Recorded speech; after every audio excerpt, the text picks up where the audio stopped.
Is it that time of the week already? Yes, it's a depressing Monday. Already? Yes, it's a depressing. Just maybe we can make it a little bit better, or maybe a lot better here.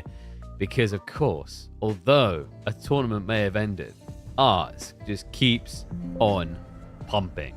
Welcome back, folks, to the Midweek Muster. Hopefully you had a good weekend. Hopefully you had a good time watching the games. Lucifron came so close this time, but turns out you just can't stop that goddamn Frenchman from frosting trophies. But we are back. No Frenchman here. We have got a Spaniard. It's not going to be Lucifron, though. No, we have got a few series in mind today. I think Vortex vs Red Dark Side is going to be happening later. We've got Corvinus versus Lash, which is how we're going to start the day. Myriad versus Mahodo. We've also got Miamica versus GIFs. Some really cool ones here, and some others that are going to be playing out live today. But let me actually get the draft up for our first series today, because I think we're going to kick off with... Give me a second. Yeah, we're going to start off with Corv versus Lash. Let me just get it up. I was about to say Corv versus Lashiness. I was like, wait a second. That's not quite right. But let's get them loaded into the draft for the first series of the day. And of course, this is going to be best of 3 format.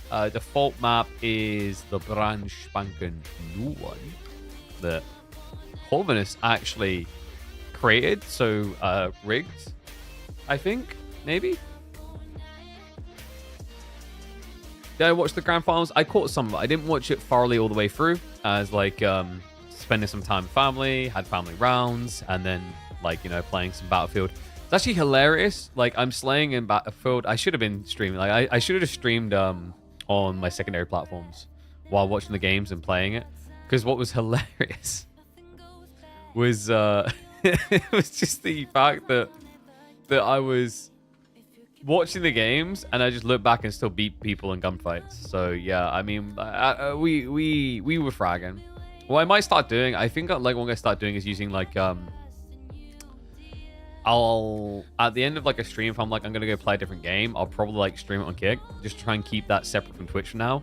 Like, the dream is to get a situation where people are like, yo, I mean, we'll come watch whatever, but I mean, the thing is, on Friday, like, it's kind of proof of the pudding. I don't know, like, people are fussy about what they like, unless you're already a variety streamer.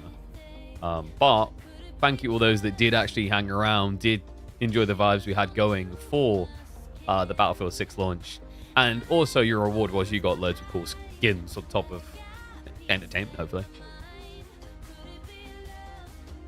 I'm not that good at Battlefield. Are you kidding me? Bro, not that good? I mean, yeah, probably not. But the lobbies are in. I mean, all I'm going to say is Voldemar is considered what? Like, most people put like him in like top 20 at the moment. Voldemar was getting like 10 kills when we were getting 60. So, by that metric, like, come on.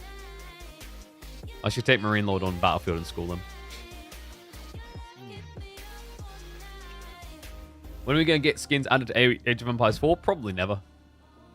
The problem is, like, if you don't draft the infrastructure to have those type of systems in place when you create the game, you have to go back and do it, right? It's not just a case of, yo, let's charge people money and see if they're going to do it and spend. It's the extra step, which is that you have to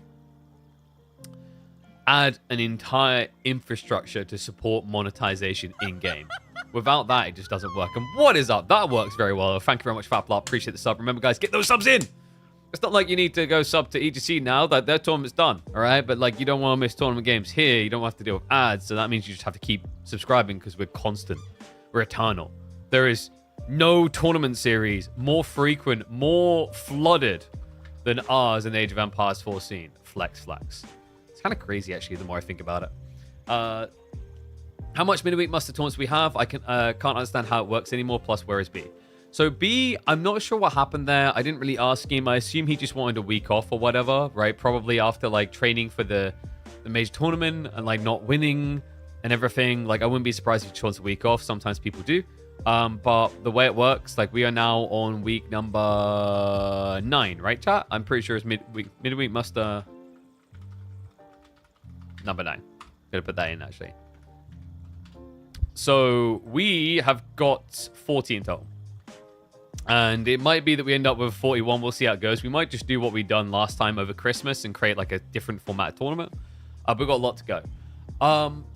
I am probably going to change the drafting in a very drastic fashion, though. I need to find some time to talk to Tommy about it. I want to try something completely different and out of left field. So, like, I mean, Marino kind of hit on it in his, like, one of his interviews. Is, like, having a situation where you can ban quite a few civs at the start. It's risky because, like, part of the value of playing KPMM for a lot of players is that they come in and it's, like, good practice for the major tournament. That's why we were very careful to try and emulate what the major tournaments are using drafting-wise so that it felt advantageous to the players to be doing these weeklies as well. But, you know, what I'm kind of envisioning is actually, like, 4 bans on each side into picks in a BO5. Because if you do 4 bans each side, like, maximum there's 4 civs banned away, 16 civs in total. So on a best of 5, you're absolutely fine. But the same loop, if you have 4 bans each side and then you pick... like at the start of the draft, like absolutely straight away, like 4 bans, boom, done. Then you as like a player, even in a best of 7, that would require a redraft. But we already kind of padded ourselves against that problem. And the way we done that is we had it set up so that in a best of 7, currently, if you go to game 7 in our grand finals, you don't redraft. You can just reuse a civ that you lost with previously. So by that, like, and I'll double check the math, but I'm pretty sure my brain's done this correctly. If you ban out 4 civs each, that leaves 12 available per player. Obviously, you divvy them up. Let's say it goes 6-6 each. But you're doing a best of 7. So you've got 6 civs played, and now you go back and use 1 previously. So like we've already kind of padded the system in a way that allows for solving that problem. Finding about how matter the format ML finds a place in final straight up wins. I mean, did you see that? Like, he was very close to losing. Like, I think Marine Lord would admit, like, the House of Lancaster pick was a bacon saved from getting cooked. Like, that he almost got ended on Frisian Marshes the exact same way as he did in the upper bracket, because the upper bracket final game was Lucifron on Frisian Marshes with Ottomans. So, yeah, it was definitely not a safe win, and I'm sure he would admit that as well. Like, Lucifron came very close to winning it all. But, you know, like I said, the thing I take away there is, I don't know, we'll venture in. I'll probably try to find some time to sit down and talk to Tommy about the draft format this week, because I want to change it. I think it's time we actually drastically, like, try and evolve the drafting format, because it hasn't changed for a long time, and it is just becoming very repetitive. Part of that is because of the lack of any update, but like maybe now's the time for that very reason. You know, like maybe it's finally time. H3 versus Otto on Frisian. Yeah, he even tried to end him the same way in that game, where like Lucifron had I think 5-6 Springolds against Mass Spears. Dude, it's like Lancaster's so toxic. It annoys me because Lancaster, there are a lot of things I find conceptually fun about that civ. I think the Hoblars are really cool. I think the Yeoman can be really cool. I think even the Lords can be really cool. But they're so overtuned. The design of it hasn't really been thought out in a smart way, is the problem. So yeah, hopefully that gets nerfed quickly. One sec, just realized I didn't pull up all the things. Oh look, another kickbot trying to sell me viewers. Let's get rid of that. Thanks, no thanks. Manas should give less resource in earlier ages. Manas need a complete rehaul. Like, you shouldn't be able to build manas safely in your base. It's silly. Last game is hard to watch. Could be turned down if Lucy sticks to his front goal. I think it's like a tricky matchup on Boardland anyway. like you know. Hey, what's up, Hacken? Appreciate the sub, mate. Thank you very much. I think you can't really compare the like that game to the one between Vortex and Marine Lord, where Vortex lost to Japan, because Coastal Cliffs is a lot better map for Japan against French than Boardland. Boardland is kind of weird because you're not a pro scouter. When does the match start? We'll be hopping in a second. We've been live 10 minutes on screen, like 8. What's your rush? Where you gotta be? Oh, by the way, guys, reminder, that campaign for Heroes of Might and Magic is still ongoing. If you guys want to be an early backer and unlock a lot of goodies, now's the time. They're up to 760,000 euros in funding. They have hit their goal and then exceeded it. They're at 1,500% funding. And to be fair to them, these do look pretty sick. Yes. Ah, I love these foils. You know, like, I'm not sure what to do. You know, like, the cool thing to think about for me, the power move, is if this game really takes off and becomes like a mainstay and grows, I got to keep these safe because these are the prototype cards, right? Like, these are the first ever prints. You can tell because we literally have not got heroes yet. Yeah, if you guys want to get your hands on that, !heroes, the pledges are open. I recommend bare minimum following if you're a fan of either trading card games or Might and Magic. If you're not a fan of Might and Magic, you clearly must never have experienced it as a kid. It is incredible, addictive. It's an immersive world. I love that world. I've played so many different Might and Magic games over the years. It must be like seven or eight different ones, and that's not even all of them. But I swear by this series, you know, and to this day, I'll do that. I love these. The Angel's so badass as well. But like to this day, this like his I don't know, depressing thought maybe in some ways, but kind of cool at the same time. Like Heroes of Might and Magic 3, when it hits peak audience, it has more people than we do, even when Good Targ is watching finals. Seriously. No cap, no exaggeration. The link is broken? Not broken. Should work. Should take you through to the game found page. You're just in a weird place. I mean, it should work for all countries, unless game found for some reason is banned in your country. Third, my favorite? Yes. Third's my favorite. And then of the RPG games, instead of the strategy games, my favorite was probably for Blood and Honor, which was, if I remember correctly, I want to say it's 7. Let's have a look. BII, yeah.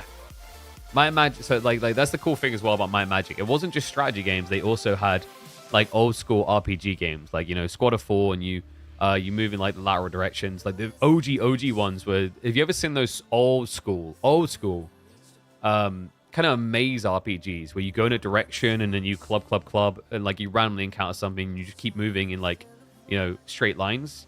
There was a game, I think, when I was in uni, like 2012, 2013, that tried to resurrect that format. But like Might and Magic was one of the OGs for that as well. So yeah. Like I swear by that game. And it's actually funny, the amount of people I met who played Might and Magic and never played Heroes Chronicles, you're missing out. Like Heroes Chronicles was kind of like it was meant to be like an easy to get into version of Might and Magic, but the world that it built and those alone was incredible. Man, dude, I kind of miss it. You know how like you never go back and experience these things the same way ever again. Like we were talking the other day about Battlefield on stream, and like Battlefield 1943 and the experience. Like, you'll never get that again. And sorry, I know I've been rambling, but like, you're not screw it. Like, no, I'm not sorry for it. I think we have good rambles. All right, I'm just quickly gonna make a drink. Take like 30 seconds, and then we'll hop into game 1 of Corvinus vs. Lash on a brand new map.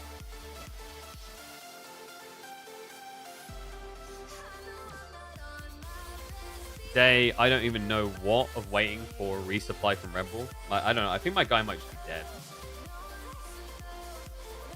Doesn't respond anymore.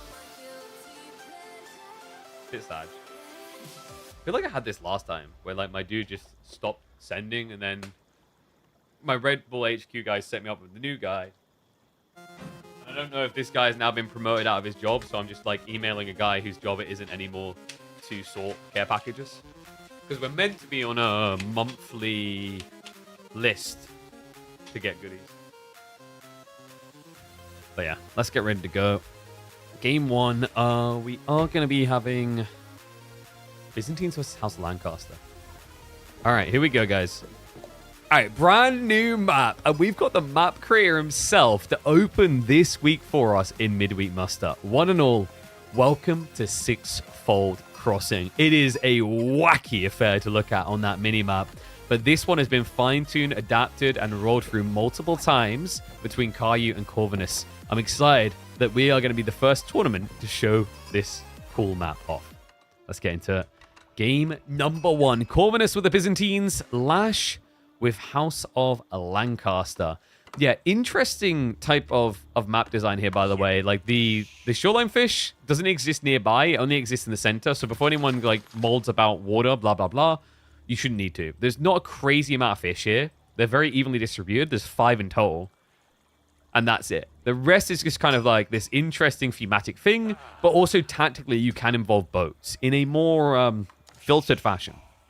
Starting area, you are going to get a reasonable amount of food around you. You get some deer close by, a 5 stack of deer. There's also small clusters of deer around the map, but this isn't like a Pro Scout heavy map necessarily. There is until 22 deer here, so it's not outrageous. And the other cool thing, by the way, is the sheep spawn on your side only.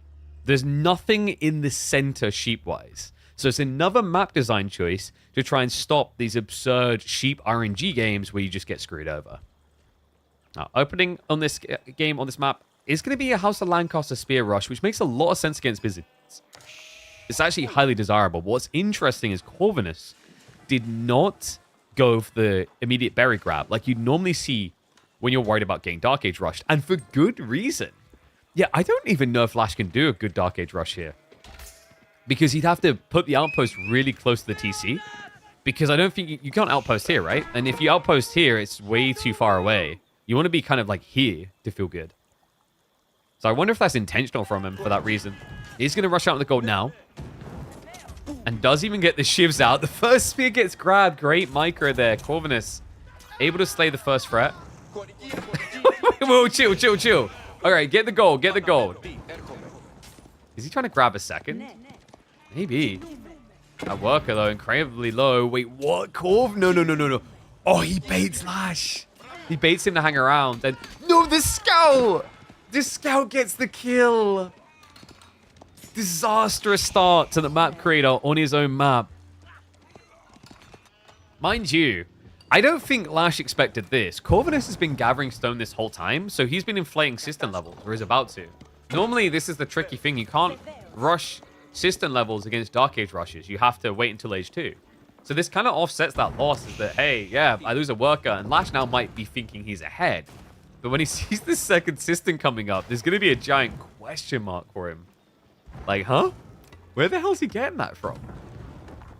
Unless you believe that Corvinus, for some reason, hasn't built his system for the first 3 minutes of gameplay. But, you know, if you were worried about that, you probably ask if your opponent is inebriated before you began. And then Corvinus' response would be, yeah, I'm drunk. Drunk on water. Glug, glug, glug, glug, glug, glug, glug. Yeah, there's no pressure coming. Now remember, Sheep Hall is going to be 18 to 15, which proves the format works. It's an even game. Someone's going to now highlight that I can't count. You would be right if it wasn't for the fact that Lancaster starts with 4 extra sheep. All things working correctly. No tower follow-up. There isn't a good tower, right? Like, where are you going to do it? Are you going to build the tower here? That's way too close to the enemy TC, surely. He can't build a tower here because of the water. Like, I think strategically this has been well thought out by Corvinus. The Grand Winery will be successful. I'm pretty sure he could have jammed that out one more tile, though. I'm a bit infuriated. On deer? Maybe. I just don't think Lash thought about that. I think Lash saw the berries forward spawned and then was like, this isn't worth, like, towering. But you're right. There was an option. I guess he just values the timing into Abbey of Kings a bit better.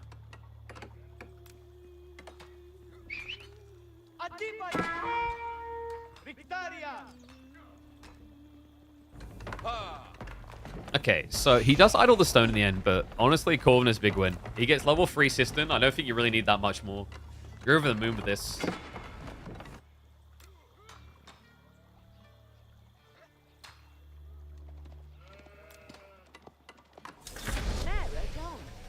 I'm just looking at what other advantage you can try to get with map control here.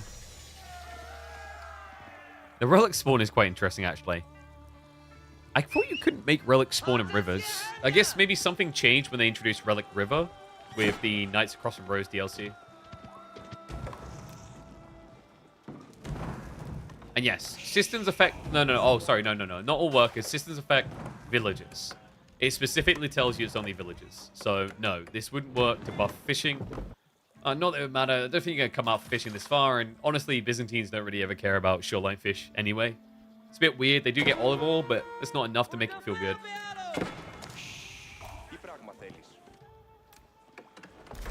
Mana's now getting added in.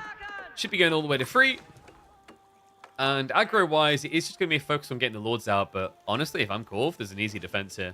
You can just build one outpost forward of the berries here. And that's going to guard you really nicely. But it looks like Corvinus... What's he waiting for? Wait. Is he going to Cam Archer? I mean, surely... I don't know about Musafani because your opponent could get Yeoman. But Yeoman can kill Cam Archers as well. But like at least you can kite away from them.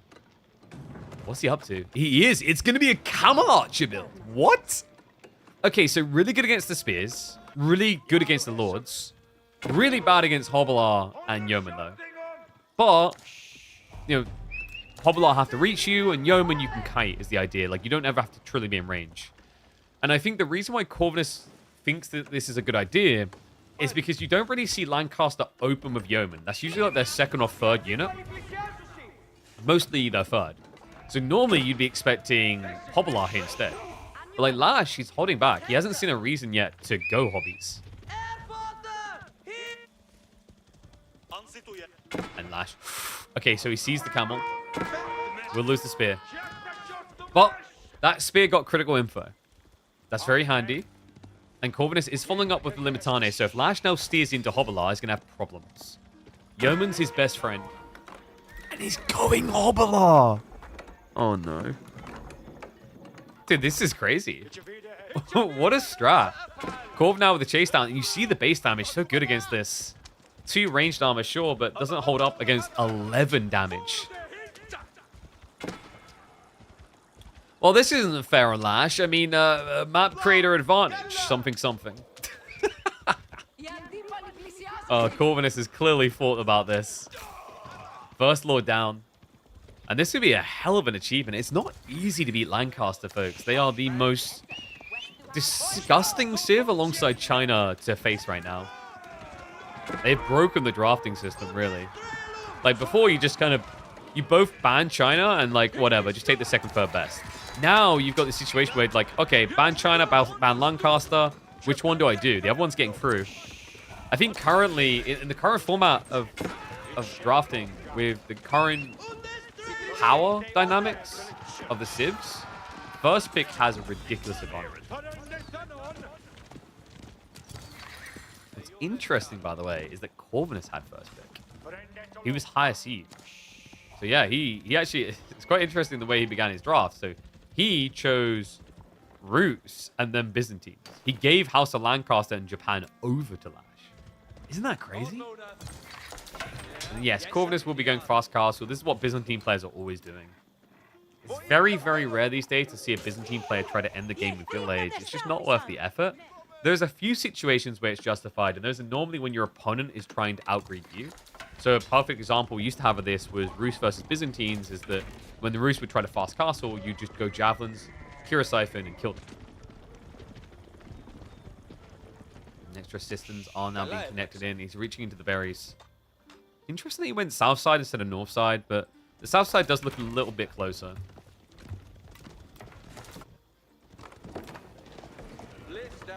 Lash. Hobbler, Yeoman against what? Probably gonna be Cataphracts? I think he just catters here. I don't want to say it's the freest win in the world, but it feels like it's halfway there.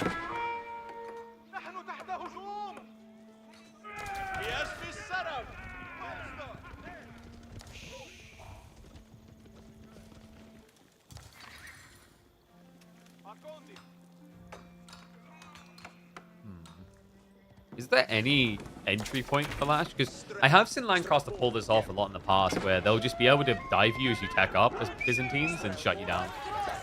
But usually you're talking about, 14, 15 Hobbler at least. Limitane are going to be problematic to dive too quickly onto. And the Cowl Archers against just 9 Yeomen, especially when you consider those Yeomen don't even have the ranged attack.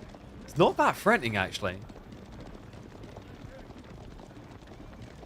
Golden Horn Tower. It is now on the way. The problem here, he's targeting the berries, but that shouldn't be his real objective.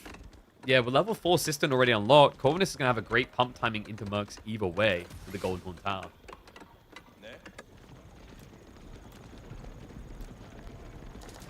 Walker's going to come through. So Lash Do you burn down the system? I don't think so. He knows. He has to go in. It's dead obvious with that pull away that Corvinus is up to something, not willing to fight you at all. Why would that be? When did you last see his army? How big was it? All these questions in Lash's mind convinces him it's time to go. But it looks like he might be going too late. Yeah, confirmation attack up. Hobbler tried to go around the back. There's already a wall in place, and the stable's now in the way. It is going to be a catadum.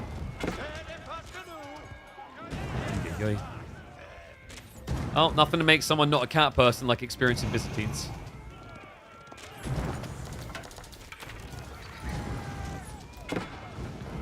I do like what Lash is doing, just burning the systems to slow this down so that it's not an immediate pump of infinite mercs. But notice what's happening here. Corvinus wants camel archers. He did not choose a contract, so he can only get camel archers or Musafadi warriors currently. Interesting. I thought maybe against this army he might want Ghulams as a possibility for the Eastern contract. Keshik's not bad here either. But no, he's like camel archer DPS, thumbs up. Varangian as well as the cataphracts now coming through. Lash will deny another system. Smartly done. Remember, these are expensive investments. It's not like the old system. It's not cheaper the less you have. It's always a big blob of 120 stone per. And no, market mercs are not automatically upgraded. You had to get the veterancy contract choice. As in, on this building or on this one, you just click here. But you still don't have to select a merc contract to get that.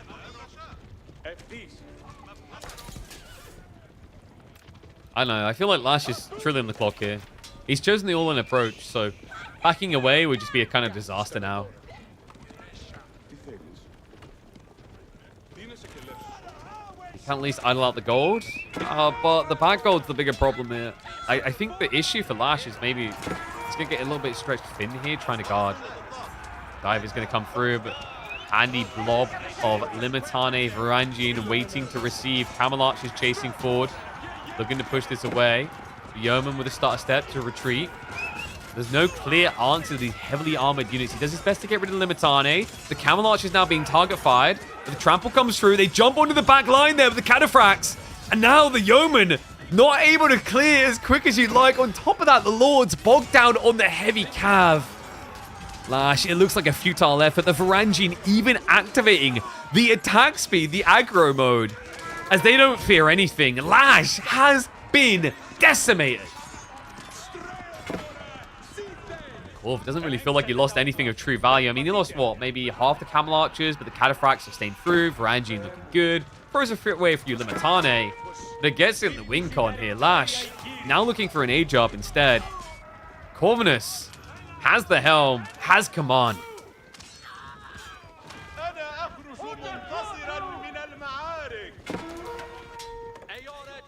Wobbler's not going to be able to stop that either. Some more berry madness on the way. And this is the moment where you just mold and say, outrageous. How could KP do this?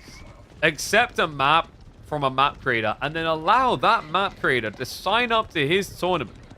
Clearly, this week is rigged.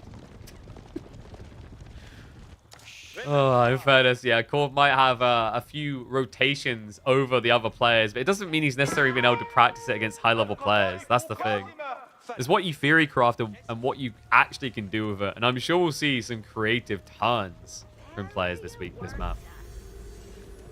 Corvinus starting off phenomenally well. What a great usage of the trade post location and understanding the spawn to make it hard for an outpost rush.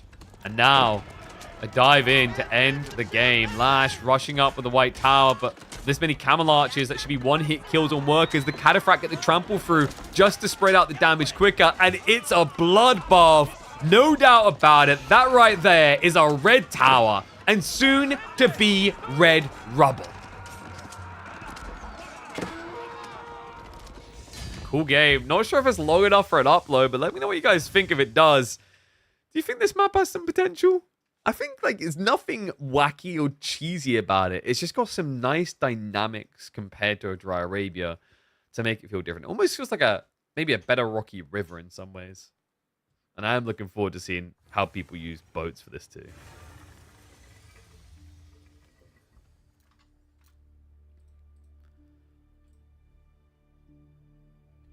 Yeah, it's just sad. Like, maps like that, like, because it's only 15 minutes, it's probably not uploadable, unfortunately. I don't know, maybe.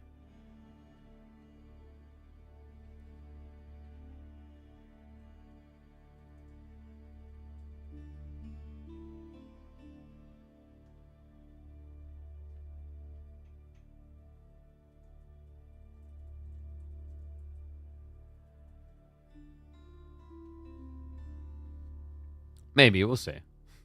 I've typed in, like, a placeholder title of new map rigged for map creator, but we'll see. So, left side win, Corvinus with his Byzantine pick beats House of Lancaster, but we know that Lash is not going to make it that easy. We'll see if he can recover, because up next we have got Dry Arabia, and it is going to be Ayu versus Mali. Lash loves his Malians, by the way. I think he's by far one of the most frequent attenders to the Civ.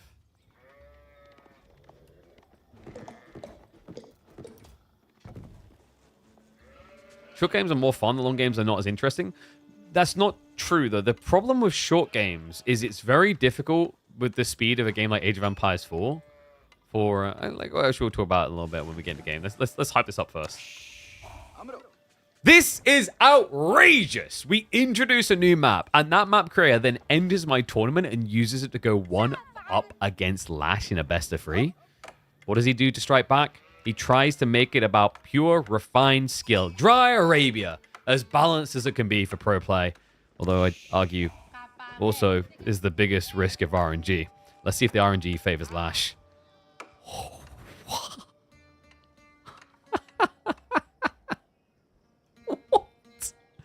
All right, yeah, I think he's Kushki, guys. Triple back gold, back deer, side deer, triple 4 tree line. I think we might be getting a game 3 here. Oh, no. Poor Corvinus. We'll see what he can do, though. Ibids is a tricky civ. You're never 100% sure exactly what they're doing. I mean, his own spawn's not terrible. Back golds. Would have been nice to have had back berries. He got 4 deer, though. That's rough. And... you know, I saw some conversations, so like to respond to it in chat, we're talking about like whether game 1 will even get uploaded because it was so short. And here's the thought process. Short games can be cool. Agreed. You know, there's a lot of action, things are happening, blah, blah, blah, blah, blah, blah, blah. One of the big problems isn't necessarily longer games equals more ad equals more money. No, because that's not the driver. Like, actually, like if a longer game doesn't keep people engaged until the end, then actually you make less money because less people watch it, therefore less money go. In fairness, the metric for whether you're going to make a lot of money on a YouTube video is actually 15 minutes. Because if you get 15 minutes, you can add in mid-roll. But the actual big problem with short matches in Age of Empires 4 is Age of Empires 4 often lacks the pace for a short match to be unpredictable. You know, like there's some people that want to get into a video and they want what it says on the tin. And that type of logic is things like build order, etc. But when you're talking about caster games, you're basically narrating a story. You want twists and turns to that story. And one of the big flaws of the pace of Age of Empires 4 is it doesn't do a good job of condensing a story arc that has twists and turns if the game is 15 and 20 minutes long. That's the big problem. You know, I've tried it before, and the issue is, you know, when you see these 15, 20-minute long games, often what it is the person who takes the lead then wins the game. And it's a cool strategy, but then not many people seem to watch through the video because what's probably happened is when they clicked on, they saw it was only 20 minutes long, and at 8 minutes, they saw that X was in control of the game, and they're like, I can see how this is going to end. Yeah, it's a bit rough like that sometimes. So logistics been coming through for Corvinus. A man who dubbed himself the World God would be obsessed with relics, you know, down the line anyway. We'll see if we can use it for aggression earlier on, though. It can be a nice way to poke and prod into Mali. We have got the pit mine already set up, and you may be noticing that Lash didn't even save room for an outpost. Of course you wouldn't here. Ibids aren't a civ that tends to Dark Age rush you. They suffer a lot more from doing it quite often, unless there's a ridiculous spawn. We'll be setting up the mill now. Probably go pro scouts here. I mean, you don't necessarily need it. The only problem going pro scouts against Ayu is usually the way you play pro scouts is you just build the scouts, and they're good enough to beat back most threats. But when you're playing against Ayu, that doesn't really work that way. The problem you encounter is, A, things like Desert Raiders demolish you. But even more so now, B, there's going to be healing to offset your healing, and you're also going to be up against this camel, so it's doubly bad.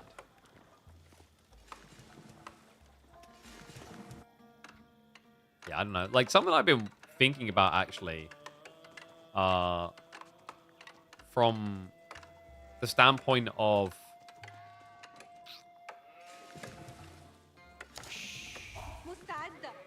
Yeah, from like the standpoint of YouTube, is actually making videos that are cut down. It's what I wanted to do before, and I'm still not sure about it. Like, for example, this series, it could end up just being a cut down edited thing. It's a lot more work for my editor, of course, but I don't think that's necessarily a bad thing. Especially with the growing success on like YouTube, in terms of how many people tune in to watch the live streams.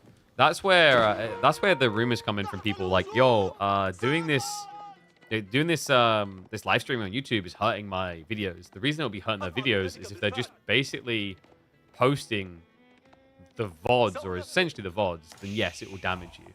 But if you're creating something different between your live streams and your edited content, then actually you should always be live streaming. Yeah, it is going to be uber fast caster from Corv. Ah, and Growth Wing is going to be the selection. You can tell by what he's done here with the berries. He's not gathering from them to the point that they're expired. So Growth is going to give him a huge booster here. He's going to need it to contest the cows coming in quite fast. The idea should be to hoover up the relics ASAP, which will then offset the fact that your opponent's going to have Fulani. In fact, for that reason, I'm going to use a little bit of speed. Interesting. Sofa's coming through with Donzo. Okay, so did he scour the Dervish and wants to block it, maybe? It's an intriguing idea. Sofa on their own are going to suck at stopping Dervish turn. Ooh, wait. Corv. Okay, no, Lash reveals it. I thought he was going to linger on the edge so the Corvinus didn't know, but instead he tips it off. So great intercept there. Lash actually had the perfect trajectory to intercept as the Dervish were coming out. And remember, there's only 2 of these Dervishes until you get age 3. Yeah, he probably could have went on cow, but the reason why Lash ate cow instead is you have to remember this Ibid play with Dervish is often accompanied by a stables drop and 1 Desert Raider. And that 1 Desert Raider could just wreak havoc if you played into the deer. So you had to kind of temper his balance here. And because Lash never got wheelbarrow, that walkout would become expensive because you'd walk out, you get a bit of value on the deer, but then with the tech up coming through, camel lances as a threat, you'd have to respect.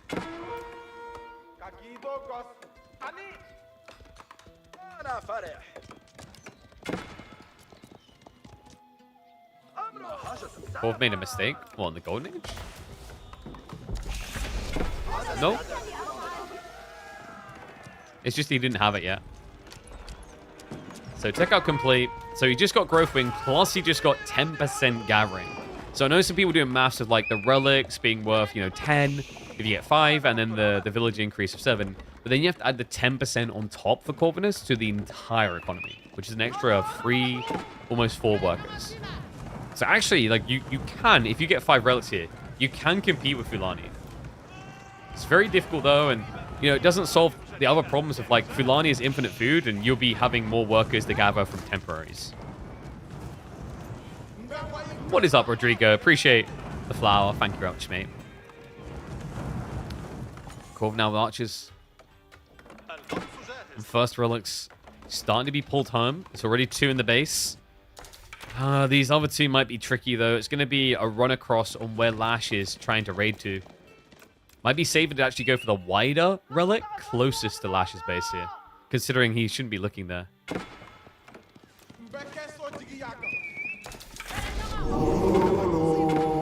We'll load the back, just to scare us away. Donzos are proving annoying, but not annoying enough. This is the beauty of the Dervish, able to heal off that damage, but didn't stop Lash from getting himself a kill here. That was made. Corvinus hemorrhaging a worker. Lash trying to keep the pressure up as he continues to mount the cow count. Now up to 7. Third relic to be picked up by Corv.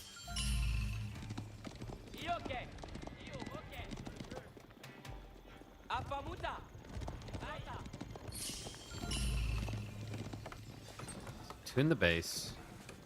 How do you get these two, though? Camel Lancers isn't a bad choice here. Obviously, it's a way of contesting the sofa. And also with the Donzos, you don't have to worry about the stun. Camel Lancers don't get stunned when they charge.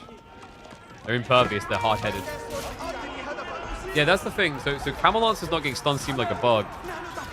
And a worker goes down there. Wait, no. What? Another one gets stuck. If the sofa targets it, yep, that's going to be 3, 4, 5? All right, at this point, we're just trivially counting. Corvinus, so much for the growth wing. Growing into what? Old age and dying? Now down by 5 workers from where he should have been. He only has a 2 eco lead. Camel Lancers are going to try to mop up the sofa. Lash does still have to age up, but now if he does get that Lani going, you're going to have to favor him here. Nice,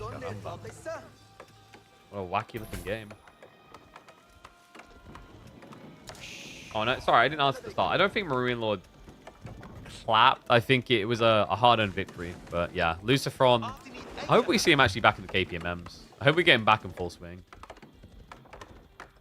Love to have both the Spanish bros back in. This week has been, in some ways, a little bit lighter. I think we had a lot of people just taking a break week, but that just sounds like an opportunity for new champions to rise. Wait, hold on a sec. Oh, yeah, Wham's playing this week. Okay, maybe not. Maybe, though. I mean, this is the cool thing, the journey. I think this is the nice thing. Compared to just having a big gap and then a tournament, the cool thing about like what we're doing here is you just have this constant week. Improvement. And you have stories like, for example, Dumu making semis last week for the first time in, I think, over 20 editions that he's played in.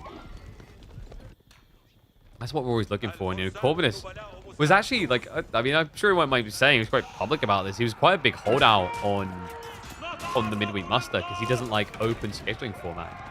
But yeah, here he is, realizing the good that it can be. It's going to be a good attack. He has got veterancy on archers. Lash yet to upgrade their sofa. He hasn't got castle yet.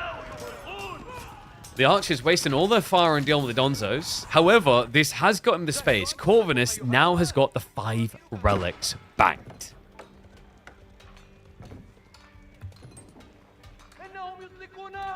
What you don't like is you need to be able to play 5 days a week for KPMM. Well, that's not true. Open scheduling means that it could actually be more fluid than that. It could be that you only need 3 days, realistically.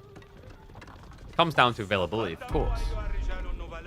But the whole point with the open scheduling format was to make it more accessible. You know, like if we had a tournament that ran Monday and Tuesday, well, that's tricky. Some people have jobs and whatnot. There's only so much we can do for regional difference, of course, but I like to think that ours is the most accessible format, but my God, not as accessible as this worker line. It happens again.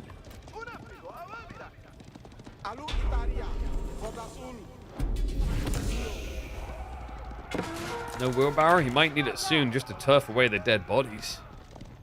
Wall's now going up. Lash ready to age up. Doesn't even need the full Arnie to feel good now.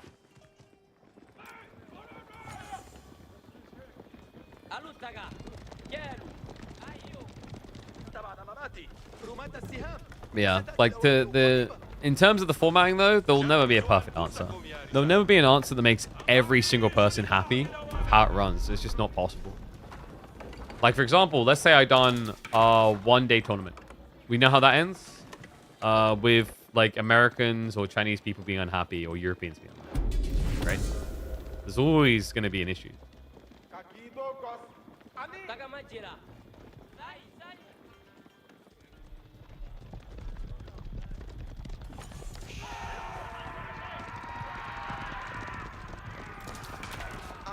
The only thing I would say could potentially maybe be useful, because I don't think we use someone like it right now, is if we had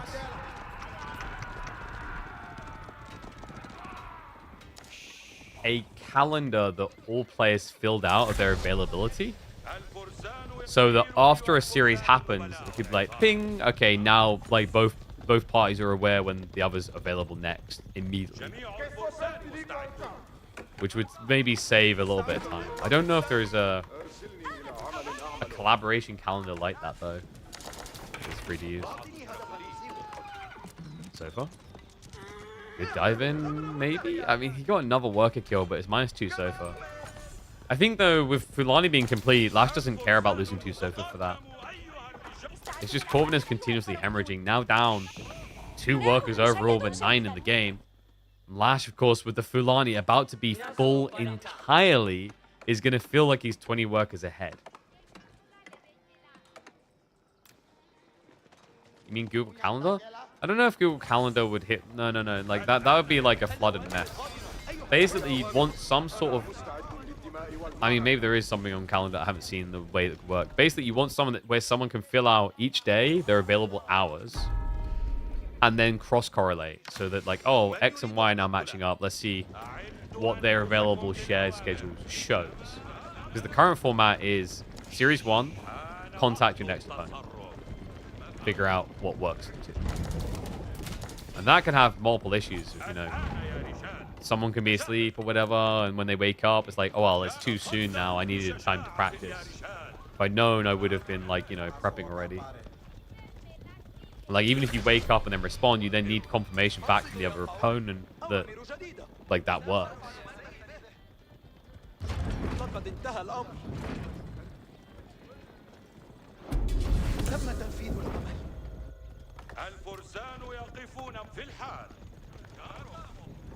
We'll see. It might be that that's just like an admin hellhole. I'll have to talk to Tommy about it. Mangonel's now being spammed up. I do like this, actually. The Manganique strat is incredibly effective against Malians. A, they love going archers. B, they stack all their buildings together. But unfortunately for Corvinus, the former is not happening here. We have not got archer play. We've got Mass Sofa, Mass Muso, Mass Donzo. Against archers, that does sound a little wild. And so does this rotation. Lash wrapping around the back, takes a wall from the siege. Now we'll look for the hard commit. Melee mosh pit here, one that should feel really good for the Ghoulims, especially with the healing. Looks to stand his ground, but maybe that line just a little bit too thin.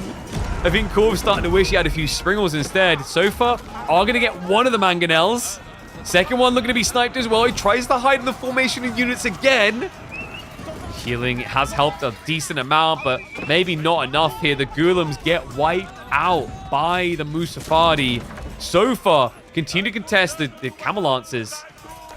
And the Archers should get sniped out here. Like, maybe Corvinus has a few units left alive at the end of this, but he's already lost the siege. That was the expensive commitment.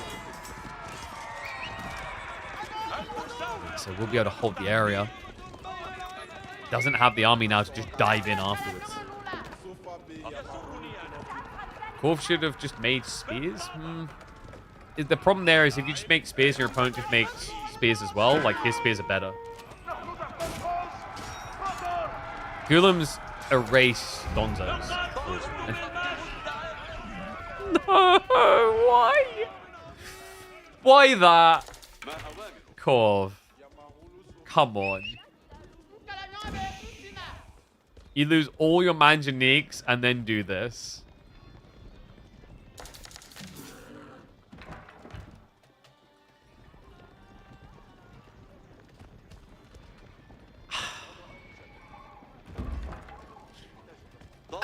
It's okay. Let's try and be positive. It's a good way of killing ranchers. It one hits ranchers, guys. There you go. Like, we figured it out. There you go. All right, quick. Everyone use their prime subs, or I keep following this Tower of the Sultan. Use your prime subs now. I know you've got 'em.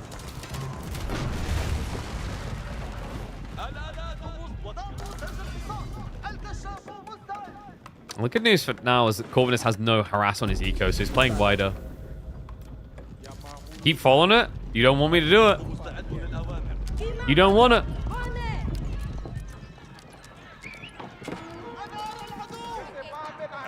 Villagers, south side. Good find there, Corvinus.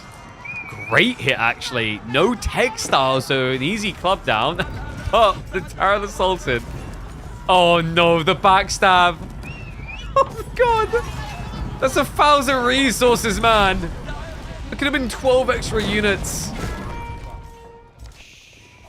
I mean, he got the raid at least. Whether it's worth it, Hold on. Hold on, as soon as I say that, Camel Lancers. Oh, what a hit.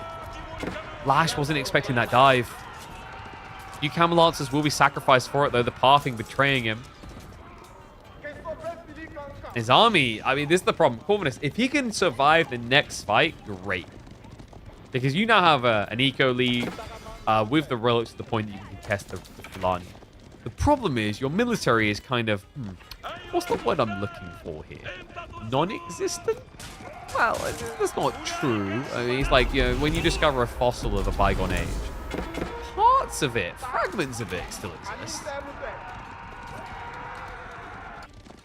Oh, fragments your own eco. May get chipped away here. Oh my god. Corvinus, 43 workers. And they're seeing Lash. He has the vision of the scouts. This is a disaster. Lash already looking to cut him off with those sofa. Textiles at least minimize the blow. Formation shuffle tries to get him back out of range of it, but it's not working. The starter step from Lash is magnificent. He sticks to his target like glue. And make sure that Corvinus is going to be number 2 here. Down now by 10 workers again. Yeah, at this point, this is negative growth wing. This is degrowth wing.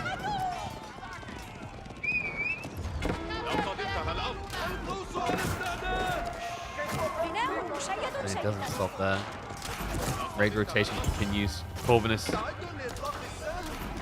I'm not really sure how you get back into this one easily. Lash is maybe giving you a stay of execution. I'm not sure if I entirely agree with going Imperial Age. He has the killing blow here. If he just hard commits all his resources into Mass Sofa, he can flood and end this. But it looks like Lash, I mean, in fairness to him, like either one could work. It looks like he wants to go Imperial Age. I would say just like playing the long castle, it's weird to say, but it's kind of the easier wing con too.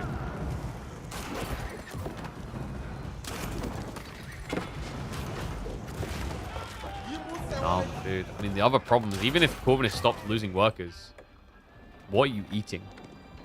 He's got one berry batch on the back, and that has already been scouted, unfortunately, for him. Yeah, it has to back away. I don't think Lash saw it, at least. That's good. Okay, screw it. Wait, what? Okay, the Camel Lance is now coming in, but that means that Lash knows how desperate Corv is for food, if it wasn't already obvious. And Lash is just going to go Imperial Age for reasons.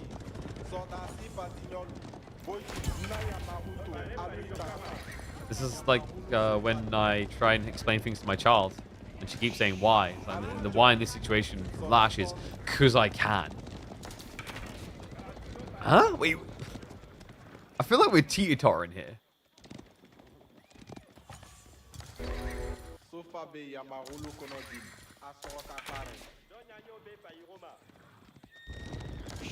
I mean, surely.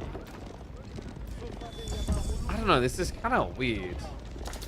His food is just always so high here for Lash.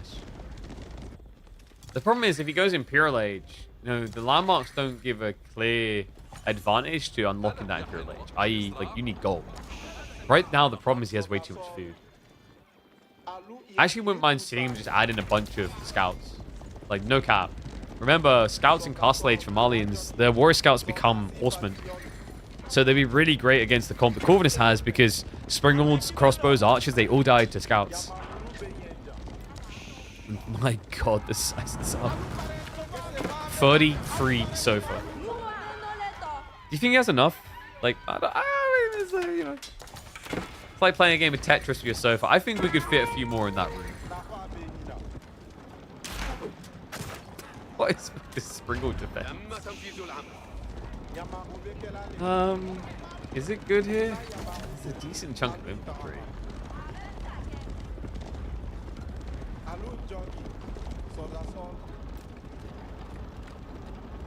I think Corvinus just needs to have less happy bows in his economy and more crossbows. Like, this is just 25 archers, and you're going Springles as well. You're double ticking a box for dealing with Donzo Muso. But that means you're failing to tick the box for Sofa, which makes up literally half of Lash's army. Okay, it looks like Lash is just said screw it. Let's go Imperial Age. It doesn't really surprise me. I feel like he's been trying to justify it in his mind for the last 5 minutes. But we're there. So him now on the way.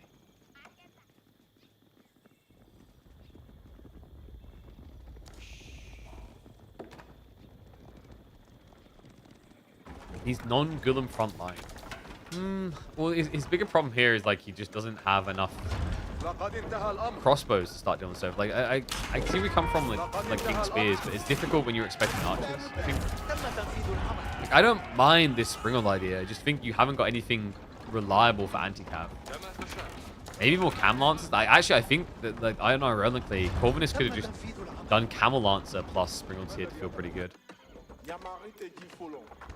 In theory, he should have the gold for it. With this spawn, with the fact he got 5 relics, you know, going Camel Lancers is great for his economy. Uses the gold well.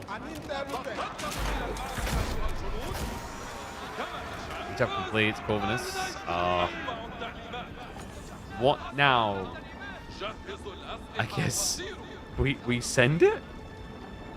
You know, we got, guys, we got to go. It's a rush. We got to catch him and punish him from the Imperial Age. All right, let me just start moving my wood wheel. Guys, we really need to go. Yeah, I'm pushing her as fast as I can, Cap. I even got the extra movement speed tech. This is not quick enough, is it?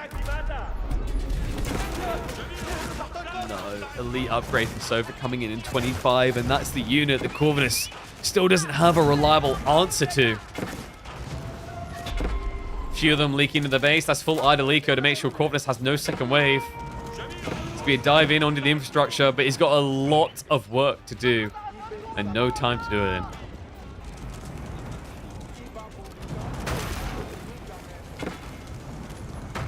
In fairness, forcing a fight in choke points in your opponent's base is a good way to win with Springalds. If there was a way, this would be the way. All comes down to positioning.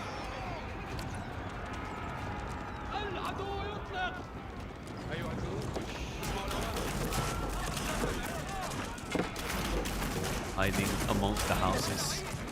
Lash. Ready to rotate in. Corvinus does not actually have a scout, by the way, so the Muso wave can creep in unnoticed, but Lash, it's a full converge. He breaks his wall. He comes around the back. Corvinus, why did you trust the walls of your enemy?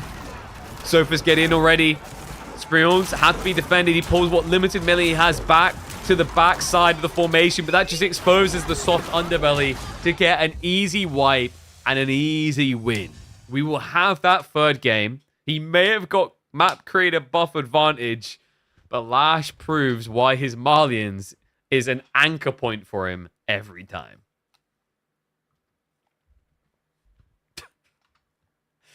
Bless him. He's like, well, I guess I'll just like hide in the base and oh look, there's a wall here. That'll no.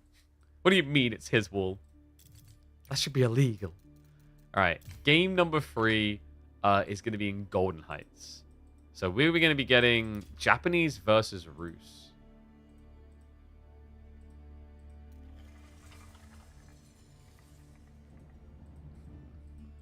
Oh, that was the other thing, by the way. Like insights we were talking about with YouTube and whatnot. Like the reason why we like I think we tried. Yeah, you know what? Maybe we'll do it with this one. We'll see. Let's hop in. We'll talk about. Talk about blast from the past. Don't get to see this much. It's Golden Heights time to decide if map creator or consistent anchor in the KPMM will be heading through to the quarter finals. No, just about to say actually, like I don't know if I'll upload this as a series. It might make for a cool upload as a series, but the challenge there is actually getting a title that makes people want to hang around. What I mean by that, originally the opening game for the series, I was thinking something like, you know, map creator gets map creator buff. That only is relevant for game number 1. And I know someone's going to say, we'll just call it Corvinus versus Lash. No one cares about that. Like, no offense to the players, but like on a generic YouTube audience, no one cares about that. The other problem you run into when you try to compile YouTube videos together, like as in multiple games into one YouTube video, is once a game ends, you will see a drop-off in people. So every time a game ends, you're going to see a bigger drop-off in people. It's very weird. We noticed it is like, in the past anyway, unless we edit down into short videos, it's very difficult, I think, to just have a full series. But we are getting a full series here. A deciding game 3. Corvinus with the Rus. Lash taking to Japan. Yeah, and the interesting part is that Japan did not try for a dock drop whatsoever. A little bit surprised by that. I find that they're pretty good at that type of play. You walk over, if you see a scout coming, then you drop a Rax for 75 wood, and then you pump. But something seems to have convinced Lash he did not want to participate in it. So the fish on Golden Heights, weirdly enough, will go untouched.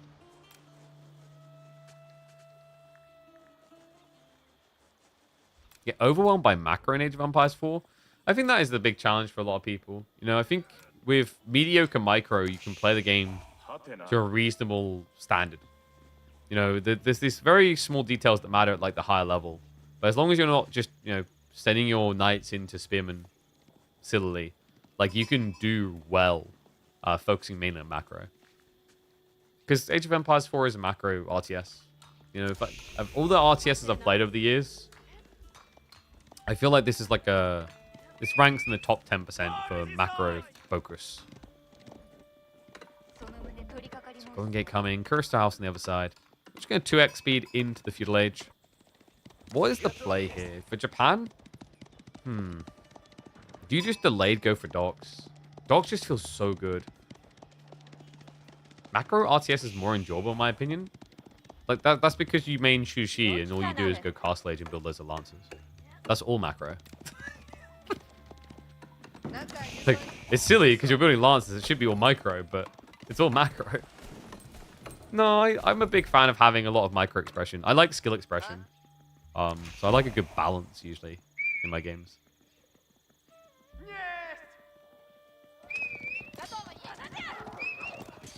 Is 1700 with random? Okay, now the other question I'm asking is how many TCs do you build if I check your account?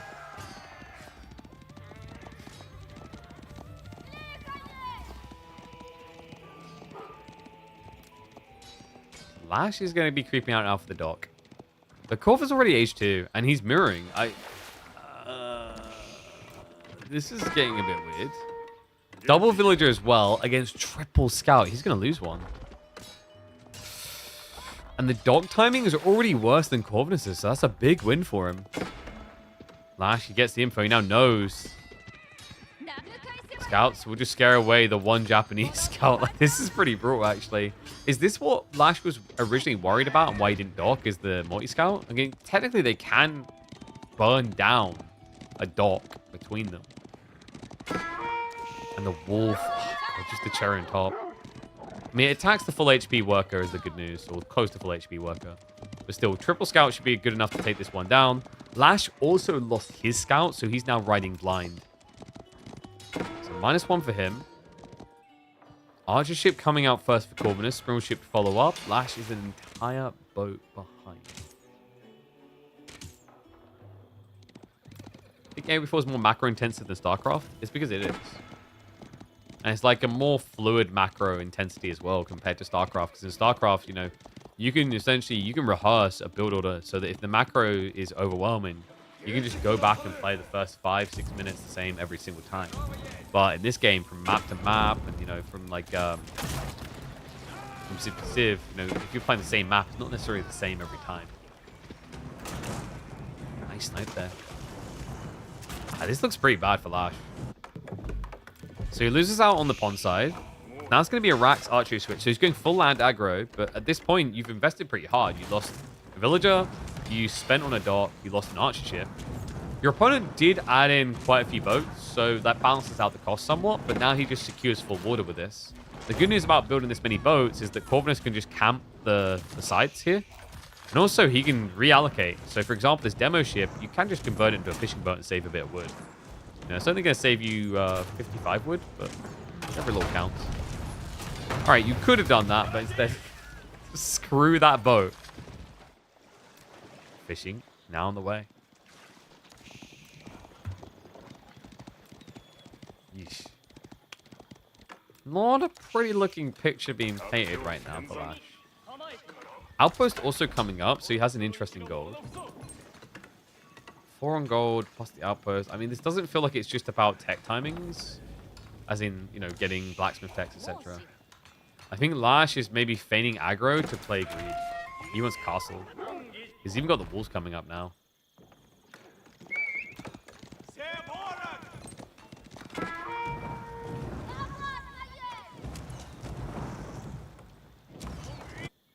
Not a good-looking game right now for Lash. Could Yuumi bail him out? The cool thing about Golden Heights is, especially if your opponent doesn't wall, it's a very short distance to aggro. This is why Mongols felt quite good here. Is Mongols, they were phenomenal at denying docks, but then they had a short route to your base to harass. And that was until people realized if you just wall, Mongol players are pretty depressed. Difference here is Corvinus isn't walling early. Instead, he's aging fast. Castle age target for the Rus. I think this is a reaction to what Lash done, though. Because he set up an outpost, I think Corvinus is expecting a castle race, as weird as it sounds for Lash to do that. So he'll just look to try and beat him to the punchline, and love this wall. This is a great wall. This is actually a really underrated wall. This wall right here allows him to pivot his wood line back and forth, if need be. Yuumi. Plus spears gonna arrive just the last second there. Oh, that sucks. And now the TC, he's just gonna garrison it, so that'll be a denial of the die for it. But what I mean by this allows him to pivot is, let's say Corvinus gets harassed here, got pushed off. He can just steer back here and gather this instead. Looks like it's just gonna be a full condensed though. So he doesn't want to have to come off this tree line at all. Which, in fairness, makes sense when you play with Rus compared to other civs. That like 1-2 switcheroo feels really bad because you'd have to build a second wooden fortress or miss out on the extra wood gathering.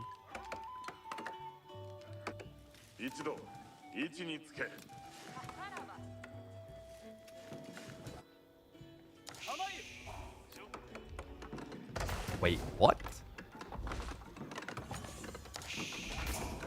All right, we're going in very different directions here. Abbey of Trinity. Color me incredibly surprised by this. Corvinus with the unexpected landmark. It's very rare we see this actually. The high trade house has just been dominating for a very long time. What an interesting choice. Is it worth it over just delaying and getting high trade house instead? Because the high trade house, I mean, with this type of spawn, I guess he doesn't have much room here because the way that he's configured his walls, but he could have snuck it out here. That would have probably got him, you know, 100 gold at least a minute. Upside is you do get unique tech, so we'll have to see if they come out here, because I think the main one that you get here, was it Fervor? I think Fervor you don't have by default, if I remember correctly. They changed it over the years. At one point, I think all but Divine Light was exclusive. But Saint's Veneration might be the only one now. No, I'm pretty sure Fervor's in there as well. Fervor used to be a sick game changer, actually. I remember watching like the early Rus meta days, and Lucifron in particular was sick for this. When everyone else was just spamming up horse archers, he would optimize around Fervor to get an advantage in Rus mirrors. So yeah, never underrate the tech. What's up, Kurt? What game is this? This is Age of Empires 4, my friend. Banger of a game. Came out in, was it 2021? But constant rave improvement, actually. I think for anyone who played this game back in 2021, it's criminal to not revisit in 2025. It's a completely different game.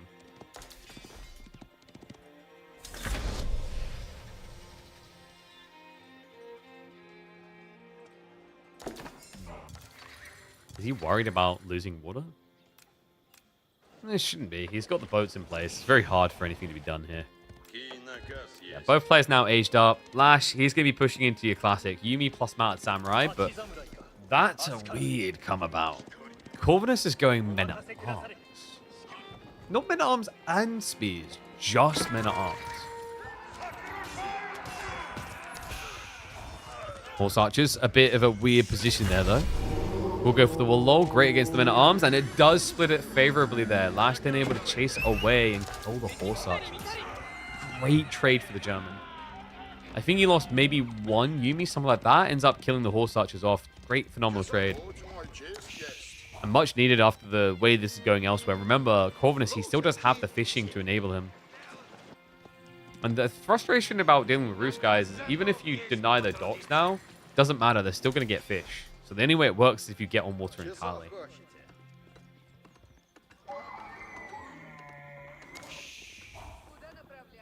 You've just got a decent laptop. I've been looking for a new Command & Conquer so Age of Empires works. Hell yeah. I mean, Age of Empires 4 is the new RTS, really.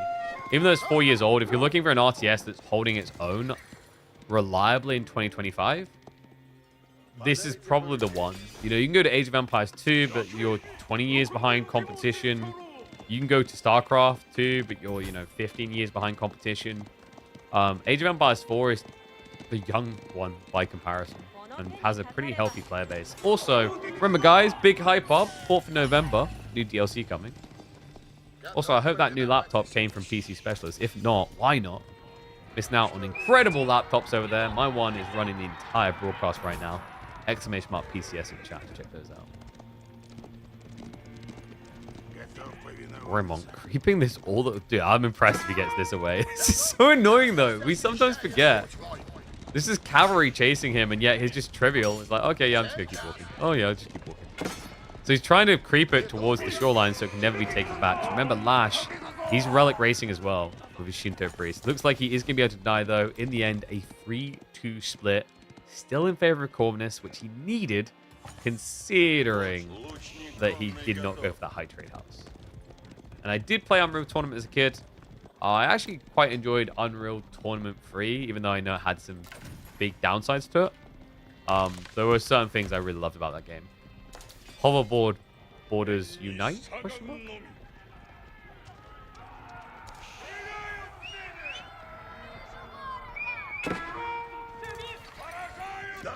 And yeah, like you'll probably never see another Unreal Tournament because there's no point.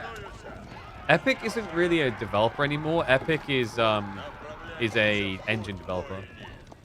Like, yes, I know they have Fortnite, but like that's because Fortnite just makes so much insane money.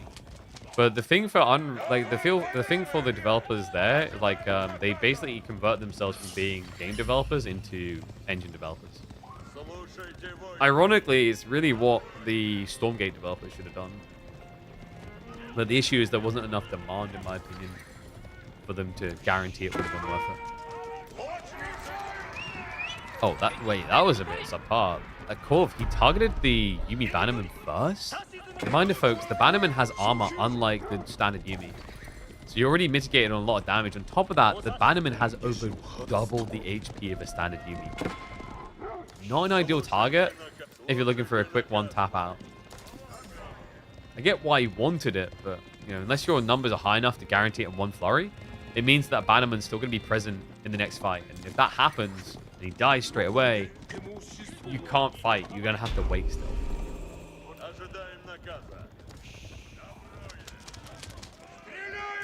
Bumper play.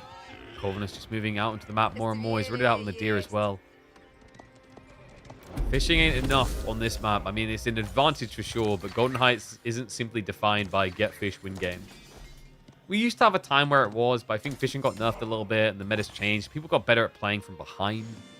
In the early days of Golden Heights, it was pretty much, you could get like 5-minute GGs. I still remember, I think it was in semi-finals, we had a 5-minute GG on this map, which is just silly to say out loud.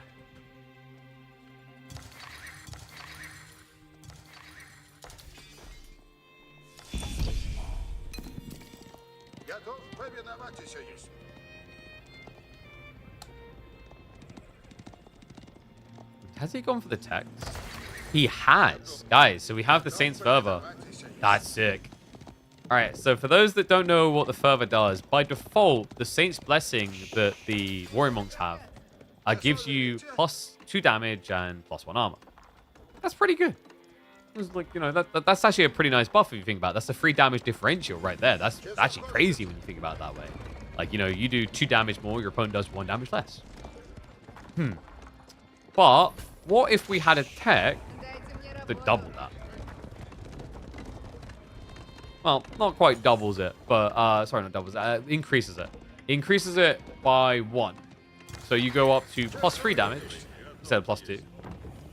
But on top of that, you increase the range of the blessing by 5, meaning that it's very easy for a Warrior Monk to buff all of this. even if the horse archers are at a distance. Insanely powerful tech. And then he already has Divine Light. That's the one that increases the duration. The idea here is you get into a fight, and horse archers, they already do 14 damage. You're going to be increasing their damage by 20%. So you basically have the Bannerman effect that the Roos have. God damn diabolical. Sacred Sight's now being split between the two.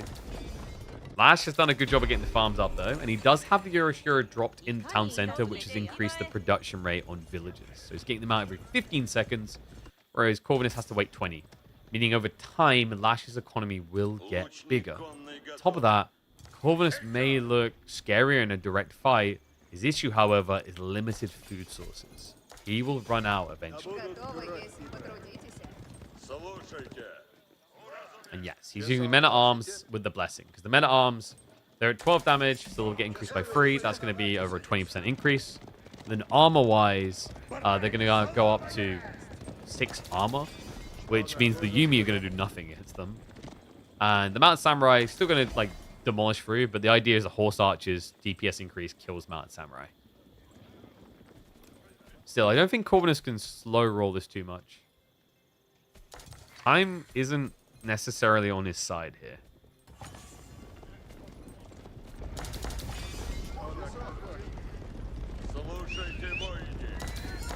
Army will be revealed by a single Mounted Samurai who doesn't even die. And that's good news, actually. Lash, he would have been getting in position for a raid on the deer and the boar, but that would have actually put Corvinus in a position to end the game. He's got enough men-at-arms with the warrior monks to start burning buildings here.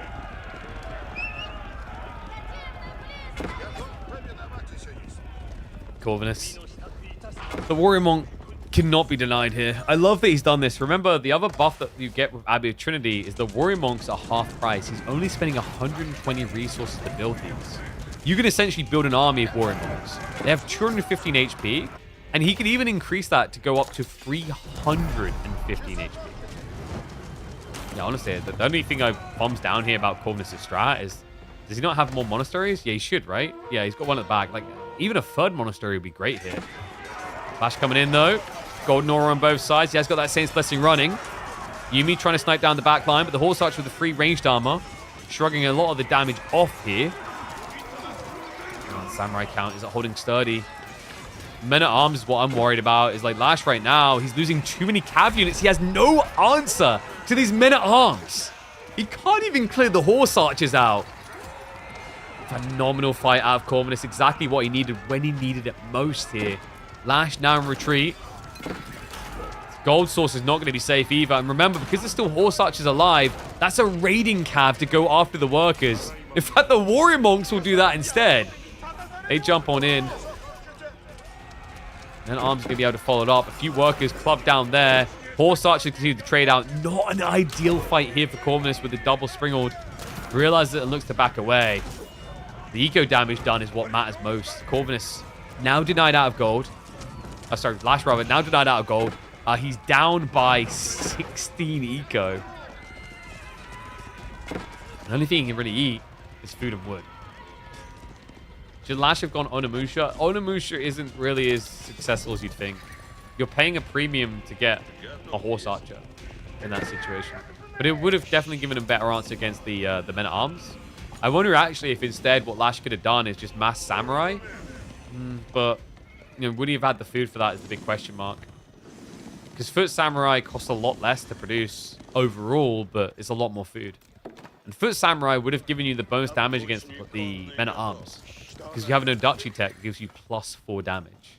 Then you have the extra 1 melee damage. Then you have the Bannerman. But I don't know. I think at that point, you still run the risk that Horse Archers just kite you out. Springolds, actually. Yeah, Springolds maybe. The problem with Springolds, obviously, is that Horse Archers can snipe them. But they would have had a good clear speed on mass Men-at-Arms, for sure. It's just the problem here for Lash is, like, I don't think he scouted it was mass Men-at-Arms. Or maybe he did and just felt like he couldn't afford anything but Yumi with this Samurai. But yeah, it looks like he agrees on the answer. It's going to be an Adachi switch over, so Foot Samurai instead of Mountain Samurai to come. Unfortunately, Corvinus has read him like a book. What did he see? Guys, he's just producing mass springles. He's got double Siege Workshop here, so when Lash makes this switch, it's going to be completely redundant. Oh my god.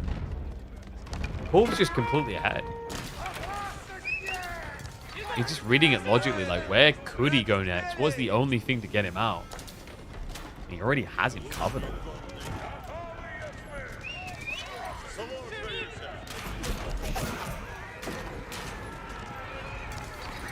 Love the fact that we got to see Warrior Monks in this game. Love the fact that it actually mattered as well. I mean, that extra armor, just disabling Yumi's ability to A-click through a formation entirely. And now, the Warrior Monks might not matter for blessing the Spring Ults, even though they're technically good. They've already had their purpose.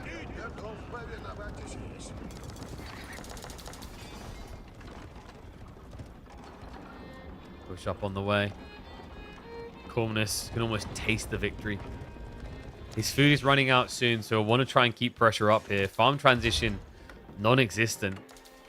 Yeah, he's already got the Ford Deer though, so that's going to give him a little bit more runway at least. You don't want to drag this too long. Not when you know that the Lash has that Curse Storehouse with the free farms. You also don't want to let him get to the point where he can Shogunate. Shogunate Castle will make this much harder to break.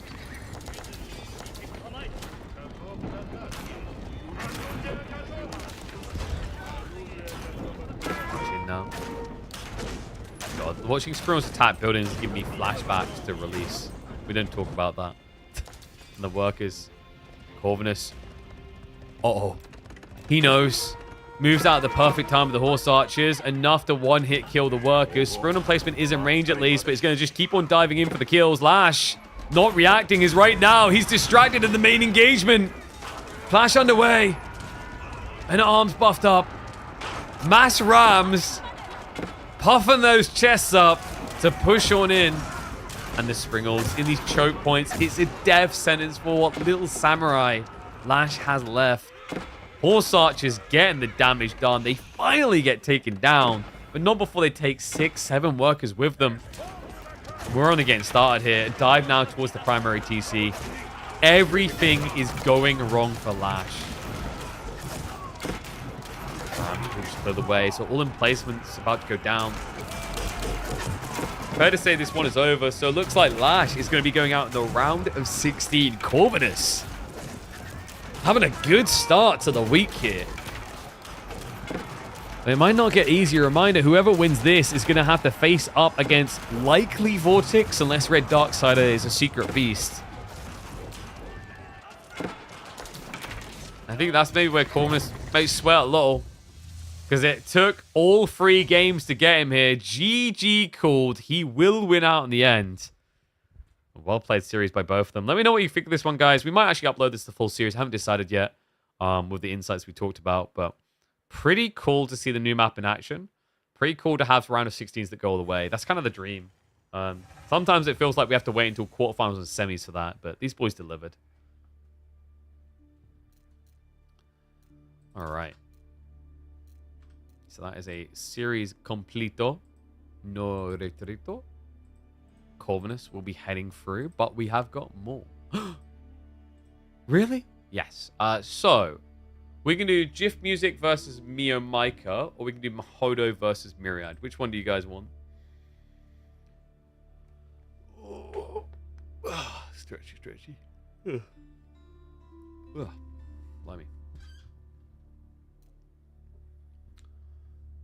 Speaking of Heroes of My Magic, have you checked out the demo of the new game? No, I didn't get a chance. I actually was one of the people given early access, but like we got back and we were deep into Midweek muster, so I've got it downloaded. I just haven't played it yet. Maybe we'll look to have it played on stream at some point this week. Maybe we'll do it like Friday or something. It seemed like most people were really happy with it though. Yeah, I know there's some people been doing like challenge runs. My boy Lexiav was one of the first to have access.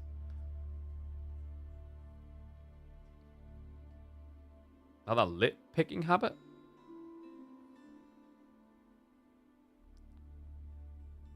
That's not even the lip picking. It's just literally because I've been ill, my lips are dry. Just happens. Doesn't really look that bad, to be honest. I thought it looked worse. Unless you've literally got me up on like a 70-inch screen and you're zooming in which case, sure. But at that point, you're probably going to start highlighting nostril hairs as well, you know? Which I don't think I really have much of. Anyway, let's go with...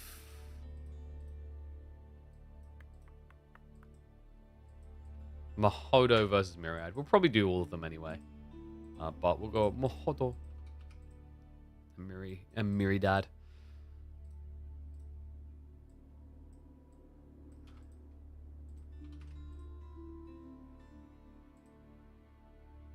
Load that in. Myriad will be on the left. Mahodo on the right. Thank you. Yeah, like my throat has been rough for like over a week. And then obviously the other tough part now is I'm trying to figure out whether I'm going to have a root canal or not, or just have an extraction on this back tooth. They're like getting, if I went to the dentist today and getting a quote of 1,100 pounds for a root canal has like pushed me one step closer to just extracting it. So, yeah, it's I don't know. And it's nice to keep your teeth, right? But 1,100 pounds for a root canal, I don't know how I justify that really.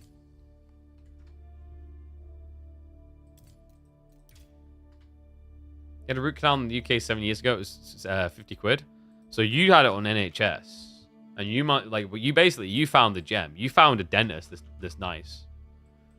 But for most dentists, they can just say that they can't do a root canal, and the reason they'll do that is because it's just not worth their time on the NHS.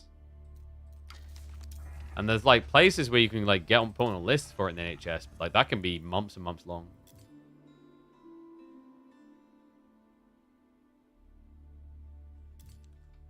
Yeah, it's like, whereas like an extraction would be 50 pounds, I think. Yeah. And then I'd get like, so you'd be looking at 1,100 pounds, and then I'd have to get the crown, so that would be back on the NHS, which is 200, I think. So all in, it'd be 1,300 or 1,400 pounds. I've had a root canal before a few years back, and it was, I think, total cost 600 pounds to get the root canal and the crown, or 700 maybe because the crown separate. But like it's kind of a wild difference. But let's see. So game number one, it is gonna be, of course, six-fold crossing. We got French versus Byzantines. Yeah, it's like I just don't make that much, you know. It's like I definitely can't justify that to myself. Like, I got 2 kiddos. I got bills to pay. I don't make great money these days.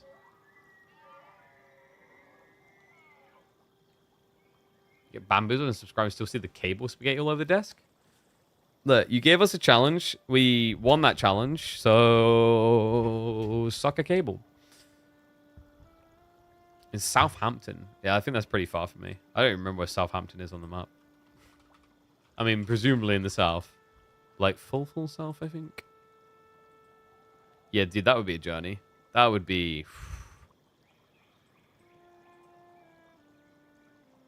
By public transport, that would be 4 hours. And with the cost of trains, probably like 150 quid. All right. Let's go for it. New week, new map. That's right, we've added to the arsenal of competitive maps this week. It's time for Six-Fold Crossing to make its debut in tournament play. And I thought this would be a great series to check in on to see how boys are getting to grips with it, as we've got Mahodo up against Myriad. It's M&M time. That's right, MT is Myriad as the French. Meanwhile, Volta Esports Mahodo playing as the Byzantines. Byzantines have already been picked on this map by Corvinus. It seems like a popular pick, and for good reason. You've got the safety of berries on the flanks reliably. On top of that, you've got the trade post right at your base that may give you some options, some versatility. And then there's the mid-map, actually. There's quite a lot of berries if you think about on this map. You start with, obviously, your base berries. Then you have an 8 stack on one side, 6 on the other. Then you have 2 central per player. But I know people are going to ask it. There is fish on this map, but it's only shoreline and it's only in the center.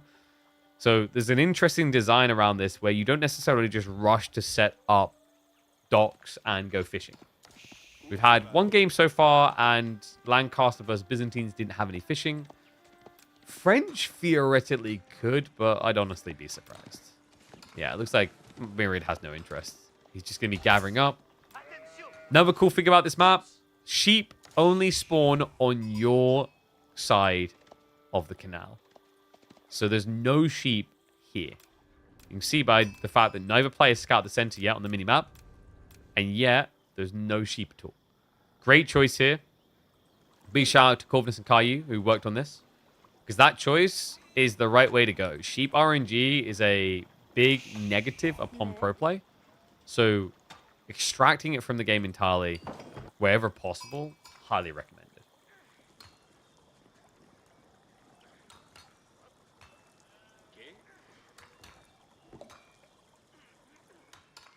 I swear, the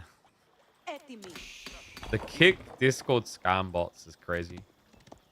Here you go, chat. I'm going to read one out to you. Hey, mate. Loving the vibes in your stream. Wish I could stay longer, but my connection is poor. Let's keep the good times rolling on Discord. Chat, share, gaming stories, or just chill. And then he gives his username. Seriously, like, I get a different copy pasta of this every day on Kick. By the way, guys, you should be part of our Discord, though, and that's not a copy pasta. But put exclamation Discord in, you can join us. Let's keep building up that community.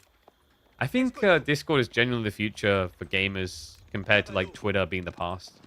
I was talking about this the other day where people don't really use Twitter for what it used to be, for like especially in gaming. You know, it's news announcements, sure, but you don't really get these like life updates as much that hit as hard or anything like that.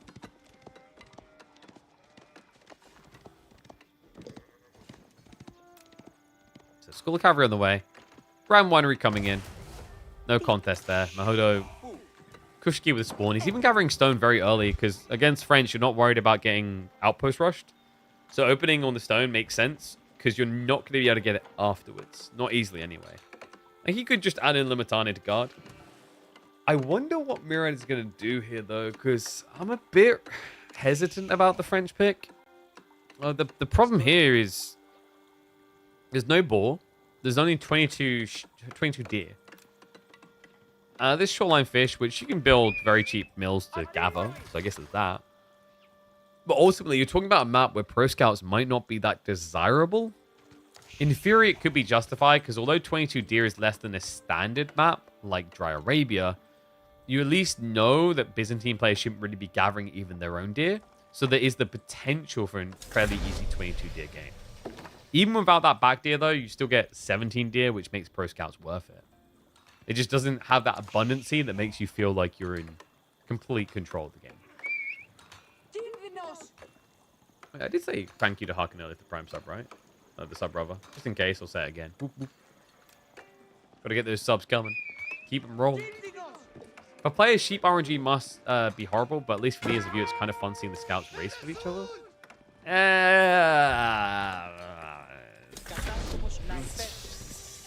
Do I reveal the dark secret of Age of Empires 4 to ruin it for you?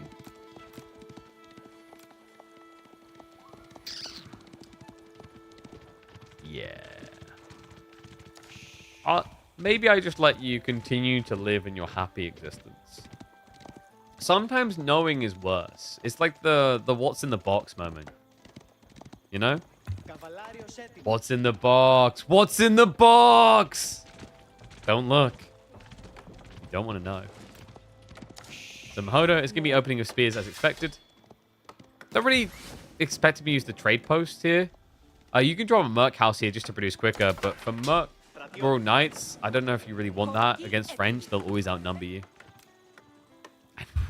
What? Hold on. What the hell? He's going for a delayed outpost rush on the berries. What? It gets scouted early though. Mahodo, immediate eyeballs on.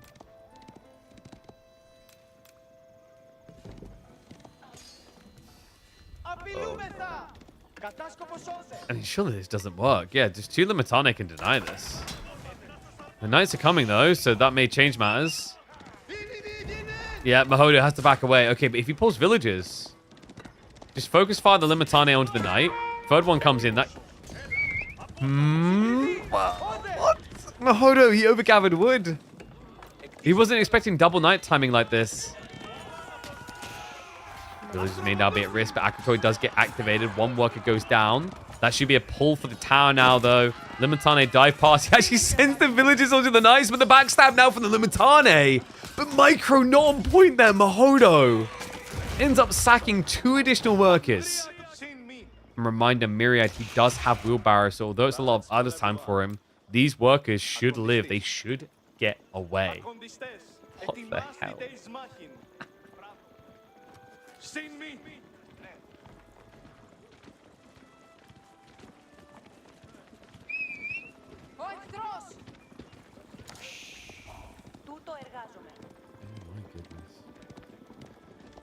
So, this is tricky for Mahodo.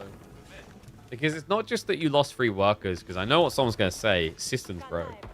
Yeah, you lost 3 workers, you do have systems, but you're also against French that scale a worker lead. You weren't warmed up.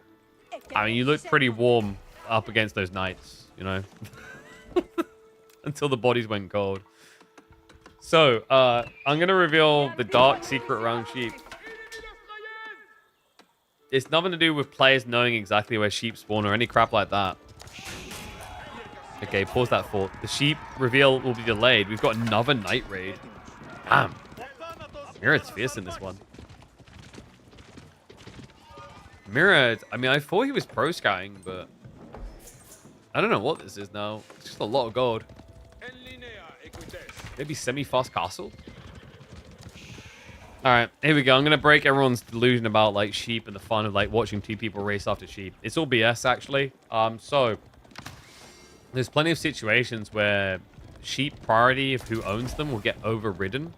Have you ever seen those situations where, you know, Scout A is, like, let's say, here. Scout B is here. Sheep is here. But Scout A gets the sheep. There's a reason for that.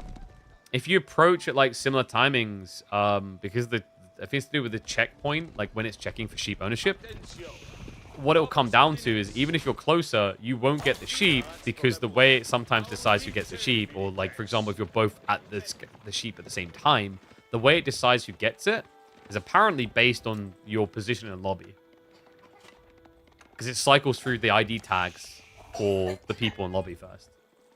So there you go. Breaks the illusion a bit. Uh-oh, Freya's here.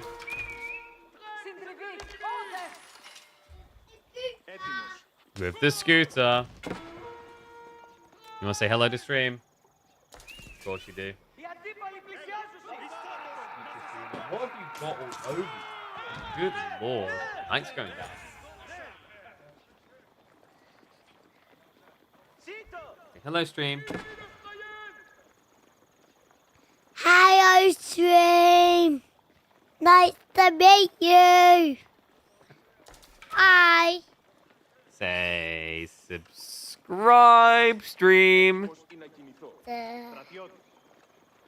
Subscribe. Say give me money. Try, give me money. All right, you go play. Say bye, stream. Bye. Love you. Yeah, you take the screw outside. It's very hard to get it out of here. Bless her. Take it back. There's like a pot of like this empty that had like little like crisps in them, and she picked it up and went, oh, my mum is going to be very upset that you ate all these.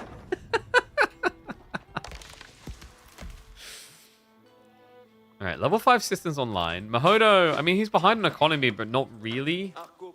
You have to add in a 26% buffer to him at this stage, so he's at least competing still. And their tech up timings are very similar here. Destroyed value heavily favors Mahodo. I don't know, I think Myriad maybe hemorrhaged a bit too much on the Knight front, and now Mahodo, this has to be unexpected. It is going to be the Knights. He goes into Knights. And Freya just basically broke my freaking aircon. Get out. Now. Bye. I think she broke it. No, it's probably fine. She just smacked it with the door really hard. Nice, though. This is crazy.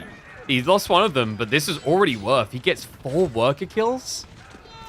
And remember, the real goal for Mahodo is to get the castle anyway. So this is a distraction and a hit. Wow. Yeah, I mean, you see the problems with this type of map. You know, you have to own the map. You have to claim it. Pro Scouts doesn't feel as good, especially when you consider, we said there's like, he can get 22 maximum deer, realistically 17. It's actually less than that. It's 12. There's 12 deer up for grabs because yours are just there. Just walk out. And I think he felt the same way about the central deer, but Mahodo, crafty son of a gun, was sitting on this trade post choice this entire time, waiting for the reveal. The perfect moment to get maximum value. It's not often you see people find great success building a unit against the originator Sith, because they always build more than them. But this is how you make it work. Great strike from Mahodo. Now Golden Horn Tower on the way. Archibald is in position, but Outpost will scare them off. Oh, fragmented Knights here. Not ready for a dive. That got his root canal for £60 for 25 years ago. Yeah, but like, that's a long time ago, in fairness. But yeah, I don't know. I think I might just end up having it distracted. Like I said, guys, I'm not making crap tons of money. I would like to, but I'm not.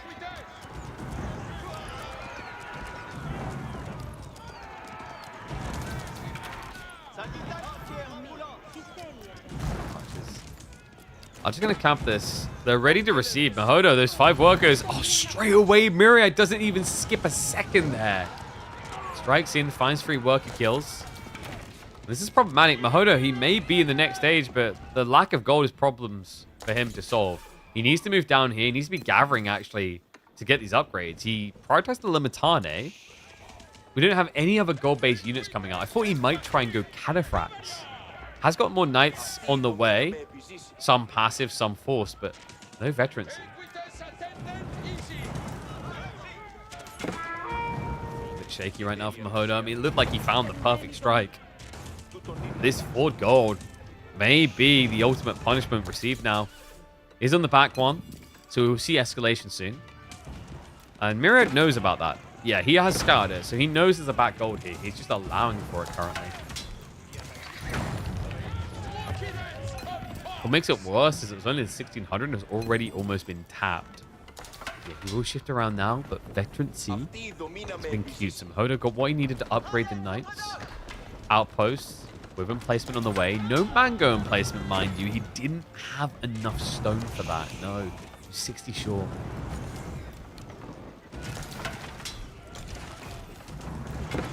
Is this a good breach for Myriad? You'd think the Limitane would be able to hold this back. Yeah, but the problem for Mahodo, he got veterancy, but he didn't get enough for Undermesh level 2. He actually still takes quite a lot of damage from these archers. And he does not have crazy anymore.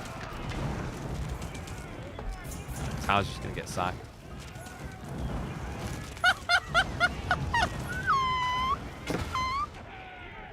A few more groves coming in, but not a lot. Stables racks. So he is thinking about Cataphract. Horse archers is kind of intriguing here, actually. Not for defending your base, but just getting a small handful of horse archers to go raiding is huge. Alright, he's relentless, as he should be here. He hasn't found the justifiable hit to tech up himself yet, so he keeps up the pressure, and things are looking good for him right now. Double up on military strength. Work a lead, and Let's not get started about all that idle time. Dive now coming in towards the farm. Limitane have to show their face. Archer mass big enough to insta-kill. And it's going to be a creep out Mahodo. How many times are we going to have to reallocate this tree line? At what point do we say wheelbarrow is worth it? This is the problem. If you had some gold, you could rush towards it and feel good about this migration. But this is so painful in your eco. Each move.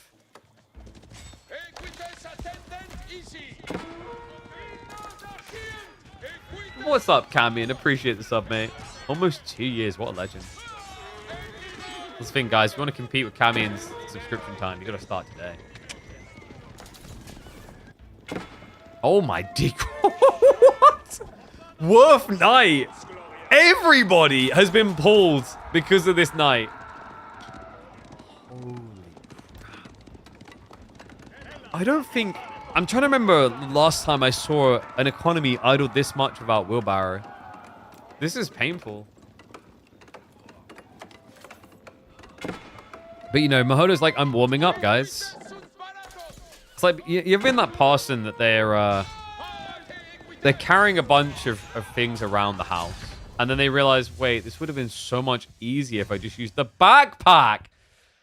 Oh, no easy route here. Game number 1 will not go to the poll. Myriad taking an early lead and showing you why sometimes castle is your worst enemy.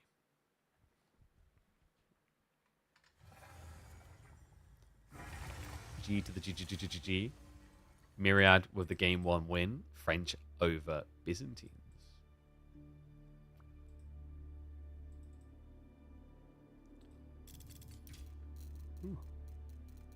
Oh my god, I still haven't drank any of my caffeine. Here's the thing, chat. I go to bed late because I'm like, you know, I've got loads of things to catch up on. In fairness, I wanted to play some Battlefield last night. I really should have streamed it. We were slaying out. Like, we having a few games, and my mate, he was like, you should have been streaming this. I was like, yeah, you're probably right. I don't know, like, my problem is, like, I'd like to do some Battlefield content on the side, but I don't know. I don't really want to create a round that would be unique that someone's not already doing. That's the challenge. Because, like, weapon builds and crap like that, everyone and their mum are going to be doing. But we were slaying, mate. We had, like, I think the final game of the night was, I think, 38 kills, 2 deaths.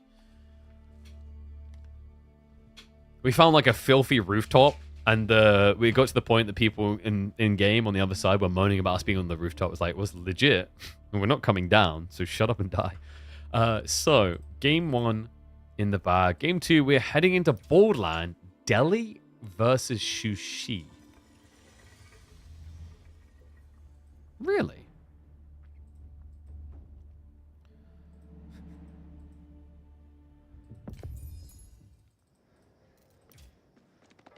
Well, you know what they say. When faced with a map that has insurmountable amounts of power for pro scouts, completely ignore pro scouts. Well, not completely, but definitely going to be late to the party here, which is a little bit worrisome considering that Mahodo, as the Delhi, is already 1 game down in this series. That's right. If he loses here, he is out of this week of the midweek muster. Delhi's an interesting pick. I've seen it experimentally with mixed success here on Borderland. The logic does make sense. The condensed sacred sites allows you a clear win con. You can guard the central deer. But at the end of the day, you do gradually just lose out in the deer game because of how easy the flanks are then to reach. Myriad has one of the best civs in the game for going for those deer. It is going to be Shushi time.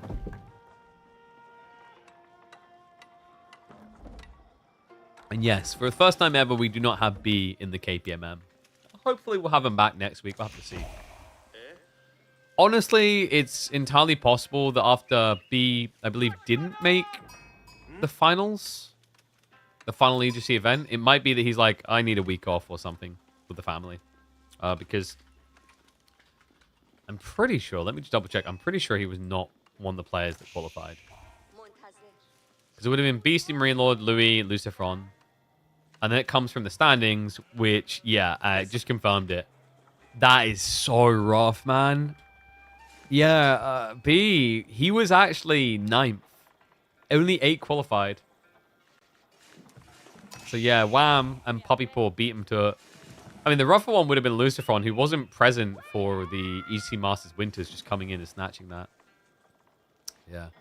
Pretty rough for him because, I mean, like, I think sometimes he doesn't get the praise he deserves for, like, how he's just on the edge of breaking through again. You know, he beat Dumu in terms of the rankings there for EDC events. He beat CSO, beat Kid Yardi, Numadan, all of them. But might just be that when he hit that realization, he's like, I need some time with the fam. So give him his time. I'm sure the lad will be back. Okay, so Mahodo. What's the opening likely to be here? Because I feel like, you know, you want to go Ghazi, but I think sometimes Spearman is actually underrated against Shushi in these type of maps. Because sure, your opponent will get the outskirt deer, but you can guard the central pretty easily.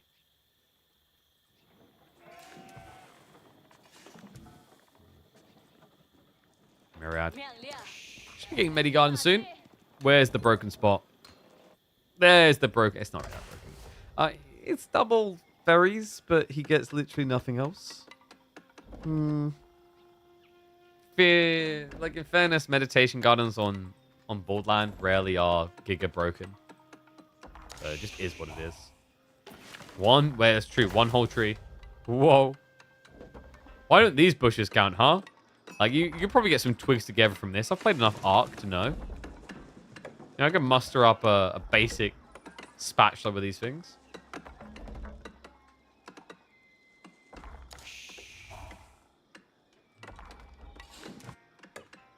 What do you guys reckon? Ones, do you think Delhi are favored here? Twos, do you think that Shushi are?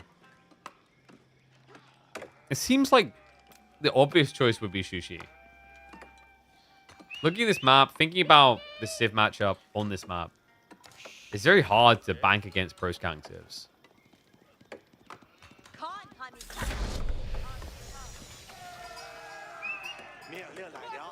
I would be surprised if Myriad didn't go pro scouts. I think that's the thing I'm going to miss this week about B not participating, actually. Is like, if there was any player in the KPMMs that you would see pick a pro scout Civ and not do pro scouts, B was the one. Guy was obsessed with finding ways of just not playing that meta.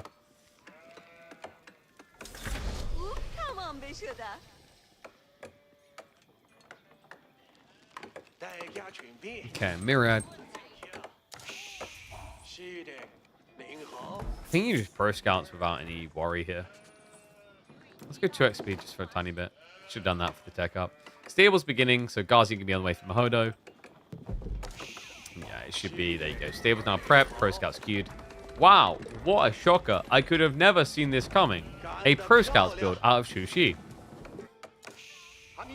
Sometimes I feel like when I'm being very clearly sarcastic, it kind of reminds me of the voice actor for Puck in Dota 2. Guy like sounds like he's having problems reading his lines. Yeah, pro scouts on the way for Mahodo. He did go for the double mill, so it gives you a decent timing, but you can see it's still going to take you 3.5 minutes. Your opponent's already getting pro scouts, as in he's already picking up deer. So this is why it's very tricky. If you guys remember, actually, in the middle of the pro scouts meta, Delhi looked a bit trash. Well, not necessarily trash, but although they weren't bottom tier, they weren't god tier like most people have come to expect. And the reason was that pro scouts came in way too fast for Delhi to really do anything about it.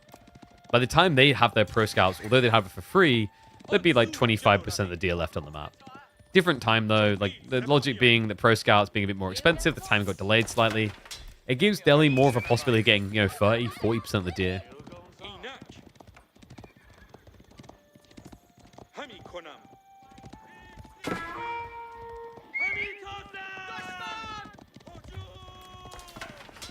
It's going to be the opening Ghazi intercept in the perfect location, actually. I thought Myriad would split the deer. He got greedy. And he thought he could because he did go Spearman. Guys, Ghazi can actually beat Spearman in small doses. Yeah, Mahodo just starts to inflate the scholar count more. He's got Sanctity coming. That's perfect because when he pulls the scholars towards his sacred sites, that's going to put him in perfect position to heal the Ghazi up.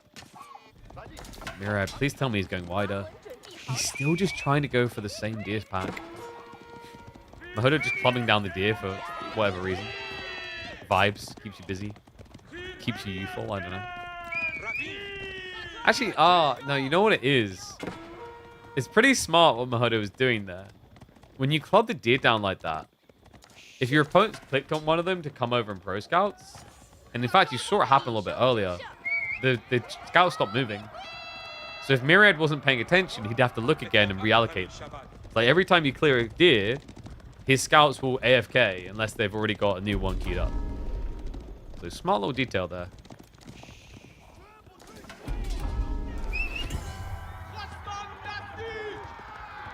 I told you this is an easy matchup. Yeah, but like, are you playing on Gorge or Borderland?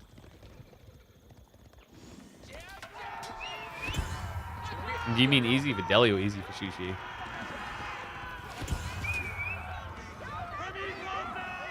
Relic River.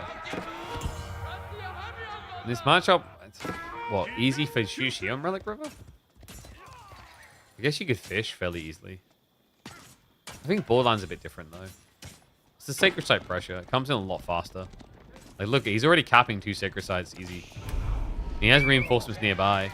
One skull's gonna get sniped. Second one was there. There's Spearman coming through. Ghazi, a little bit hesitant. Mahodo has got an Archer switch on the way, however. Yeah, unfortunately, he reveals it on the wrong side. Yeah, Pro Scouts on Field should win.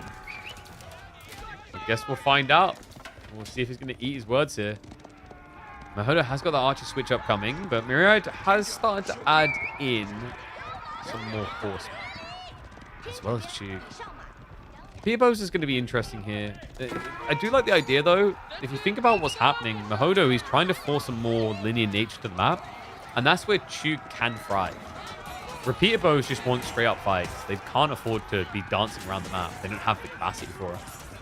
Lash coming in. Mahodo. Love to see him just fort the skulls a bit more. Really, you just want to use them to absorb the shots. Instead, Myriad is getting the premium hit. He goes straight onto the Ghazi. Spearman trying to clear that field. The Scholars is littering it. Yeah, there's only a few Ghazi left, but the Scholars are starting to get in the way. However, they're also paying a price. Dropping them. Wait, what was that switch? Myriad is going back and forth between Scholar and Scout there. The auto-attacking just screwing him over. Gives Mahodo a win in the engagement, but Myriad has at least reaped rewards elsewhere. He pulled back additional deer amongst that. 5 now on the way home. And there's going to be now Chug. Yeah, leaning more into Chug is a little bit surprising, but I guess that's what he sees as his answer to Archers. The only tricky part is that Archers can outrange Chuganu. You know, Archers are able to quite easily play the edge of the fight.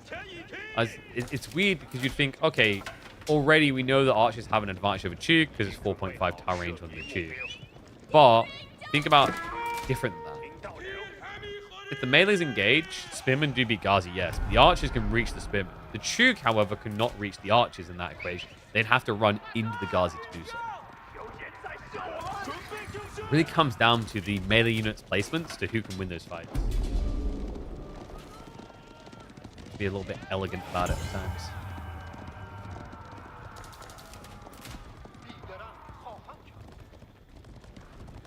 Double Sacred Sight for the moment.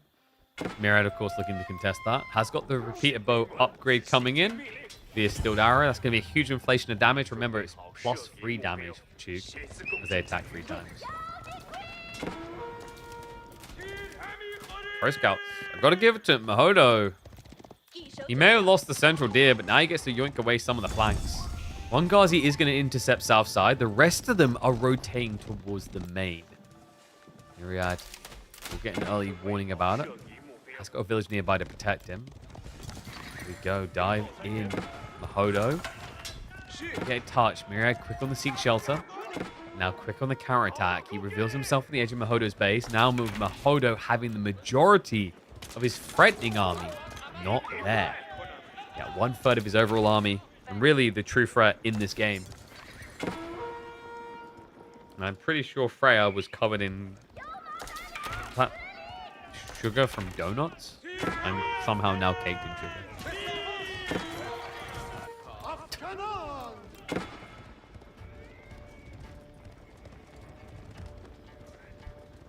Mira's getting ready for an A-drop?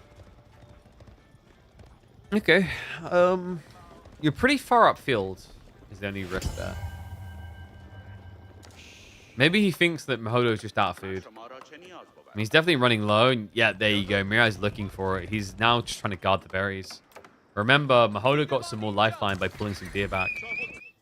Still a few left on the field for him to still grab.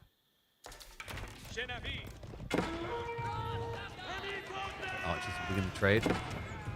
Myriad. This is a weird thing. You know, your bluff just got called. I think he came too far upfield here.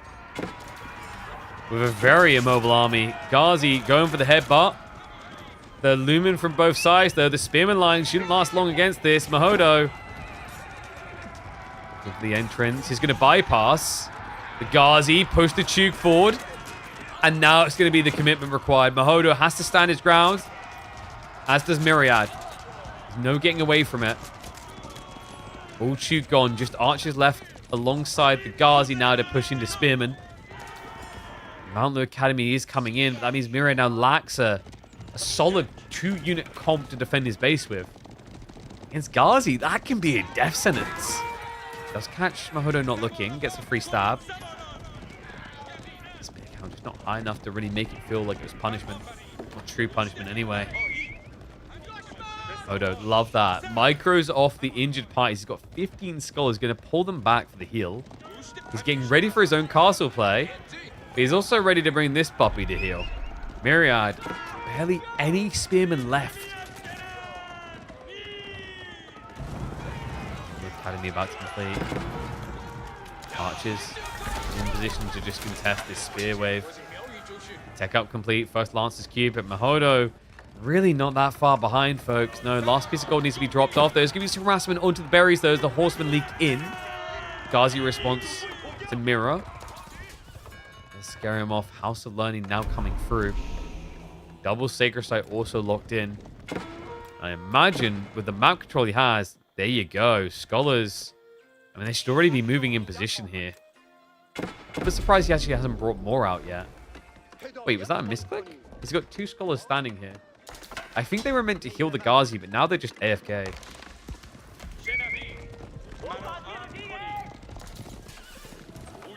Now that. Okay, that's kind of intriguing. Myriad, he's going Chuk still.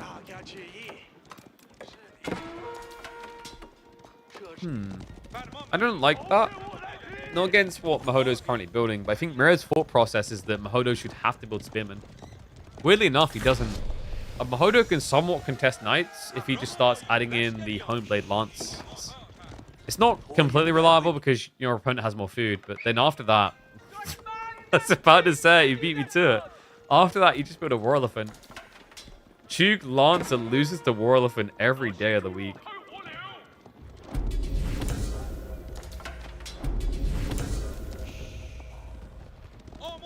Great hit. Ghazi, get 2. Relics now on the way back from Mahodo. And more soon to be picked up. Yeah, this should be the 2, 3, and then the 4. And why stop there? Oh my god, it's going to be a 5 relic game. Maybe Myriad can stop this one. Depends on whether the Ghazi just drag him astray. And they're going to do exactly that. They pull him the other way. Where the hell are you going? I want to do what my big brother does. No, I can hold a sword too. So go back to work, Timmy. You're being silly.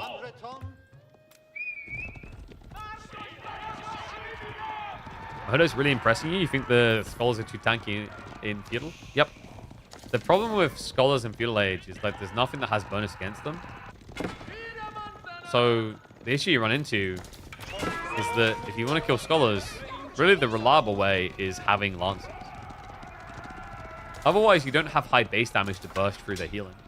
The only other way is having enough crap tier units to kill them straight away. Like, for example, massing archers. But the problem with massing archers is you can't just mass them. It takes a bit of time. Whereas Scholar's presence with extra health is pretty much there straight away. So you see this most notably in like early engagements where someone have 3 or 4 Scholars and they'll absorb so many hits from melee units and not die. That's the issue. You know, you haven't got damage to the point where healing isn't OP in an engagement. Nice intercept there, though. Does stop one of the Scholars bringing the goodies back. On the north side, I believe, already got in, though. Yep. 2 Royal Elephants already spawned. Myriad will not see that either. Another crazy thing is, remember, Scholars, they have got the vision tech. They can see very far. And Myriad... Oh, come on, no! Wait, what? You've got... Okay, he does see him in the end. That was ridiculous. He almost got away with that. base. Scholars are maybe dying on the flanks, but it looks like Lancers are the ones at risk of dying in the base. It's 3 War Elephants already. Myriad's army is really not that threatening. He's going to look for a club down, but not a great trade. Meantime, Scholar able to retrieve on the flank. So 4th Relic now on the way home. 80 gold per, remember, for these passively. It accrues quite a lot of resources from Mahodo.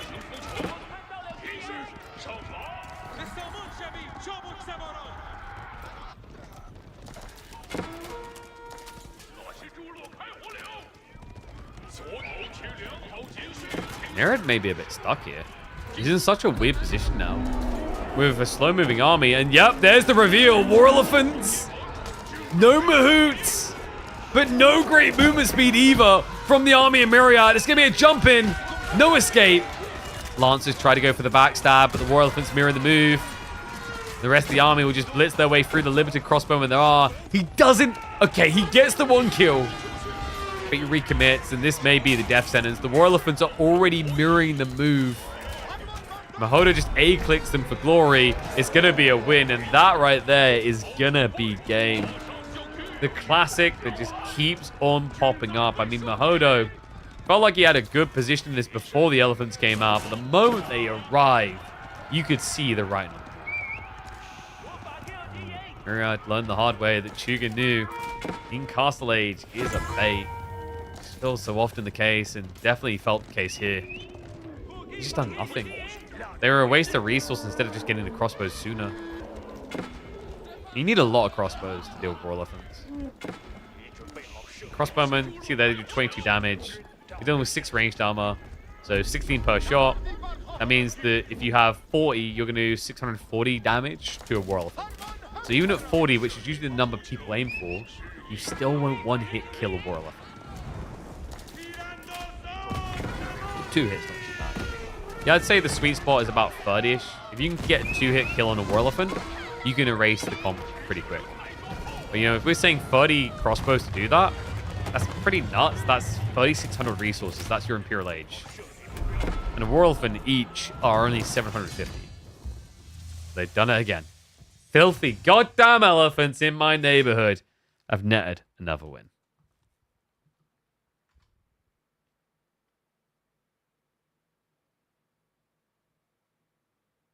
Elephants. I mean, what else do you want me to say?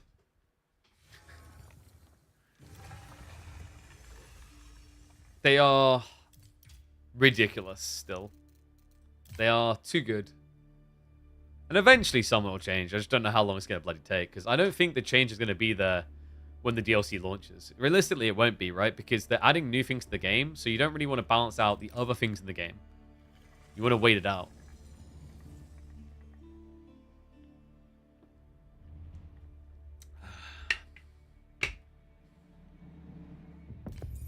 Make them worse in Castle and give them all the elite text. The problem is in Imperial Age, I think they're pretty bad. I think Castle, well, not bad, but like they're not a problem in Imperial. They look like they're a problem in Imperial because the fact is usually people build an advantage in Castle and go Imperial. Never be deceived by that. Like there's quite often cases where something seems broken in X age, but the reason it's broken in X age is because of Y age. It does make sense, really. You know, it's like there was once upon a time people like, oh, these mass men at arms strats for Castle are broken. That's because people were building them in Feudal Age. Like, yes, an English player that builds 20 plus men at arms in Feudal Age and goes Castle is going to be broken. Your issue comes that he was doing it in Feudal, not necessarily Castle. But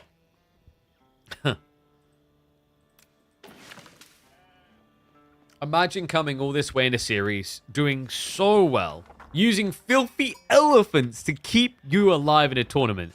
Just to get out-filthed. Game number 3, and Myriad has got the House of W's. Lancaster coming through to see if he can secure himself a date in the next round up against either Wham or Jondo. Mahodo.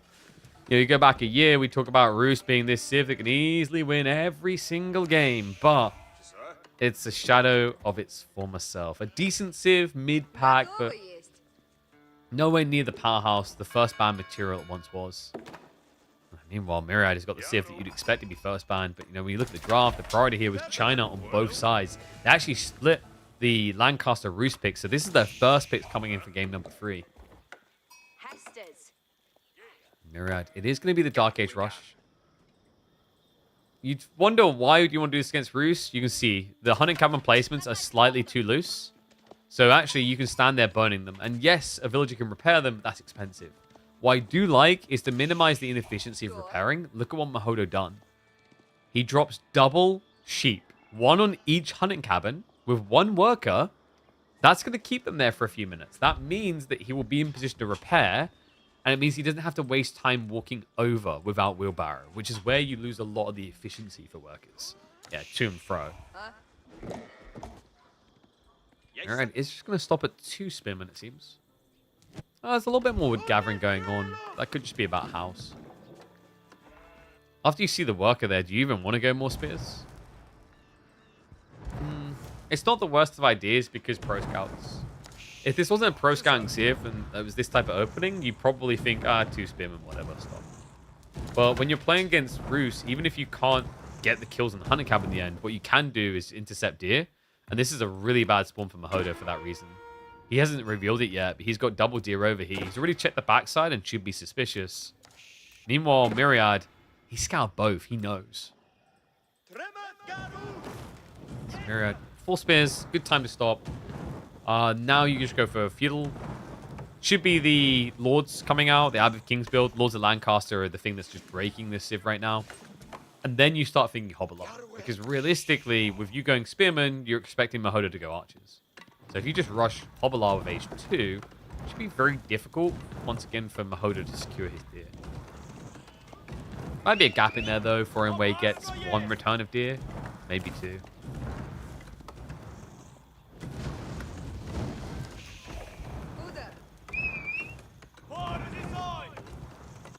Myriad has worse wood regarding defense. You are correct, but that's the tricky thing, is like Lancaster aren't a defensive civ anymore. Do you not notice that?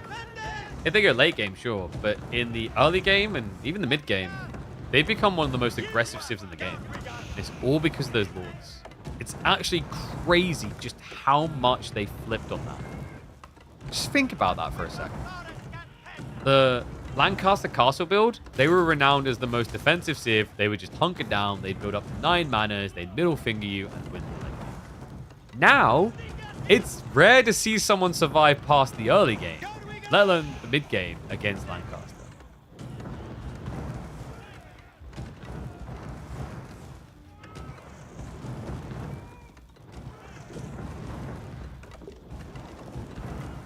So it looks like he did clear the sheep up already. So he pulls the worker away. Now it gets a bit inefficient for Mahodo. You probably want an archery opening here just to clear the spears. Or does he go wooden fortress? Yeah, okay, he goes wooden fortress. That's nice. We had this from Marine Lord actually on the weekend, where instead of just rushing archers, he neglected the need for it entirely by just adding in a wooden fortress. That had very mixed results. If you guys remember the Vortex, Luciferon versus Marine Lord game, yes, it protected the tree line, but it meant he had nothing to then get the deer. So keep an eye out for that. Mahodo needs to be lean on his way of getting into archery afterwards. Otherwise, you may have wood, but you won't have pro scouts. He clearly wants pro scouts because he is going for a 3rd scout.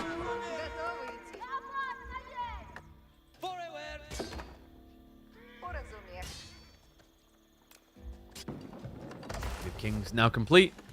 Stone being gathered, so Myriad will be getting into his greed.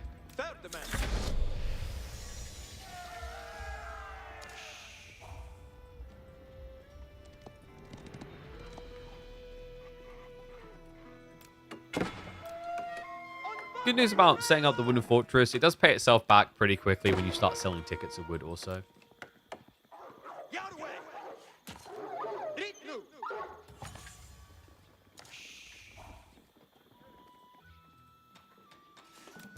What do you think, guys? Ones of you think Mahodo's going to win, 2s of you think Myriad is. It's like at that early point where you can start to paint the picture of what they both want to do, but it isn't like, well, of course X is going to win. He's done this.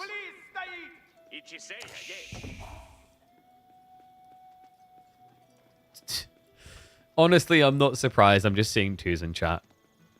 This is the thing. We've seen enough Lancaster games. We've seen enough ones that like they should realistically lose and they just outright win. It's very hard to bank against them anymore.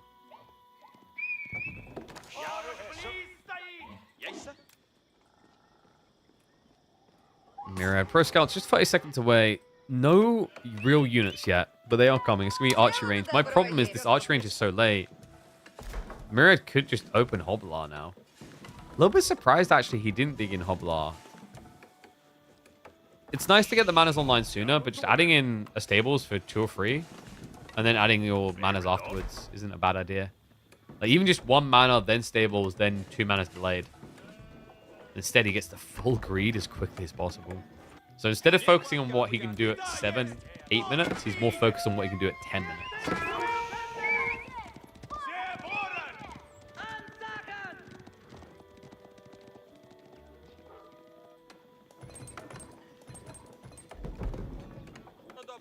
Gonna be Ford Trade House. Oh, you think he's going for here? Yeah, because he hasn't left the room. There's nowhere else you could place it. Good eyeballs from Baltoon. My only concern there is, like, against the Lord all-in timing, that's very scary. I think you have to earn that. So I'd like these at least adding in knights for it.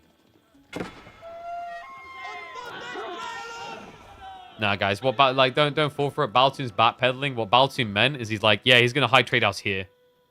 He's going to walk all the way across the map. He's like, Myriad, your tree line's better than mine. I'm taking this one. Boom, right there. Then Myriad's going like, oh my god, what the hell? And then Myriad, because he's got like a venison allergy, he'll be like, no, keep those deer away from me. And he'll just, okay. He lied to me about the venison allergy? I can't trust him on anything anymore.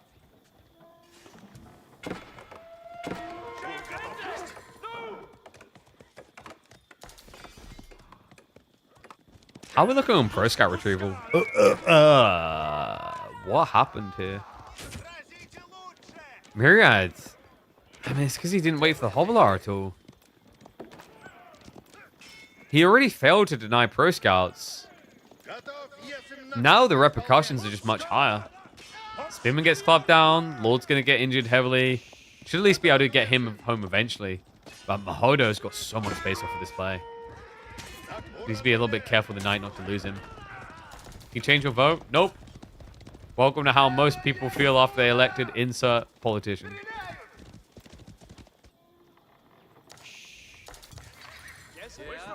Myriad with the 4 deer. This is kind of risky to start losing a bit of map control. So he needs to find a way of just reasserting himself here, which gets difficult when the knight numbers start to get up. It means you're going to feel very exposed on this 4 deco. No survival techniques means he's not even clearing that economy quickly. I'm a little bit surprised with the lack of survival techniques, actually. I guess he's just trying to be as lean as possible on the resources. Then again, he's holding quite a lot in reserve. Slow down on the deer retrieval, but ultimately futile.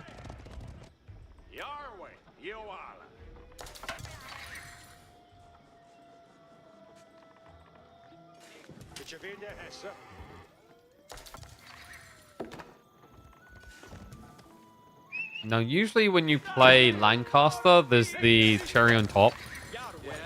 The coup de grace, which is going to be getting into Yeoman. But I don't think that works here. Just kind of have to stick Spear Hobbler until you're just ridiculously dense.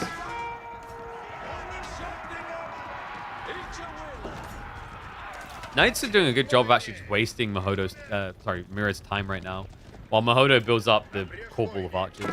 Steel Arrow also prioritized. Myriad has not done that. A little bit surprised by this considering he seems to be aggressively aligned.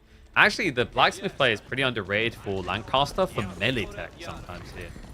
Melee tech's pretty cool. Your Hobblas do so little damage that +1 actually makes a world of difference. Now, we always talk about the archers getting Steel Arrow and a rush as a priority and an obvious one. And it makes sense when you think about it. Like, oh, yes, it's a range unit, but outside of that, you know, you get Steel Arrow and an Archer and Feudal Age, that's a 20% increase in damage. You do it with a Hobbler, it's a 15% increase in damage. It's still pretty good.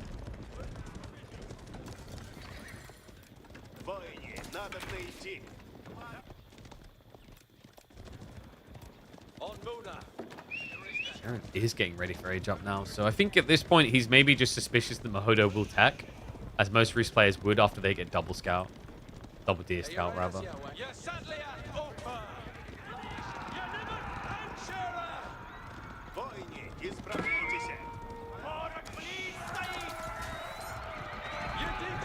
Can he go anything but White Tower here? By anything, I mean, can he go King's College? We very rarely see King's College these days. I do like the idea of it, but it can be very difficult to justify with only 3 manas. Especially when your opponent's building knights. I think he's going to have to White Tower it. Yeah. Oh, wow. Okay, but that's a pretty cool White Tower. Except for one thing that makes me want to vomit in your face. There is no wheelbarrow. Like, guys, just imagine how much easier it would be if you could bring all the old men workers in wheelbarrows along with you. You could run. Yeah, this is painful. The good news, at least, is going to stay out here. The bad news, however, is coming in on the flank now. Mahodo. Oh, no! The villagers, they don't know! Mahodo.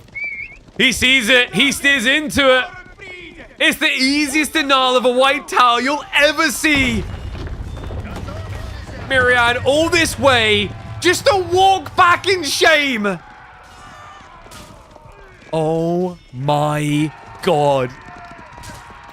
I mean, Myriad has one. He's going to have to pray to him now. Down by 8. Make it 9 workers after this kill. Does at least save one. High trade house now on the way. It will be a forward one. So Mahodo, weird that he didn't lean into the fresh tree line though. Either way, whatever. He can do what he wants after that. That is brutal. Myriad. I think he may actually have to rush into more manas here now.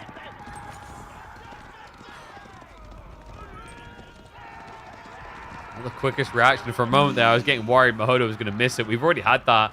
I think the other day. It was on Friday. We had a game. It should have been the easiest raid to end. And the workers just walked by unnoticed. But no, not Mahodo. He said he needed time to warm up. I mean, I'm not going to say it was the perfect reaction point, but if this was a best of 5, you can guarantee he would have boomed straight away. Either way, he gets the connect. Now with an 8-worker lead, high trade house to give him additional economy is going to be about 104 gold, 105 gold. Veterancy for archers primed, and it will be a switch into spearmen as well. Let's soon to also be upgraded. And this is the thing about Hovelar. There's so much trash unit in the way. It makes it very hard to ever escape messes. Knights are fully upgraded. Archer Mass commits out. I love this, by the way. Mahodo, he just triggered melee armor one. Wouldn't expect to see it in the rush that much, but like it's very smart here. Considering your opponent's got Mass Spear, Hovelar. All these very low base damage units. I watched some of the EDC final games. I didn't catch every single one of them. My opinion is Marine Lord on top, Golf Clappers, but, you know, Trophy definitely not safe. There's a world where he realistically could have, like, lost to Lucifron in game number 4. But House of Lancaster struck again, but maybe not this time. And speak of the man, the myth, the legend himself. What is up, Lucifron? Appreciate the raid, mate. Lucifron's like, wait, Lancaster can lose? Apparently. It very rarely happens. It turns out when a Lancastrian player tries to place their White Tower halfway across the map, things can go wrong. Yeah, Lucifron, though, I mean, he's a front runner to potentially dethrone Marine Lord in the EDC finals now after what he done. Oof. And hopefully, we'll have a more balanced map. Not map pool, Civ pool with the finals, because it'll be on the DLC. Of course, the first tournament on the DLC will be KPMN, which I'm sure the Amazing Lash and Liv's going to be a part of. But the thing for me is, like, actually, that's going to be interesting to see, because when you get into that type of environment, that's where Lucifron and Vortex are players that come alive, because then all of a sudden, all these new things added to the game, it's about evolution and adaptation. Create a meta, develop a meta. When the meta sits for a long time, Marine Lord, I think, is always favored there because he's just so good at refining the meta. The discovery phase is where the way that Lucifron and Vortex scrim in particular can be incredibly advantageous.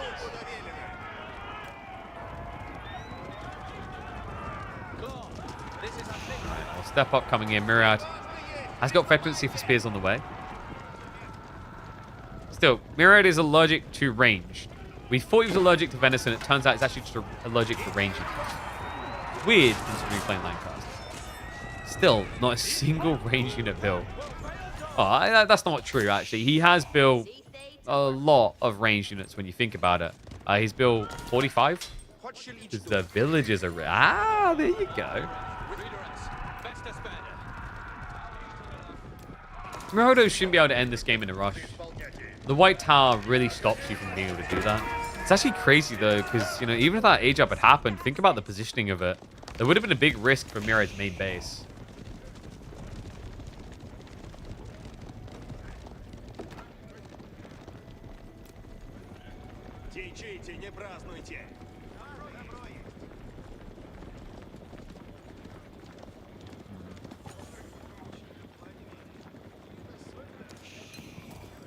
Does Mahodo just chill pill? Like prioritize relics, try and play. I don't like that idea. I think chill pilling is how Lancaster wins. You can't just sit back against this Civ because they get Imperial Age and they snake the Spearman. You just die. The Spear spam is so dirty, and I love this from Mahodo. An intercept on the board. He knew that Myriad needed this earlier when he tried to place a white tower over here. Nice one, the towers. The rest of the army is on the way, so either get your kills quick or get out of dodge. Mahodo chooses to commit. Sees the army coming, though, with the scout. Smartly played. We'll look to just escape narrowly here, but the Hobblars are going to make that much more difficult. Myriad, line formation would be his best friend. Just clumps up, goes in. The body blocks are big here. He's just standing his ground, shuffling slightly. Because remember, every time you move, the Knights have to repuff again. Fortunately for him, Mahodo's micro is impeccable there. Great split to get practically every single one of the boys out of a jam. And not just that, he goes back in. Oh, he didn't get the connect. He was mid-swing for a double kill there. The workers get away safely, but there's no getting away from this. There's no escaping the infantry ball. Mahodo, it's not just Knights now. Myriad has to slay the dragon. The Lords at a point where they can basically get 2 hit. Knights with the body block stops the Hobblar getting in. The Spearman mass is problematic. Myriad doesn't have a clean solution to that. He doesn't have any way out of this. Look hop on him right now. He's in a headlock, a chokehold, with limited food as well. He's on berries in his base. He doesn't have farms. He's only got 3 manas. The remaining deer can't be touched, not as much. The boar can't be touched. I just don't see a way. I think Myriad's dead. And I think I'm going to say the unthinkable here. The unimaginable. We are about to see a loss for Lancaster between 2 players that are fairly well matched. Yeah, it's one thing to say Lancaster lose, woohoo, but it was picked by a platinum player. No, these 2 are both highly ranked. You've got Myriad, who is 66th in the world right now, and Mahodo, who is 40th. They are less than 100 elo apart on ladder. Now Myriad with the Yeoman switch, but I agree, too little too late. If it enables the spin, the Hobblar rather, to kill the archers, could be his way. There's just enough Spearmen left here. He's not getting through them fast enough. The Hobblar is forced to commit to defend their base. Knights find their way into the tree line. Absolute disaster strikes. Hobblar are going to get on their targets now. Archers just kind of stuck here. They'll try to trade out as best they can. Mahodo, though, now with a 20 worker lead. Looks like he is getting ready for Imperial. Not just that, he'll find additional kills. These night raids really are the win con. Not the direct fight as much. But even there, the archers, although they will eventually get cleared, have done a lot of damage. Yeah, I mean, he lost quite a few. I think he was at 60, 70 archers at one point. But still, worth it. To find himself now up by 23 eco. About to go Imperial. And, I mean, you go Spaskia here. It would be the logical safe choice just in case you're threatened about being raided. Another cool thing for him is this is looking like it could be a 5 relic game. Maybe this one's a stretch, but even at 4, Typhons is an obvious follow-up play now from Mahodo. Okay, scrap that. It's a full reinvest. It was just missed macro. Ah, I see. He'd rather sort the farms first before attacking. That does make sense. We highlighted the food issue for Myriad. Mahodo faces that same threat. It's like, I could get imp, but then what do I eat?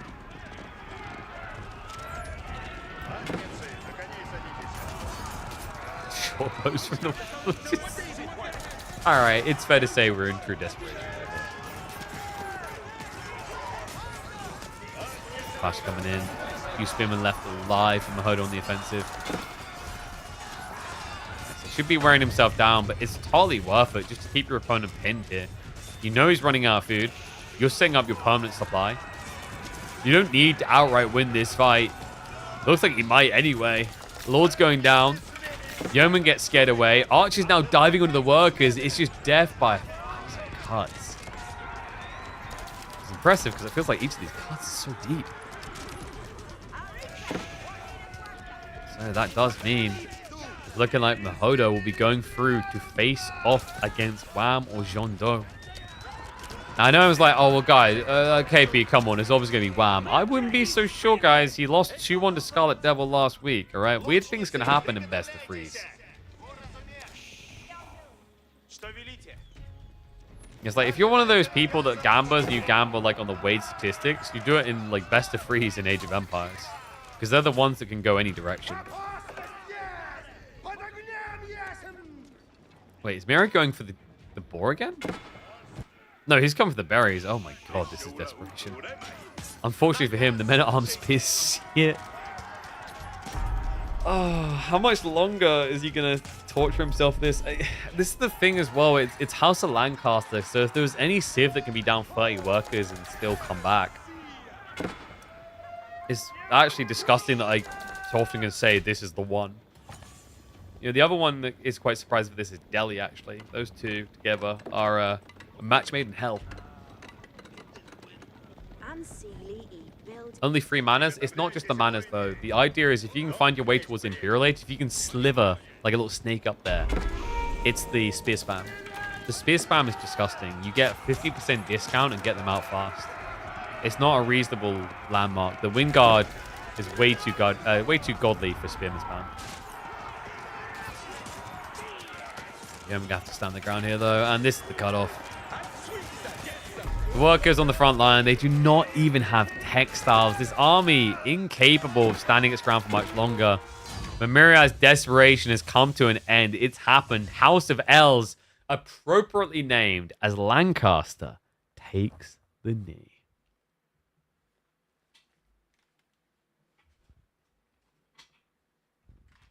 Well, that was unexpected.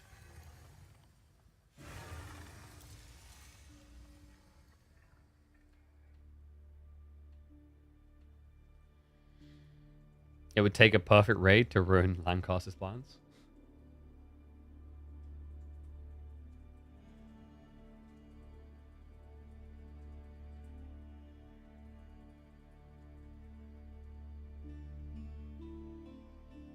Maybe. So, let's update that. That's going to be Mahodo going through. Well played to him. So, we just mentioned the Wham Jondo. We do have that one that we can watch as well. Oh, ooh, actually, who is Kisyu? So Louis MT, his match is being played now. But I'm not familiar with his opponent. Okay, I mean, we can watch this if we want, guys. It's a Dutch player. He's currently ranked 230th in the world. Would you guys rather watch Louis MT versus Kisyu, which I believe is live, or we can do Jif versus Miamica? Is there supposed to be a balance patch anytime soon? I wouldn't count on it.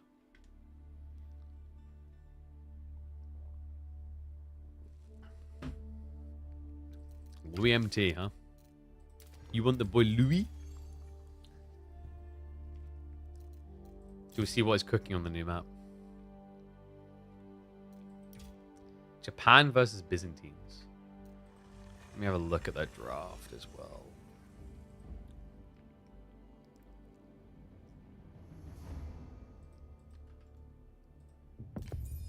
So a little bit behind live, but this series was posted to start recently.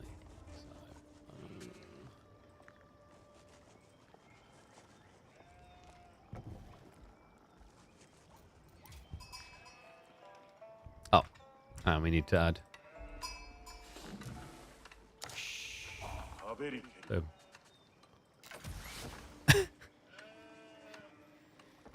All right, so when this map was added in, Corvinus said to me, I think there's a lot of civs that can work. It's really well balanced. So far, in every single series, Byzantines has been picked. That continues to be the case here in Louis MTs as well. Welcome back to the channel, folks. We've got Louis MT back in the midweek musters after a little bit of a break, going up against Kisyu as the Japanese. Kisyu from Netherlands, rather, who is 260th on the leaderboard. So decent ranking. But if you really wanted to deflate him, we could just highlight that Louis MT is much higher up the ladder. He is in third place right now with 2,330 elo. He is also in second place with 2,370 elo. Yeah. This is a tough cookie to crack, but I thought it'd be intriguing. You know, you have to remember, best of threes, anything can happen. On top of that, you've got the situation where not only can anything happen, but we've got a brand new map. This is Sixfold Crossing. It is a new map designed by the minds of Corvinus and Kevayu. Kevayu, whose work you would have seen all over the place. Corv, who's been grinding hard in the shed, trying to come up with new ideas, fresh ideas for Age of Empires 4. Oh, is Kisyu from Poland? That makes more sense. His name sounds very Polish. That would have been my first guess, and then I checked his account and saw that he was showing us in Netherlands.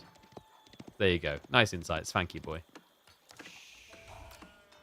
So Louis is going to be rushing up the system levels, which is interesting, actually, up against Japan. You'd expect a Dark Age rush here, no?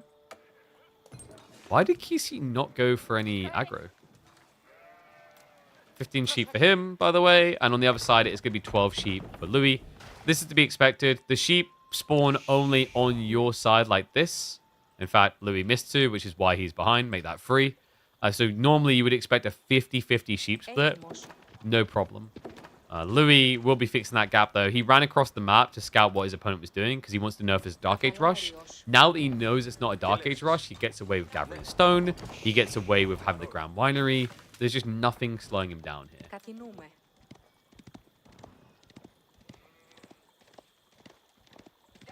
This is the most picked civ for EDC Masters Falls. It's just broken civ. Well, I wouldn't say it's a broken civ. I'd say it's bordering it. Like, if you look at the broken civs and then remove the broken civs, then yes, Byzantines is #1. You get what I mean? Like, Lancaster and... Like, I wouldn't put Byzantines on the Lancaster-China level. So if you remove those two, agreed. Because then you're talking like Byzantines, Japan. Those are the go-to.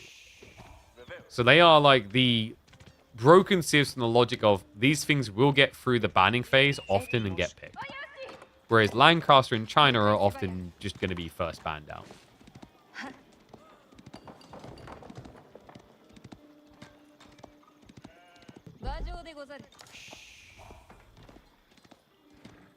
Louis with the quick inflation. We'll be looking to add in level 3, level 4. Kisyu. I don't know, man. This looks pretty underwhelming right now. Tree spawns look hard-coded. I don't know if they're hard-coded. These ones might make sense for it. I mean, I'm sure Corvinus could enlighten us a bit on that. You might be right, though. Then again, like, it might not be as much hard-coded as they can't really spread wide. Because spawn limitations with resources around them.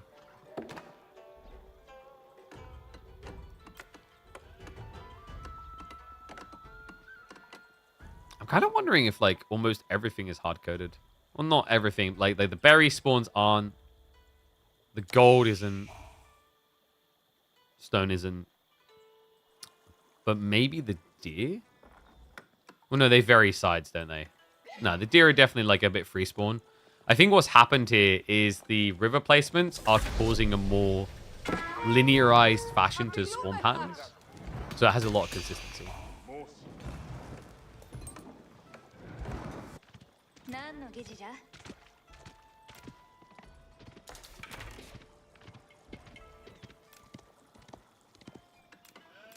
Okay, so Louis, stable's opening.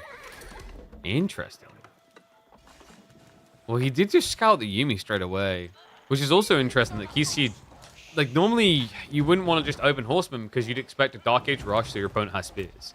This game is already a bit odd from that perspective.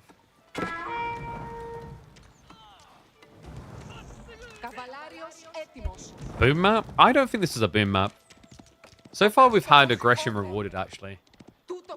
Oh, well, no, mixed bag. Corvinus had a slightly defensive strat with his Byzantines, but it at least was meant to counterattack with the camels. And then we had the second game was Mahodo versus Myriad, which was aggression rewarded.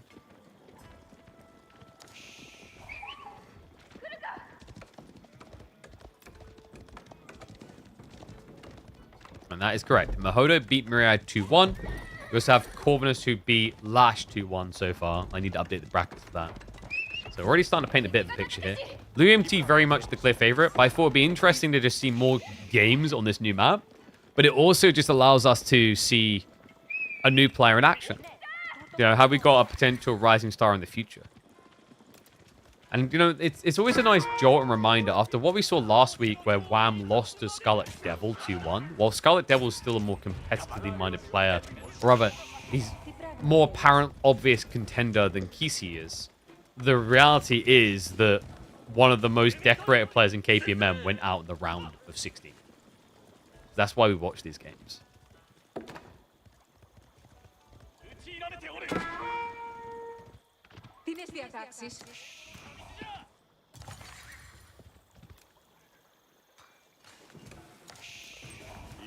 Do we have the timing for Bannerman coming in? We should do shortly.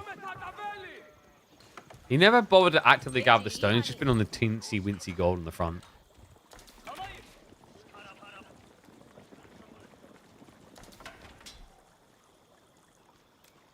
Kisi massing quite a few units to the forward side. There's just still a sheep that was missing this whole time. That's kind of funny. Louis, of course, getting a few groves in. The other thing that's nice about this, the way that he's spread out, like, yes, you want level 5 system, but the way he's done it, it means that if he gets hard harassed one side, you just pivot, which is really nice. It just means you can't be ultimately denied out entirely. And well, for the first time ever on Sixfold Crossing, we are getting dock play. And funnily enough, it's from the Civ with the worst sprinkled chip in the game. Then again, is it the worst sprinkled chip when your opponent has got gold on the river side, Rax, Archery Range, Forge? I mean, I don't think he's going to do the Droman, but if there was like a spawn to allow for it, it's not a terrible one.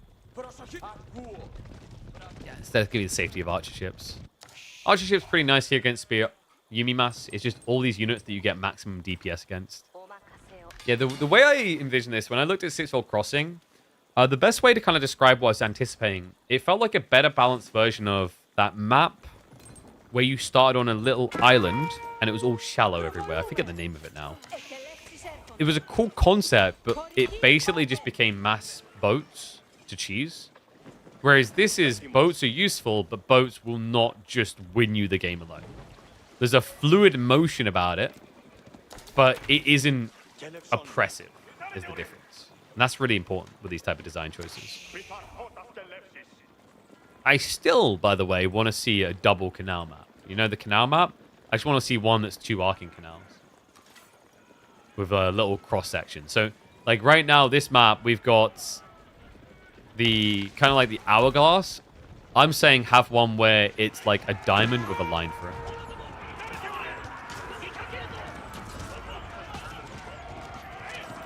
No. It doesn't remind you of Confluence, right? That's very different. Because Confluence was eco-focused, whereas this is just dynamics. There is eco, but it's not at the point where you're like, well, I have to do this. The problem with Confluence is like, we must fish. Fish is good. And then also the suffocation. Like on Confluence, you couldn't run across these rivers. That's a huge difference. Here we go. Galley coming around. We'll look to just poke pressure, but Kisyu, he already backs off. He's going to be going for the back gold here. And reminder, the close one is 1600. The back golds, they're the 4K.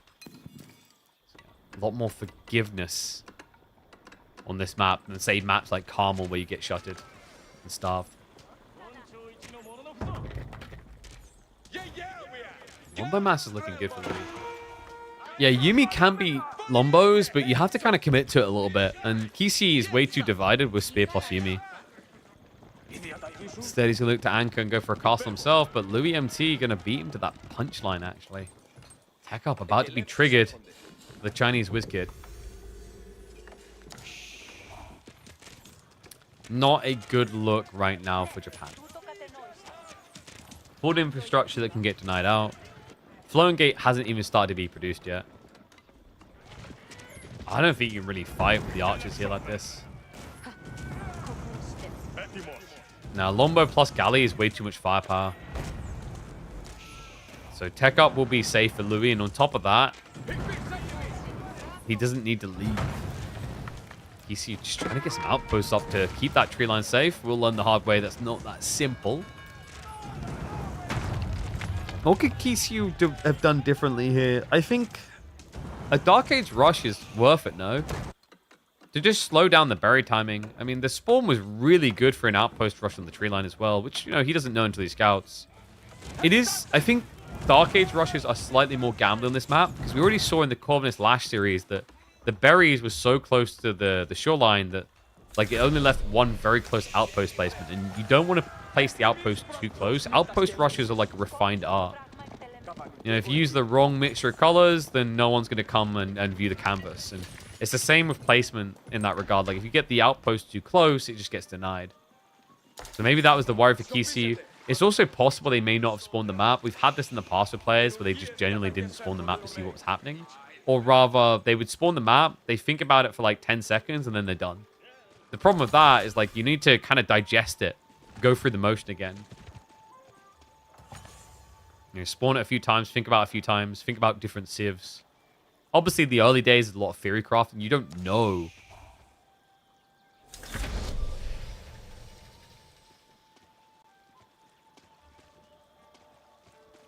Relics. Now for Louis. Ay. Not really much in the way of upsides for Kisyu at this point. It's going to be an extra racks added in, so he's thinking... What? Samurai first samurai? There's no way you build anything else against Lombos, surely.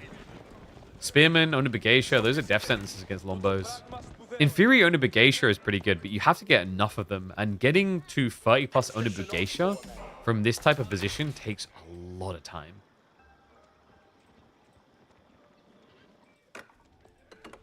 It's going to be spears. I mean, there's Califrats coming, but...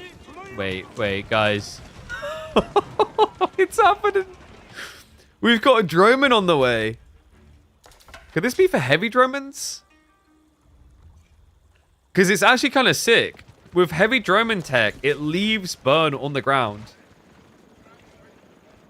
I don't know if it's really worth the 300 resources for it, though. Or 350 even. You think you gotta dock this map? Nah. Because you can always just outpost the ford, so then your opponent can't come in. But, like, his problem is Kisyu lost on land to then lose on water, right? So it's very different. Alright, here we go, guys. Droman's gonna win this game. Why?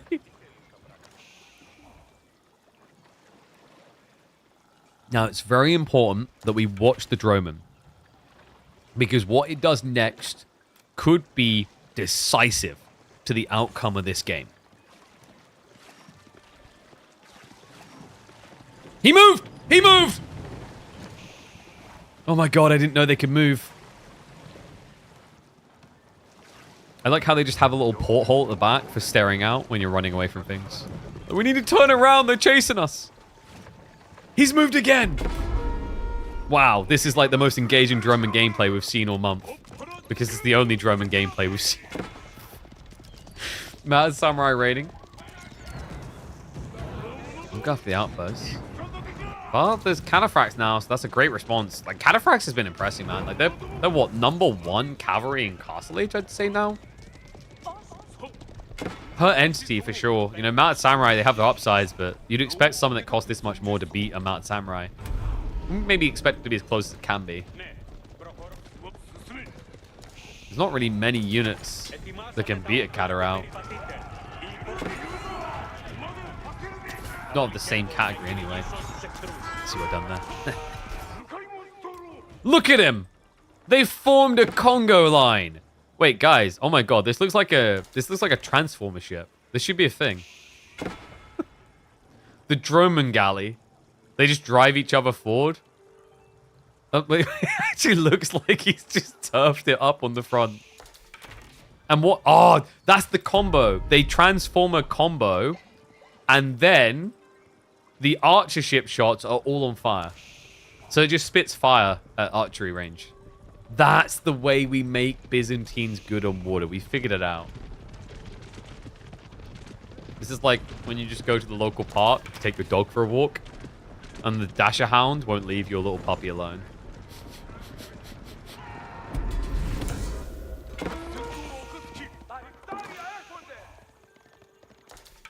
What's worse, the Droman or the Takebune? Droman.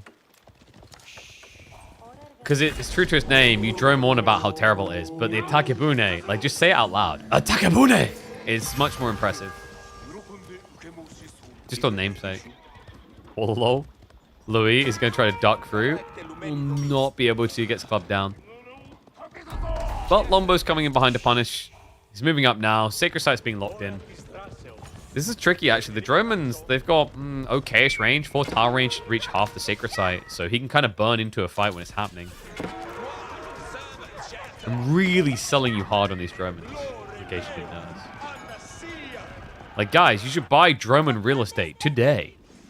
What do I get for my money?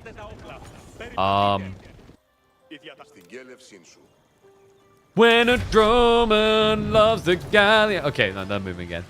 I don't know what you get for your money. That's all I had. Has he just got it clicked on the galley? It looks so silly, especially with the oars watching this thing go up and down the routes. Like, I'm pretty sure they need to add a sound effect for, like, the grinding of oars against rocks. At this point, they might as well just be tugging the oars all the way down and then walking on them like they're stilts. Alright, Arby's moving in. Kisyu, he has switched it up into mangoes. Not a bad idea against 40 longbow. Everything else in his army is a bad idea, though. Yumi, Spearman, they all lose these bows. Kisyu, he did go 2TC, however, and he has been building a villager lead for a few minutes now.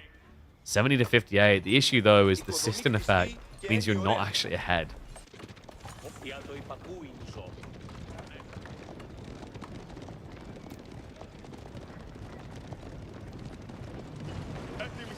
What an OP unit. You see how Kisyu has not been willing to fight in the entire center area of the map, the entire game, because of this ship. What a beast. But they have met their match. Mangoes will scare them away. It took a bit of time, guys, but we found the counter to Dromans. The only counter. You have to build mass mangoes. So next time you're in a game at Holy Island and you're up against Dromans, rush Castle Age and build mangoes. Anything else, you'll lose the game. Thank you very much. Signed a Byzantine player.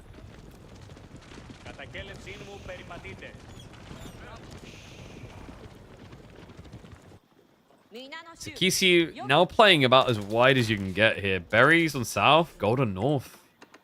And remember, he went infantry siege comp, so he's as slow as it gets.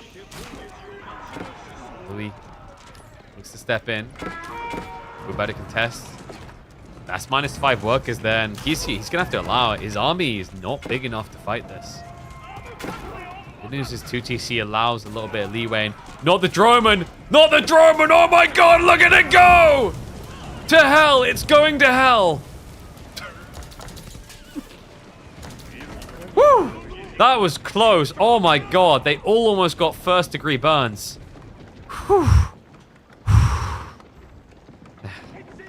Could have been dangerous. Foreign engineering company now on the way. Okay, I think Louis might have this one in the bag, guys. Hate to be a skeptic, but oh my god! Look at that! Flamethrowers beat religion. The revelations we make on this chat. Flamethrowers beat vision. That's right, because if you burn someone's eyeballs out, they can't see. We learned very important things today, guys. 60 Lombos is insane. Welcome to System Level 5 Golden Horn Tower with no losses. It's crazy how crazy things can look. Is that a mango? That's a mango tower. Oh my god. I don't know how you beat this. Mango tower and a Droman? Whew. Kisyu goes in for the contest. There's no mango in placement yet. He's going to get the bad news soon, though. He has to commit. He's now up against Imperial Age, but this looks doomed to failure. Because of the Droman! Mounted Samurai versus Droman. We now know which one is better.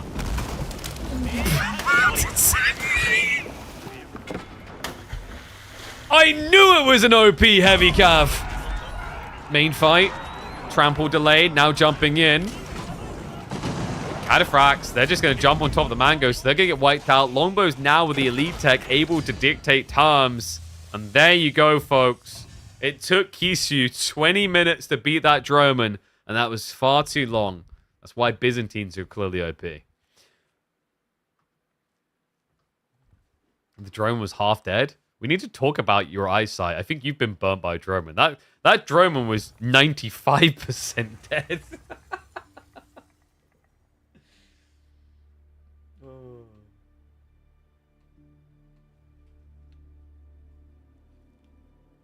I sarcastically want to call that a showcase of all of Droman's usage.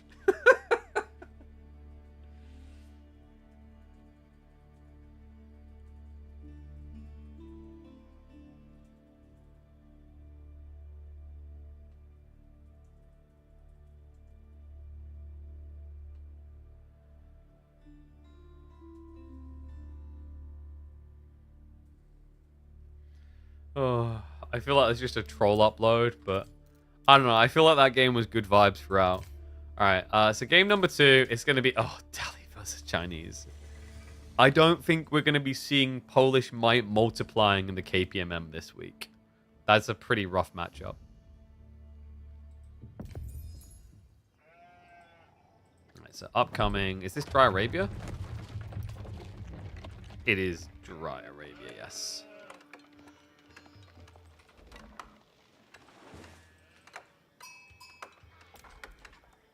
Around. And yes, this is tournament. The KPMM, baby. Game number 2, round of 16. Louis MT is looking to make it a quick finish. Signature civ for him in some ways, most definitely. It is his nationality. He needs to embody it. China has to be number 1 in game and in ranking. So Louis MT with the Chinese pick up against Kisyu's Delhi. This is difficult. Delhi versus China. It's not that Delhi doesn't have potential answers. It just feels like China gets to dictate terms too easily. The Pro Scout timing is great. The follow-up is really strong for them as well.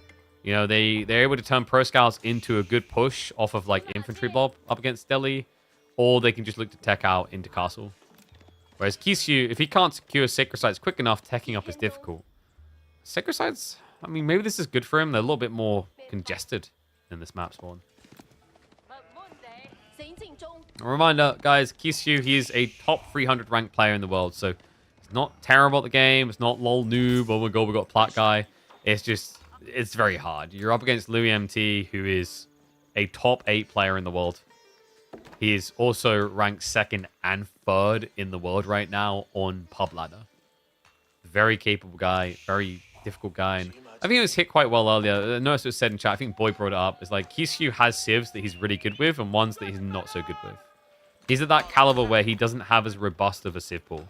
But the cool thing about that is in best of threes, you don't need a robust civ pool necessarily. You just need 2 civs that you're incredible with. You know, we've seen that in the past. People that would cheese their way through.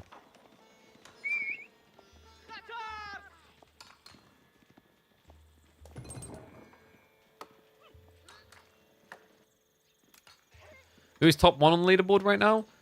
So the number 1 spot is actually May. May, 11 days ago, stopped bothering. He just took first place and is sat there. But Louis, like, he's been using 2 accounts reasonably actively.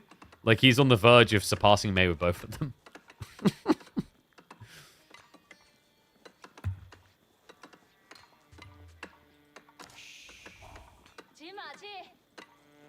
But, like, you know, keep in mind that May's civ pool diversity is about as diverse as my my choice of PC builders. That's right. I have one place I go. PC specialist. Because they deliver, baby. Yo, have you guys been using that code? Who's been buying PCs recently? Remember, guys, Pigeon 40 gets you 40 quid off. Christmas is coming. Maybe it's time for you to get a deeper bond with your girlfriend by playing games with her. Maybe get her a PC built on PC specialists. Or possibly, you know, you don't spend enough time with your dad. Those daddy issues they've been lying in wait since your childhood. It's time to solve them by playing games with Papa. Get him a PC for Christmas. I don't know how much you earn. Maybe it's affordable. Get him a starter one. But if you want to do that, remember, guys, PC specialists is our place to go. We love those guys. Big shout out to them. They're working with us throughout all of 2025 now. So let's go big in the build up to Christmas and let's get them to come back. I'd love to be able to actually at the start of the year be like, we done it. 2026, PC specialists all the way through. Oh, that would be incredible. And I swear by them. I mean, the quality, you already see it in the broadcast. Oh, Dome of Faith coming in. So nothing unusual in this game's opening.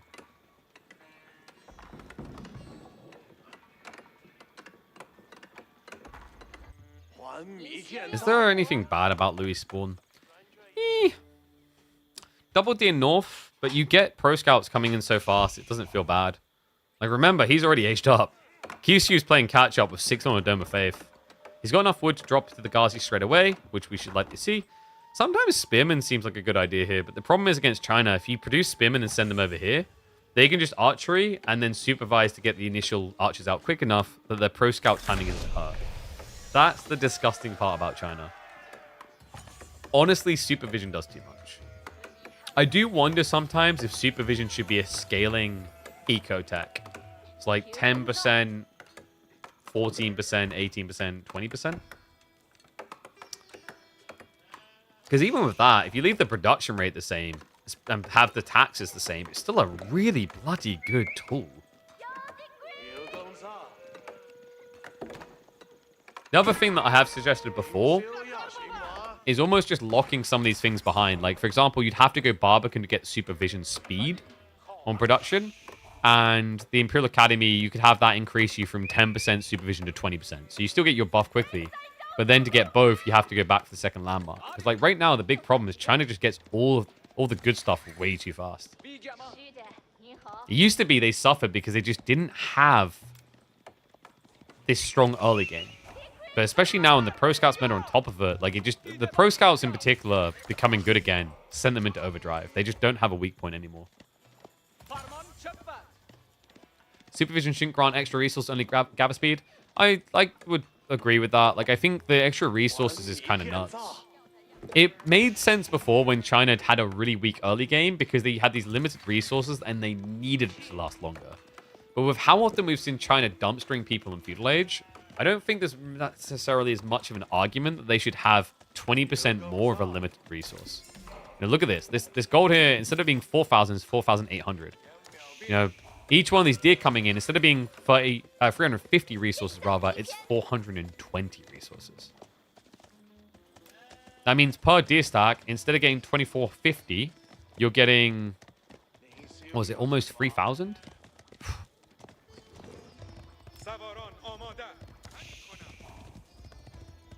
So Kisyu, he did go for the Ghazi. Spear follow up as well. So he done the predictable. Cool walls by Louis. Just means he can't be 360 rotated on. It means that if Kisyu wants to hit the gold and then hit the tree line, he's going to have to go all the way around the base, unless he gets a very big Ghazi army. What I'm looking for is Kisyu's timing into Sanctity Sacred Sites. Looks like he's on the mark. 30 seconds out, he does the pull. So he should arrive just in the nick of time to start capping immediately. What gets scary here is Louis can blob up a lot of army fast now. Great start for Kisyu, though. First blood drawn.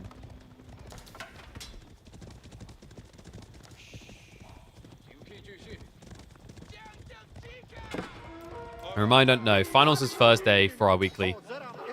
But we're live Monday, Tuesday, Thursday, and Fridays each week. And you want to be there for each day. Mondays is usually pretty interesting around 16s. Quarterfinals on Tuesdays, even semifinals sometimes. Even Fridays now, because we do, of course, have the third place matchups cast on that day from the previous week. We might, I don't know, if we keep growing a little bit more, we might look to start bringing back community games. I feel like when we have 500 people reliably watching, that's when I'm like, okay, community games is like, we can just do this.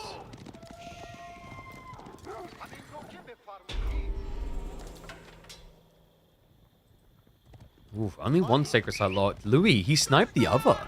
Was that just one horseman? If so, that's nuts. That must have been two. Takes a long time for one pony to get through 130 HP.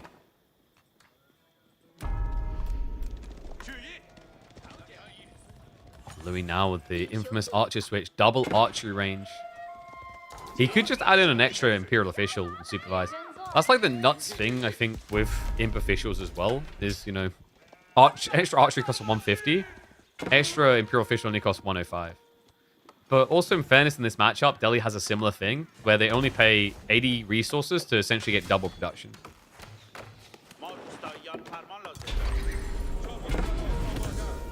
Ordinary demo on Steam. I'm aware. I've been holding off playing it because I thought it'd be cool to play on stream. Like, maybe we'll do it on Friday. I don't know how long the demo's there for. But, I mean, like, we basically got given super early access, but it was just unfortunate timing. Because I was, like, busy getting back into swing of things with KPMM, ill, everything else. Otherwise, we would have basically been, I think, one of maybe, like, 20 people or so that, like, could have streamed it early. Now, I'm glad to see it. Glad to hear that it's, like, performing really well in people's eyes.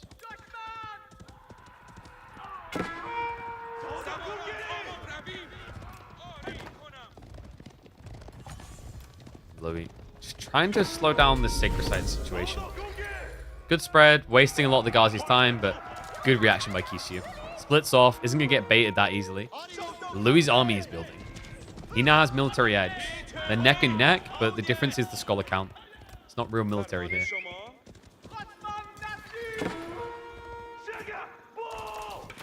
By the way, guys, if you're a big fan of like Olden Era and Might and Magic in general, remember, there isn't just an Olden Era demo available, which, by the way, if you've never played Might and Magic before, I recommend going and trying it. There is also a card game currently being funded. If you back it early, you get a lot of extra goodies. And they should be releasing the full product in 2026. We actually do have a highlight video of us showing it off, but we basically got sent the prototype, so we didn't even get the flashy stuff. I'm going to be envious of any people that purchase that. Is Battlefield 6 worth it as someone who's never played any Battlefield before? Yeah. I think you can get into it fairly easily. I think there's a nice balance of maps. You've got old school ones, which I don't even think are that good, like Operation Firestorm, where they're much bigger. And you've got smaller, easy to digest and flow through maps as well. What's the Might and Magic game called? Click on the link that just came up. !Heroes if you want it. It is the Heroes of Might and Magic trading card game. It's not a trading card game like Pokemon, where, you know, you gather random cards from packs. You'll basically be able to buy decks and know what's in them. But that's where it gets cool, because there's also... I really love the way they've kind of translated combat onto a board for that game. And the other thing is that you can mix multiple decks. Archers, skirting around. This is a good micro from Louis, though. Yeah, he just sweeps through the spearman, keeps his own alive, and now Kisyu, the Ghazi, are getting deleted. Damn, that was brutal. Louis made it look so smooth as well that he just like smooth like butter, the way he just flowed through with those archers. But yeah, the thing I was saying that's really cool with the Might and Magic trading card game, though, is that they have it set up so that you can mix different decks. So you could be Castle Necropolis, for example, which gives a lot more different permutations as they expand the game.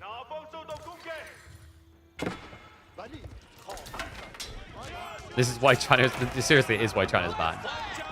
Look at the blacksmith timings. This is where, I think this is where things went wrong for Kisyu. I see this a lot for Delhi. It's hard to get right. But when you play against China, you need to be prepped with blacksmith early. If you're not, this is what happens. Even with the scholar count, you just can't rush techs on the same level. You get them for free, but you get them, what, every 2 minutes-ish, probably at this stage, if you prioritize scholars inside the research buildings. Meanwhile, China can get this tech in 24 seconds, and they'll get a third of what they spend back to afford the next one. That's the craziness.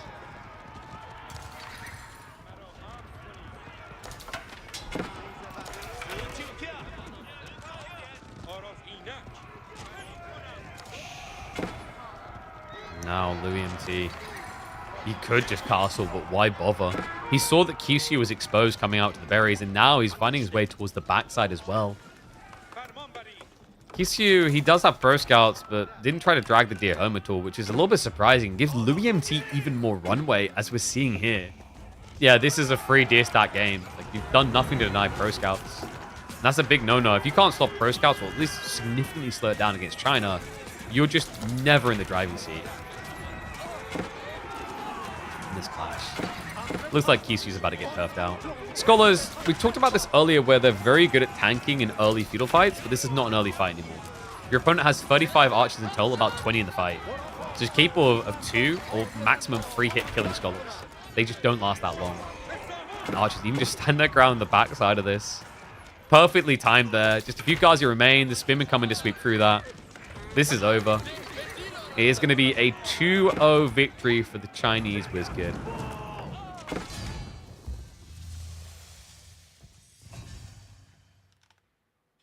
Okay, well played to him.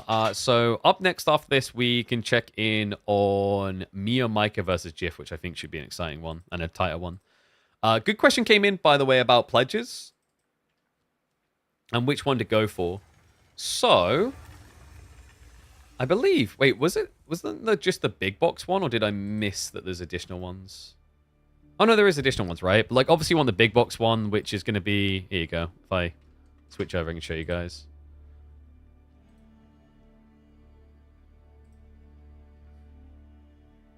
So yeah, you've got the big box one here, which is going to be the all-in-one.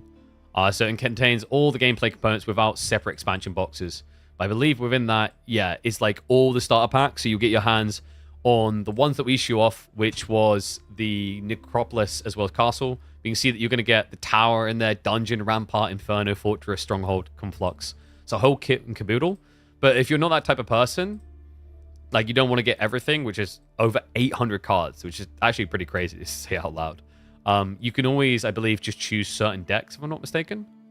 And they also, they have these scenarios, don't they? So one of the things they're going to be adding in was they were saying that there's going to be certain... I think they said there's going to be certain like scenarios you'll be able to purchase as well if you're not looking for just PvP, so you can do it with friends. But they also have these, which look really cool. So I have the big beefy playmat that is just like big enough for 2 sides, and it's like normally there's nothing on it. But you can see what they're actually also letting you get your hands on is one's branded to what you like. So you can get Castle playmat, you can get Necropolis playmat, all those things. And the stretch goals, by the way, they've almost hit every single one. There's only 3 stretch goals remaining. And I think they're going to crack it, guys. Like, yeah, like, dude, if you want to get maximum value, this is the way to do it. The final stretch goal is 800,000 euros, and they're already up to 771,000. Yeah, like, in terms of, like... So, like, to the original question of which ones to go for, the obvious thing to say is big box. But if you don't want to, like, go full ham-fisted, then you can just go for, like, the Adept, which is just the Necropolis Castle starters. Or I think there might be an option here. Jesus, there's an even bigger one. I forgot about this. Yeah, this one has all the faction sleeves. So this is like, if you want to play every single faction, then yeah, Emperor of Anta-Garrick is one to go for, because you'll get all like the sleeves and all the custom art and whatever. But if you just want to have the option to play every civ and you don't know what you want to play, big box is the way. Alternatively, if you just want to play it light and get what I showed you guys earlier, the the one to go for would be the Adept of Might and Magic. But yeah. So hopefully that kind of helps a little bit. Honestly, I'd say like Adept is cool, but the big box... Wait, what's the difference between big box and queen? I don't think there is one here. Oh, maybe you get the extra heroes. No, okay, guys, like legit. If you're looking at these two, don't do Queen of Might and Magic, just do the big box. You literally just get a really cool big box as well. Yeah, hopefully we should be working them again closer to launch, so I'll be able to show these off. That's 114 cards in it, and awesome holos. Yeah, exclamation mark heroes, you guys want to support them, check them out. I recommend borderline following them at least so you have the updates on what they're doing. But a really, really cool card game. The way they've planned out the combat is really cool. There are some cool add-ons here as well, if you want to just take specific pieces. So, I believe, if I'm not mistaken, the expansions are here? No, okay, I'll have to look later. You should be able to buy the expansions separately. But there you go. Like I said, if you know there's a certain civ you definitely want to main, then you maybe just want to get the sleeves for that one, which is 12 euros. And then you got the hero packs here, yeah. Okay. Hopefully that helps with those that are wondering a little, though. But anyway, let's get ready with the next set.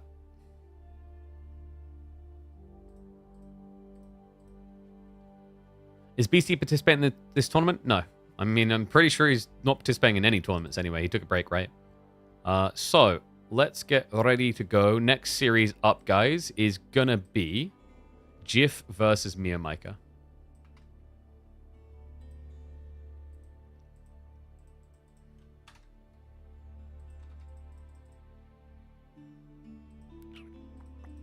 Miamica's been a little bit hit or miss recently, so I'm curious on this one. But I think, Jif has been expanding his hero, his Civ pool. I think Mio's still a little bit ahead in that department. So I would favor Mio going into this one.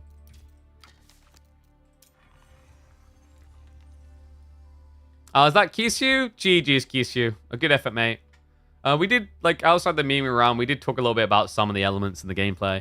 So there might be some things in the VOD that you find useful. I was curious why you didn't Dark Age Rush in the first game, actually. And then the second game... What did we highlight was the problem there? I think it's a really hard matchup for Delhi anyway. But, there was something we said. Oh, blacksmiths. Your blacksmith timing was really, it felt a bit late. I don't know if you felt the same. Stopping the pro scout? Yeah, in game 2. Yeah.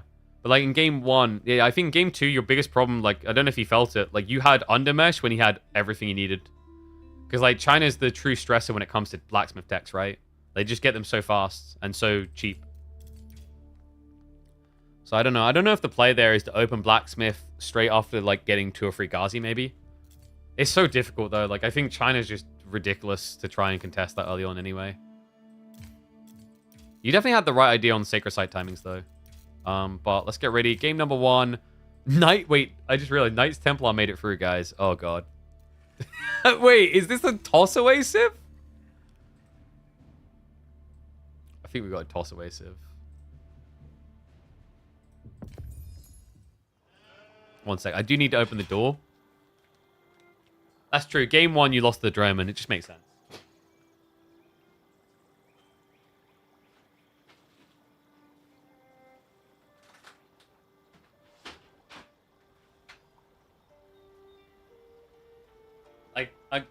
I warn you, if you watch back game 1, a lot of it is just us talking about the Droman. But the Droman was the key thing. Alright, this is a throwaway civ, though, for sure. Check this, guys. Yeah, you're seeing that correctly. It's Abbasids to face off against Knights Templar. I think the idea here for Jif is maybe almost a semi-cheesy opening, and if that doesn't work, then it is what it is. You let the Knights Templar through. In fairness, though, Jif got a great pick in reaction to this. He got House of Lancaster. He is, however, playing with fire. It's not often recommended in a best of 3 to sack the first game. Similarly, you don't want to over-focus on the first game. We actually had a great example of this, was it 2 or 3 weeks ago, where Sass went for 3 out of his 4 picks being really good on map 1, and then the rest being kind of a bit rough if we lost that game. But, my God. Oh, I love that. 1 villager versus 2. Jif.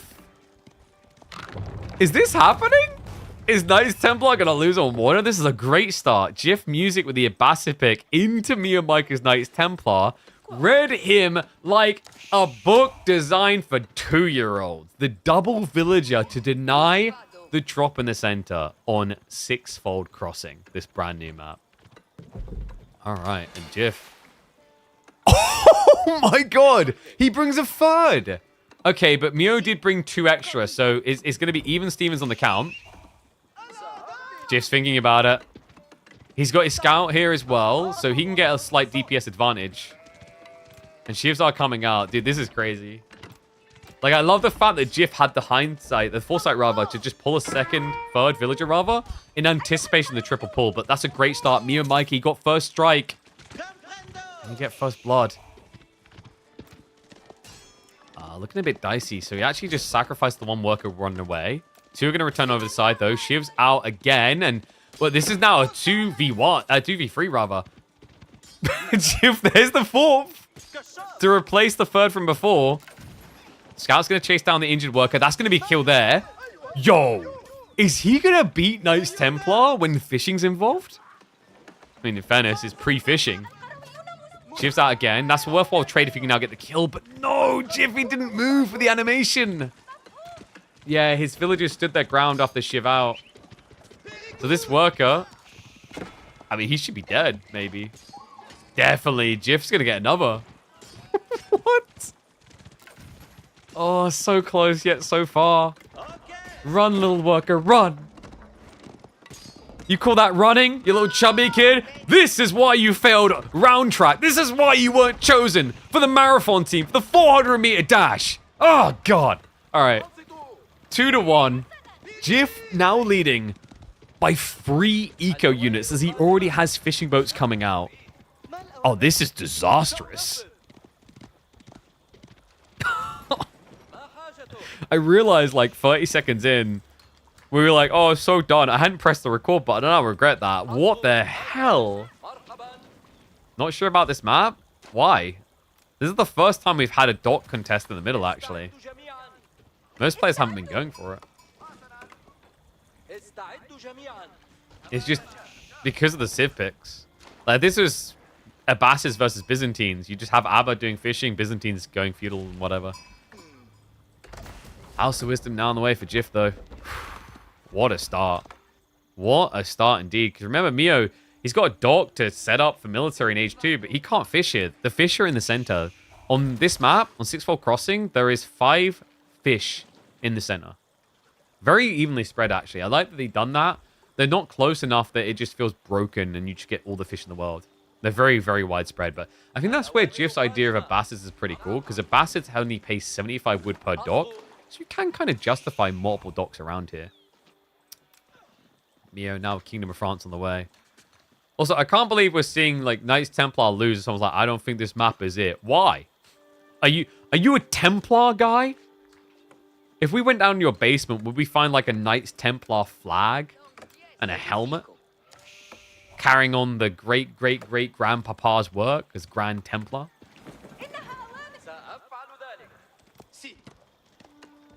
What are you hiding? Okay, military wing now from Jiff. It gives you the units to set up a ram to deny dock play if you're worried about Mio all-inning, which I would be. If I was Jiff and I saw that he still dropped a dock, I'm thinking, okay, he's building a Springle chip. He's just going to make this water play. But that's where Abbasids were pretty infamous on maps like Kawasan for this, where they'd let you have your water, and all they needed to do was build a ram.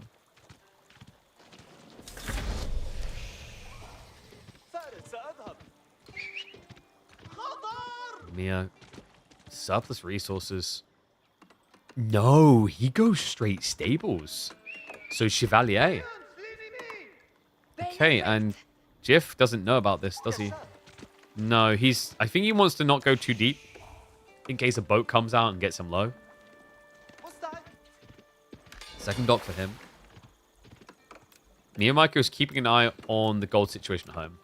Yeah, he sees a bit of commitment here. 3 villagers still on gold. Like, you're going to get a little bit suspicious. Like, what are you up to here? You know, yes, you want to get your hands on fresh foodstuffs.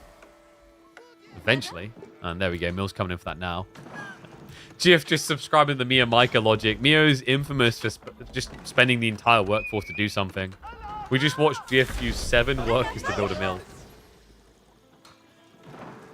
Should be an immediate fresh food stuff, no? Nah, he actually prioritizes the galley first.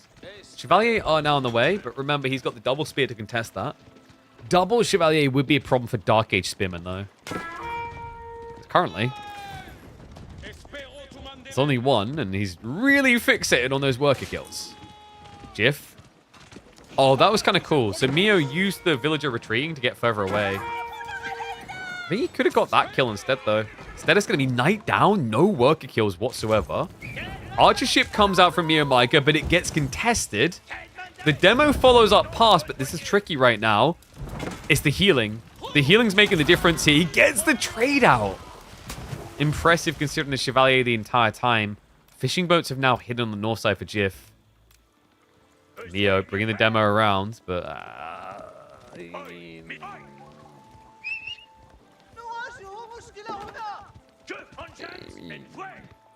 have both shown at the same time? Damn, that would be cool. But I feel like if we had both shown at the same time, we'd have a really crappy font. Also, Cal hasn't given me the stuff, so... checkmate. And oh my god. Knights Templar dead on a water hybrid map in 7 minutes. I thought that was a myth.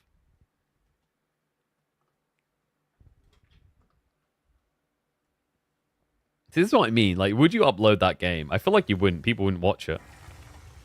Maybe they would for the hate watch of, like, how do you lose?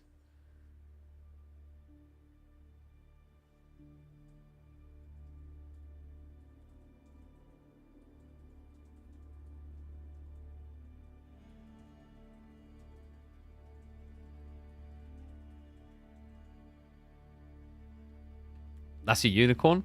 It is. So it's like, here's the thing. I think a game that short is like, I've just called it like how to outplay Knights Templar on fishing, right? But I don't think people would watch it because it's not a ladder map. So I think when it's not, the more I think about it, when it's not ladder maps, because now it's not like a how-to guide on how you deal with Civ, right? Because it's not that, you watch it for entertainment. And it's very difficult to get your true entertainment out of 7 minutes versus like, 20, 30, I guess. I don't know. Maybe I'm wrong with that. But that's only game 1, folks. Remember, best of 3. Let's get ready for the second.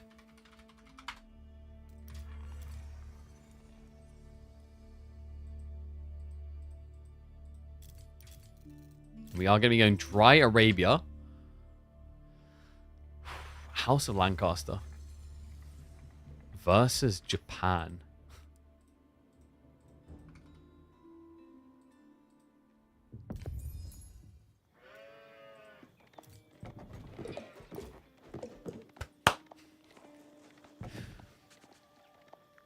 We've already watched one broken Civ in its broken environment lose in this series. Could we see it again with both of the DLC Civs? Game number 2. A game where Jif, if he wins with the broken Civ, it's over. But this could turn into these Civs ain't so busted after all. Because Miamica also on his Mio magic. He's got Japan. Welcome back, folks. Game number 2, and Jif already leading after beating Knights Templar as the Abbasids in 7 minutes. An incredible opening the series for him. And now Mio looking to bite back with one of his most played civs. He loves Japan, and Japan is in a pretty great place right now. Like, top 4, top 5 in a lot of people's minds. House of Lancaster, though, tends to rank even higher. And it is going to be a Dark Age Rax Rush opening from him. Not from Mio, no. Yeah, the roles have kind of switched. It used to be that we always saw Japan going for this Dark Age Rush, but you don't really want to contest House of Lancaster. The gathering rate is so much quicker at this point. They tend to just tear you to pieces.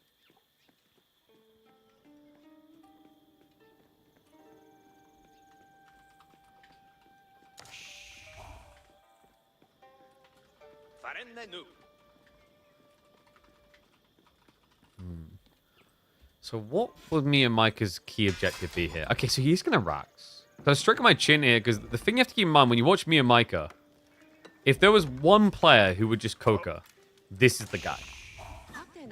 In fact, we had him attempt it the other week. Mixed result. By mixed, I mean it didn't work. I believe that was an Altai, though, which is a very difficult map to do that type of play on. Yeah, I mean, he was one of the big believers from start to finish. When other people didn't maybe have faith in it, he kept believing. He kept trucking.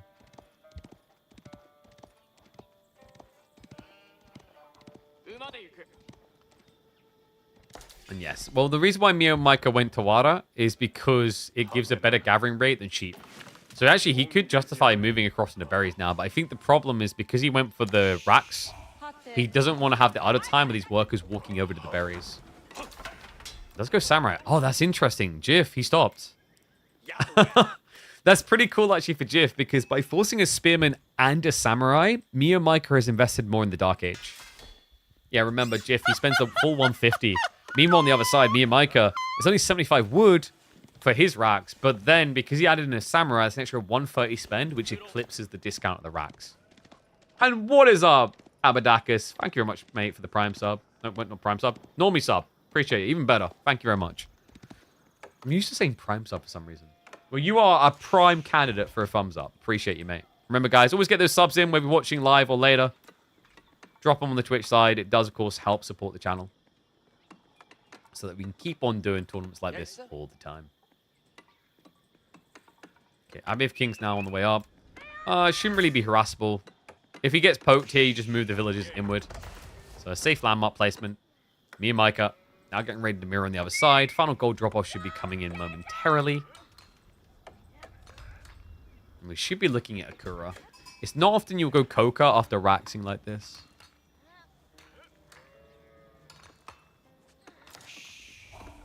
There we go. Yeah, the reason why you don't do Coca plus racks is you're just building two buildings that get countered the same way. Archers. Sheep count is bad for Mio. Sorry, bad for Mio. There you go. He's at 8 sheep overall. Meanwhile, Jiff has got 15. Yeah, Miamica maybe going to be wishing he started on the berries, because if Jiff opens with aggro, you can get pushed off of this food source. Overall, though, Miamica has a good backup spawn, actually. As long as he doesn't just completely hunker down and turtle, he can extend onto the backside here for deer, berries, and deer. Meanwhile, Jiff's... This is rough. Double deer forward. Even the berries are forward. The only thing behind him is golden stone. Which, you know, great stone for manners is what you're thinking. You should get that by default, really. Just laming the sheep. Trying to starve out Jiff a bit.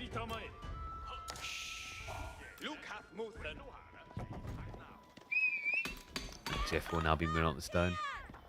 Mio with the M-Lord spawn? I mean, it's kind of fair if you think about it. He's against Lancaster. And wow. Okay. We've got a yeoman opening. Not unusual to see yeoman down the line, but quite unusual to see them as the beginning unit for Feudal Age. Normally you see this mid-Feudal Age when your economy is a bit better, because building yeoman and manners is very expensive. I wonder why he felt he needed it. Because, in theory, Miamica can't contest the Lord at all with what he's got.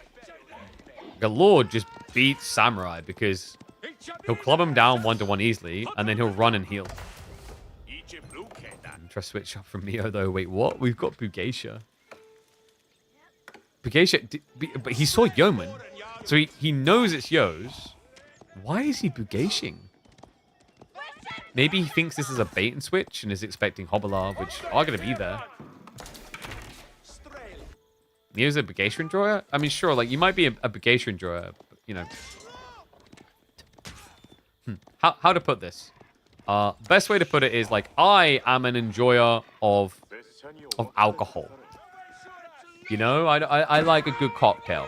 But I'm probably not going to sit there drinking some Baileys and ice in the middle of a mosque in the Middle East. You know, that's probably not the time and place for it.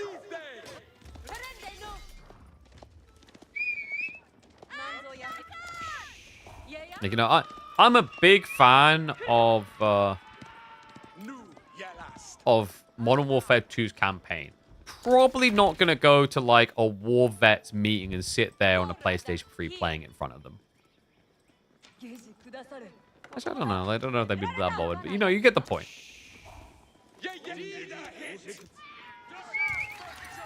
Do I need to go on with more examples? Like, now you're curious, like, how many examples can you come up with?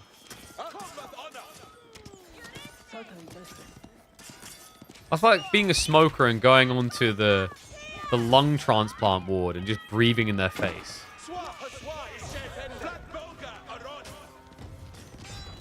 That's like going. That's like me in front of Harrow when he's in the middle of like the fasting period. Just in front of him eating the biggest hamburger you've ever seen. You know, it's just temper yourself, people. These Bugacia. A little bit rough of a start. I like the follow-up, though, into Horseman now. Bugacia counters the Hobbler. Horseman deal with the Yeoman. And honestly, Japan's kind of underrated for how they use Horseman in Age 2. Human Abandonment eventually comes in. Plus the extra melee armor. You do really well. Or melee damage, rather. You do really well. And yes, we did just see Knights Templar lose on a water map, shockingly enough. In 7 minutes. Gotta say, Miamica, you know, this is a hard civ to beat, but I like the start of his age.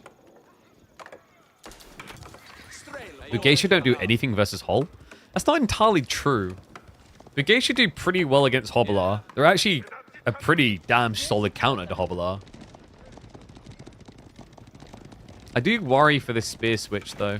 Is Mio thinking Yeoman? Yumi, rather, or is he thinking Age Up? Almost looks like his thought process is, you know, a healthy comp of 2 units beats a spread comp of 3. And we have had a number of examples of that. Let's come down to execute. I just got confirmation, by the way. We will have Wham versus Mahodo in about half an hour. So hype up for that one. Hell yeah.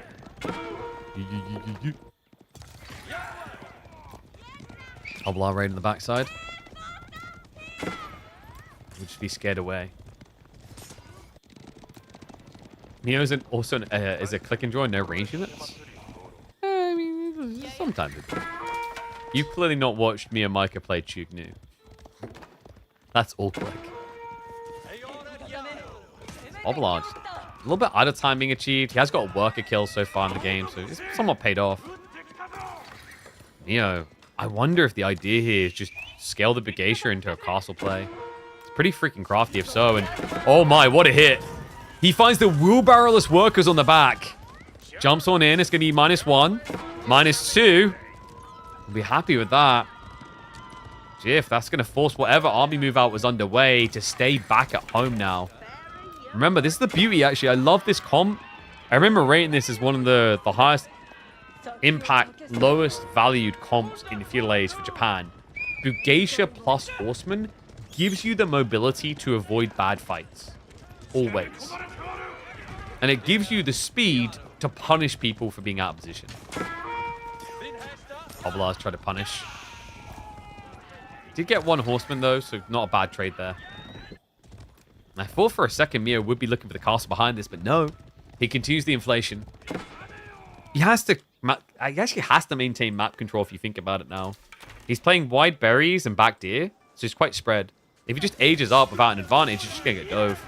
This is an ugly fight, though. I mean, if the Horseman got the Yeoman, it can be worth it, but he's wasting a lot of time on the Lords. He realizes it a little bit too late there. Does switch over, but not quick enough. Great trade for Jiff. Mistakes made by Mio. I think he was trying to go for a dive elsewhere, but that didn't connect. If it did, he got maximum 1 worker kill. Mio now just switches out. He's like, okay, nope, not happening again. So it's going to be a focus on Castle Age. And in fairness to him, we said he needed to maintain map control or risk death. He hasn't maintained map control full, but what he's done is forced Jiff all the way home. So although Jiff has Hobbler, he really wants the Lords to be part of whatever's next. And the Lords are very slow. We can hype up all the broken things about them. The one weakness point we can highlight, clearly, they don't move fast. Right? I don't want to fat shame them. They're fatty boys.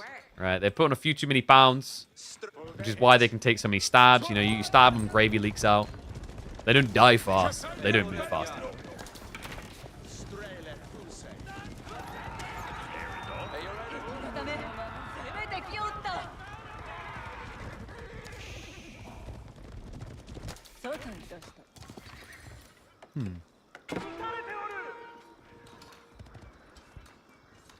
That's interesting. Mio isn't just straight up aging yet. I think that is about to change because he just reached the ball.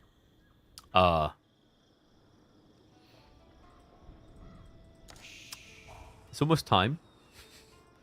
There we go. He was just min-maxing it. So yeah, this is going to be a big drop-off. I think they've all got 20 on them. So that's 400 food. Wait, my math. 200 food. Brain. 400. Could you imagine? Jeez. So 200 food. He does just... Wait. Is he just not aging ever? Doesn't that mean this just gets better and better for Lancaster over a long feudal? Unless Mio gets good trades, of course. Hobble up. This is what I mean. In some weird ways, Bugacia is actually a better counter to Light Cav than Spearman. They trade really well in direct fight. They have much better gap close and much better mirror. Spearmen struggle sometimes to get in position to block. But this is sick. Mio with the Horseman, the Uma Banami charges in. There's still no wheelbarrow! Jiff, the formation shuffle might save him from too many losses. It's going to be another -1. He's not done yet. Mio goes underneath the TC. He's going to make it 3 worker kills. Turns around for an extra. No textiles, no wheelbarrow. Jiff is getting his just dessert here. Bugacia are going to be slightly overextended, so you will get a trade out there.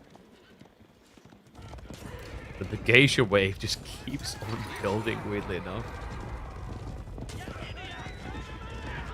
Sometimes watching Miamica, it just feels like it's a testament to stubbornness. Because the Bugacia just realistically aren't doing much, but it's a looming threat against the Hovelar. The problem is every time the Bugacia turn up to try and fight, they just feel like a big negative. Now with an age up, though, things can get different. Oh, an age up. There's Bugacia upgraded, an extra melee tech. They damage the DPS. Can become a spooky affair. And remember, they are, after all, quicker than Yeoman. So capable of a gap close. Here we go. Floating gate now on the way. Neo also creeping in with the Horseman. No Uma Bannerman here. On the other side of the map. But the Bugacia. Seriously, you have to turn around so fast against these. If he just engaged for 2 seconds, half the Hoblars would be dead. Horseman, another raid onto the worker force. Look at what it's done. Jiff is coming home again. This is a disaster. This is the moment where you want to counterattack. When you hear that age up. But when you hear it, look at where the army is. Jiff just not in position to now punish his opponent for teching. He'll turn towards the base, but Mio now having the time necessary. Bugacia upgrade queued up 50 seconds away. Where is the Yorishiro drop though? Oh, run! Run, damn it! Yeah, this is one of the problems with building a floating gate out here like this. You're just very inefficient on your drops. And it's straight up forge play. The confidence to just say economy. Most people remember Yorishiro's use production buildings to inflate their army quicker. But not Mio. He says, no, I got all the time I need. Veterancy for Bugacia. 20 seconds out. Horseman enter the clash. Bugacia follow up as well. He's going to take it before the veterancy comes through here. Let's spread the lines. Miamica. He's shredding through. The Lords are pretty much being ignored for the time being. Hoblars are dead. They're all gone. It's just Yeoman and Lords. And the Bugacia, the veterancy just kicked in. Lords now getting sniped down. Health buff is gone. It's a Tucktail run. Jiff. This is just not the day. For Cross and Rose's Civs. First Knights Templar lose. And now Lancaster on the verge of taking the knee. Are you freaking kidding me? And also just wasted effort. Jiff, he keeps sniping the Uma Bannerman, but the Bugacia are now gap closing because of it. The Horseman as well. So yeah, he'll clean this up in the end. But Jiff doesn't have an age up. Miamica has a new wave, and this is over, man. Like, what do you do here? He's out on Deer. He just lost map control. It doesn't get worse than this. Yeah, the berries, he doesn't have his backup options. He was already eating those. It's going to be leak over on the tree line. Only upside right now for Jif is that the deer gathering has not been scouted yet. Downside is everything else. He has no answer to these Bugacia, not at this stage. They hit too damn hard. Extra health just making it harder for Yeoman to also one-hit kill them. The villagers, they're going to be forfeited again. 2 more workers going down. Should be. So game number 3 looking guaranteed here. Miamica with the unexpected Bugacia Horseman spam to overwhelm Lancaster. Unless Jif can pull off a miracle. I think Mio, it's more on him to make a mistake in. Oh no, Jif's the one making the mistakes. He still doesn't have wheelbarrow this entire time. There you go. Nice Templar loses on water. Lancaster loses on land. Balance civs. Kappa. God damn. I'm impressed.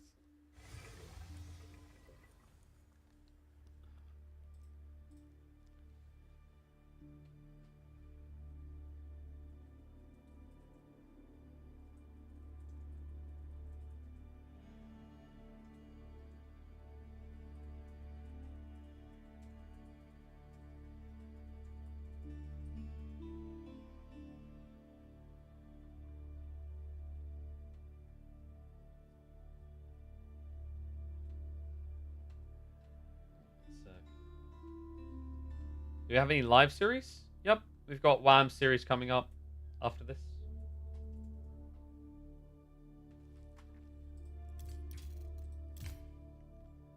Goodness gracious. What's up, Dragon? All right, guys. It's going to be Chinese versus Sushi on Cliffside to decide. And then after this, we should be able to hop straight into Wham versus Mahodo live. Thought this finished last night with Lucy and Marine Lord. Roro, this is a different tournament, mate. This is our midweek muster. This literally happens every Monday, Tuesday, Thursday, and Friday. All right, here we go. I'm going to use fast forward a lot here as well. Deciding game required. And I'm going to fast forward for good reason. It's Cliffside. It's China v China. Pro Scouts. Comes down to this. Meow Meow with one of his comfort civs. If there was any player who wouldn't pro scout Shushi, this might be the boy this week. Jif with the Chinese pick, and I just realized I had them on the side. Jif with the Chinese pick, though. This is always the boogeyman to beat. Man, this civ, alongside Lancaster, I can't believe he got Lancaster China in the draft like he did. For Mio, you know, he drafted full comfort as we've come to expect. You know, he picked Japan, Shushi, and then, of course, he had the potency of Knights Templar, which did fail him. Tech up on the way. On Cliffside, sometimes you do get some good spawns. This one's okay. 25 gold, 36 food, about 30-ish wood. Imperial Academy, of course, for Jif to be expected. Is Miamica gonna just pro scouts? It looks like it with the 5 on gold. So no shenanigans. You know, this is a good map for him to try and do it. I've seen in the past, like, Shushi loves to do these Cliffside shoot new all-ins, but historically they haven't been great against China in recent times. Originally, they were pretty sick because you could get a Chuk Mirror, and Chuk Mirrors didn't benefit China because they were 8 Chuganu behind. We'll slow us down a little bit. Pro Scouts coming through. Mio. He goes Wheelbarrow first. Wait, this isn't Pro Scouts, is it? If so, why Wheelbarrow? And Haughty. No, this is no Pro Scouts. Okay, Mio. I spoke too soon. In pure Miamica fashion, of course.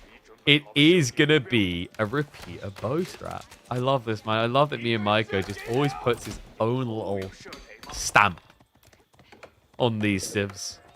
The different ways. We didn't get to see it with Japan with the Koka Township, but we saw it with the Onabugeisha Horseman build in Feudal.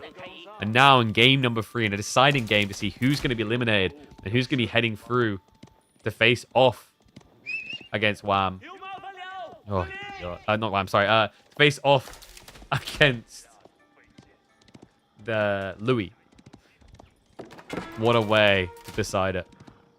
Repeater bows. And this is the thing about Mio. You know, other players, we talk about unit diversity. Not Mio. This is just a good old-fashioned Chug cheese.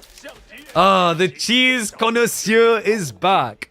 Would you guys like some gorgonzola, some mozzarella, the parmigiano reggiano, or the chuganula macadula? That sounded almost cheesy. Repeater bow massing. Steel arrow is on the way, but Jif already got the undermesh. And he's going to force the cheese master off of his cheese. Some diversity now required as he switches into spear. Yeah, so rough beginning. Not only is your opponent gone pro scouts, but you just lost the opening trade. This is not a good look.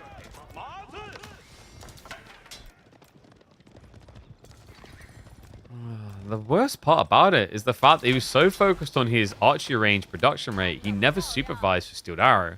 So he got beaten to the punchline. That's the ugliness of this. And also, he's gone up to 4 taxmen now, but like the fact that he was inflating taxmen missed the timing is crazy. Never supervised it. To make matters worse, remember, you know, Jif, he's 1 taxman behind, but it's not going to cost him workers to achieve that. If you look at the raw worker count, it's 26 for Miamica, and it's 30 for Jif.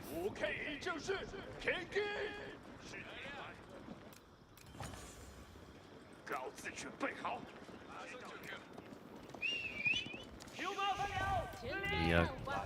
If at first you don't succeed, build more bows.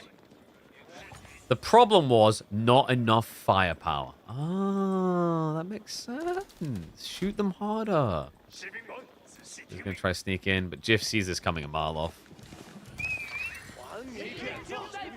Needs to be careful to seek shelter because some of them will head towards the village. And wait, apparently Jif doesn't see this coming a mile off. Wait, what? -3. Oh my god, what is this game? First, the Chuganu cheese flopping, and then a hit like that. The problem here is Jif is camping with the horsemen, cutting reinforcements. The reinforcements aren't coming. He needs to get back to deal with this. Mia freaking Micah. Every time. And yes, this midweek, the midweek muster is a $20,000 esports circuit. So 40 weeks, $20,000 total prize pool. And a hell of a lot of fun. The quality of games that can even rival S-tier tournaments is what we've seen. I've been impressed by that. So many of the lads turn up each and every week for their best. And funnily enough, guys, Chug are mini siege weapons. Just try to blitz down the village. These Chug are destined for death, though. Horseman wave, gonna dive in. Chug getting the best trade they can, trying to take out the archers, but the archers, they're getting rid of the spears. There's not many left alive here. Full A-click committal by Jif now, as he will sweep through the raiders. Mio, remember, this was not a pro scout build. He's playing berries instead of deer. Means that Jif has a lot more runway for feudal. This is getting worse and worse. Despite Mio's great hit to get a few worker kills, it's irrelevant in the face of what's happening now. Your economy shouldn't really be capable of keeping up with China here. How's Jif's income so bad? He kept getting raided here, remember, so he's had idle time on his food. He's not at what he should be. He just slapped 15 back on food. So that number will spike upwards. And I believe the only other possibility would be if he missed survival techniques, but I'd be surprised. It'd be nice if I could actually select the mill. One sec. I have to go. Yeah, he has survival techniques.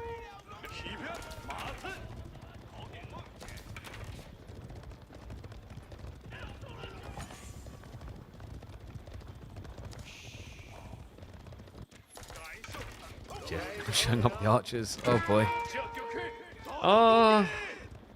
This might be a pretty quick game, folks. Yeah, nice thing about Cliffside, I guess, is that it's very hard. Maybe some people don't think it's nice. It's very hard to recover from a critical mistake. There are certain maps where you can make a critical blunder and then still end up losing 30 minutes later. Whereas on Cliffside, if you make a critical error in the opening, it punishes you due to the distance. Like, your opponent can actually get in a position to do something. So, you know, I usually talk about maps like maybe Dry Arabia or Rocky River where you can lose 3 times before it feels critical. I'd say on Cliffside, it's more like 2. 2 big slip-ups in a row, and you're just on deathbed. I like that, though. I think you should be able to justify an endpoint if you beat someone big time twice early on. So Neo now on the deer, which is what we want to see a lot sooner, actually. But he was so hesitant due to these horsemen. I think the reason he's doing it now, partially it's him running out of food elsewhere, and also it's because he needs to take a risk. Like, you can see the direction that this army is taking. It's not favorable to him. Love the Palace Guard idea, though. Just to muddy the affair for the archers. Also means if this goes to castle, he has a decent unit to already upgrade into. Gold gathering not being done actively, by the way. So Miamica is not looking for castle age. He's looking for kills. Meanwhile, Jif is looking for that tech up. So it will be a back away. Archers that... Oh, that was greedy. He wanted the Palace Guard kill. Jif now able to get out of range. If he just rushes the age up, remember, he can upgrade these archers very quickly. It won't take him 24 seconds to get the veterancy with supervision. I mean, even the horseman upgrade, worth it here. I think the cooler thing, instead of just prioritizing horseman upgrade, is just you upgrade ranged armor 2 against Chuk, and they barely do anything.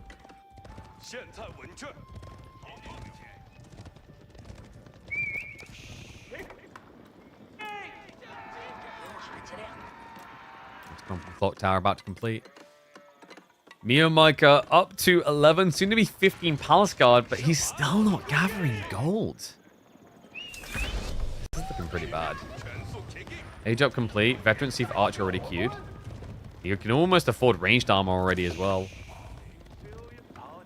Mio is wholly committed to Chuk, so if you just rush ranged armor here, it's very difficult to win a fight. And to make matters worse, there's the nest of bees. Not just any nest of bees, clock tower nest of bees. Oh boy.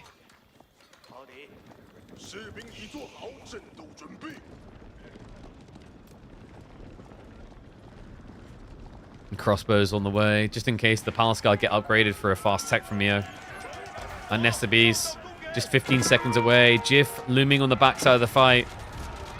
Spearman will pull away to deal with that. Veterancy just kicked in for the Horseman. And the nest of bees, it's only 5 seconds away. The Horseman with the upgrade now, with +1 armor. They're only taking 3 damage per flurry. The nest of bees does come out, but Jif, what's that pathing? Get it in action, boy. Horseman now with the backstab. He can't get away. The nest of bees is going to get perfect shots with this trap. Breaks out in the end, but the cost is high there. Miamica trying to save for an age up, but he just lost the entirety of the army. He's not even trying to trade anymore. Cavalry just too damn strong. Neo aging up with 20, the classic, but he has got no army to speak of. Free Chuknu versus 30 plus. Man, and that nest of bees didn't even get the best of shots. I mean, in fairness to him, Miamica broke out the chokehold a bit quicker than I was expecting. Even with that, the damage felt done, though. He was forced to brute force attack into Horseman with Chug, so the archers got better and better trades. Now ranged armor 2 coming in, stilled arrow 2. Jif looking to switch to full aggression. Outpost being rushed up on the goal to deal with those 2 annoying Chugs. Lance will come into clear, but right now, Mio, oh my god, the risk being taken here. Jif has not checked the berries. He has, however, shut down the D. And no gathering there. Miamica, he basically has berries and then nothing. Lancers are circling around the back. Miamica, the classic Miamica experience. Just Lancers, please. Earlier, someone's like, he only likes building melee. Well, we proved wrong here. He does love his repeater bows. But now we are just in melee mosh pit mode. Jif already switching into crossbow plus lancers. Horsemen will get erased. But the problem is, they got the info. Yeah, these guys, they're all on the cell network. So they just sent a text message across, like, boys, over here, archers now arriving. They ignore the lancers. They dive for the workers. Taxman is going to go down. Crossbowman will be sacked. Maybe a slight overextension by Jif, actually. The archers make sense, but send the crossbows naked like this. Not so good. Big problem I'm seeing from Mio, however, is idle time. Dive into the base. Reminder, this man went for Shaolin Monastery. Would you like to count the amount of monks he's got? What? What? I can't get past that number. There are 0 monks in this game. Yeah, so his landmark is completely worthless. Archer's catching up now. We'll find a few worker kills. The pathing from Mio is going to make it worse. Jif's still losing a lot of archers, but getting value out. But between the idle time and the actual kills, he's going to be very happy with this. Yeah, and now it's like you trade away trash army for good army. Mio has had no food income to speak of, so his lance account hasn't really grown. Now Jif can close the gap. He's got similar lance account, crossbows as well. Really, the onus now is on Miamica to raid to get back in this, or this is over.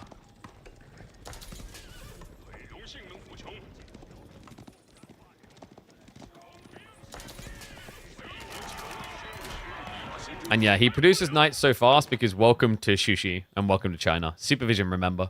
They get them out in half the time. The funny thing is, if Miamica had Mountain Academy, he'd have a bit more food via taxation and have even quicker way of supervised producing. How's Mio not dead? He just doesn't know it yet. I mean, what's his upside? He's down by 12 workers. Like, overall economy, it's 54 to 43. So it's 11 true workers. And then on top of that, you know, your opponent has pro scouts, got a lot more food than you. The thing that's been keeping Mio in the game is that he has temporary food still. That's not going to last much longer, and Lance is going to make it even worse. No textiles here. Mio, he gets the shivs out. Upside is there's no melee attack 1, so it's not a 2-hit kill. But downside is Lance is a tanky enough to take a few workers. With nice strike there, though. Minimizes it to 1 worker loss. But we're only getting started here, surely. Yeah, new wave of Lance is now on the way. Is Mio playing full defensive? No, he's diving. Okay. Hold on. Mio, he's starting to make me believe a little. What happened here? Jif left an open goal. Raid on the tree line. My worry at first is that Mio was just playing defensive with Lancers, which doesn't work. Props to him. Refused to go easily into that Dark Knight. Could get a little bit darker here, but Jif, hesitation. Sees they've got the Dali horses, does not want to contest that. Be a bad fight for him, so villagers will be safe relatively. Crossbowmen are starting to interfere, so these raids for Mio starting to cost him finally. Raids from Jif are going to connect, and folks, that is it. That was his big wallop opportunity. He saw the crossbows, says hell no. Miamica will go out in a blaze of fury, the way he looks to. But crazy series to think about here. China will still remain number 1. But the 2 civs, the Imber environments, Knights Templar and House of Lancaster losing in 1 series, it's not something you see every day. And guys, that is perfectly timed for our next series. We have got a best of 5 now between Wham and Mahodo. Map draft just completed. Civ draft currently underway. Let's go. That's what we love to see.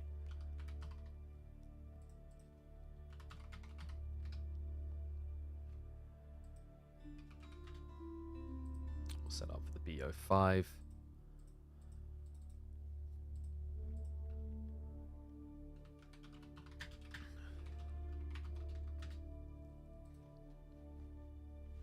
What's the dock under my monitor? This is a stream deck. So you can get these across an Elgato.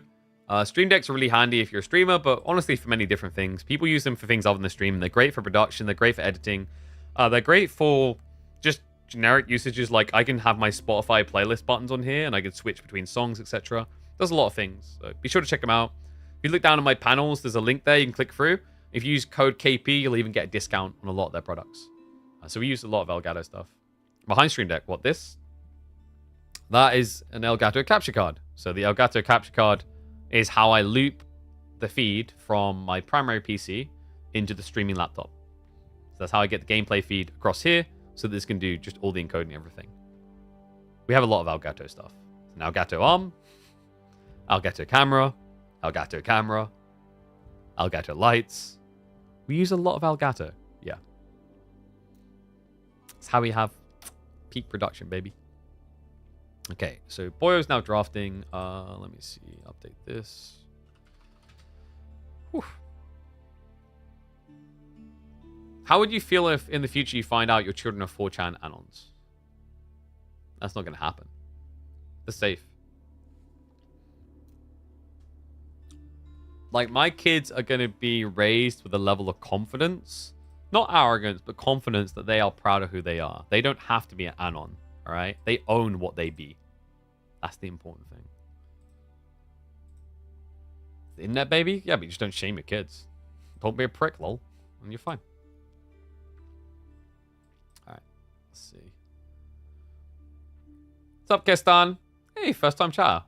Looking for someone to watch while working, and it's super exciting listening. Oh, thank you, man. I appreciate that. Well, like, we got you sorted, mate. This is last on Mondays, Tuesdays, Thursdays, and Fridays, and even when we're not live, there's always the YouTube videos, which usually go up daily.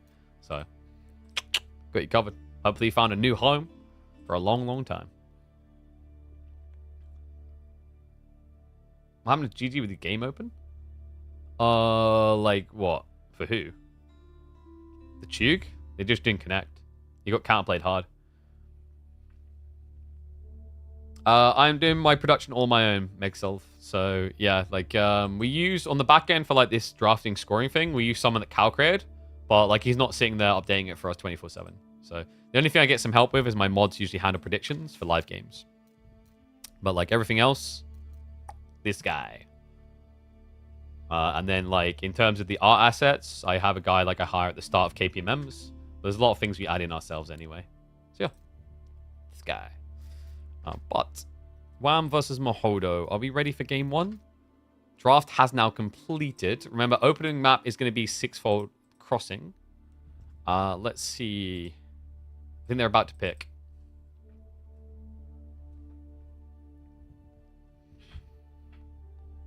A lot of people in Brazil like this game. That's cool to hear. I feel like Brazil is kind of under-repped in AoE 4. There was promising signs in the early days, but when people like Killers Your stopped playing, I feel like it kind of pitted out there in a big way.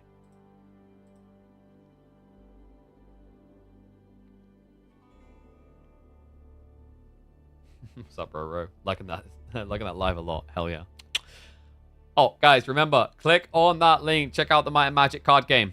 We are working with them on a campaign that runs out in 11 days. So if you get FOMO about these type of things, get pledging.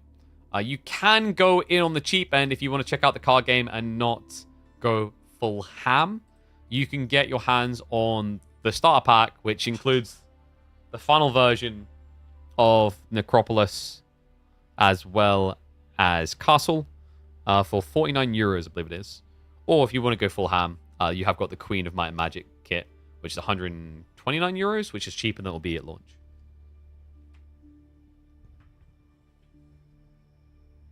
Okay. So, first picks for the series. Delhi versus IU, I wasn't expecting. That's very different. Were there drafts as well? Because one of them has... Wait, what? They have Knights Templar. Why would you pick... Let me double check. What other map did they pick?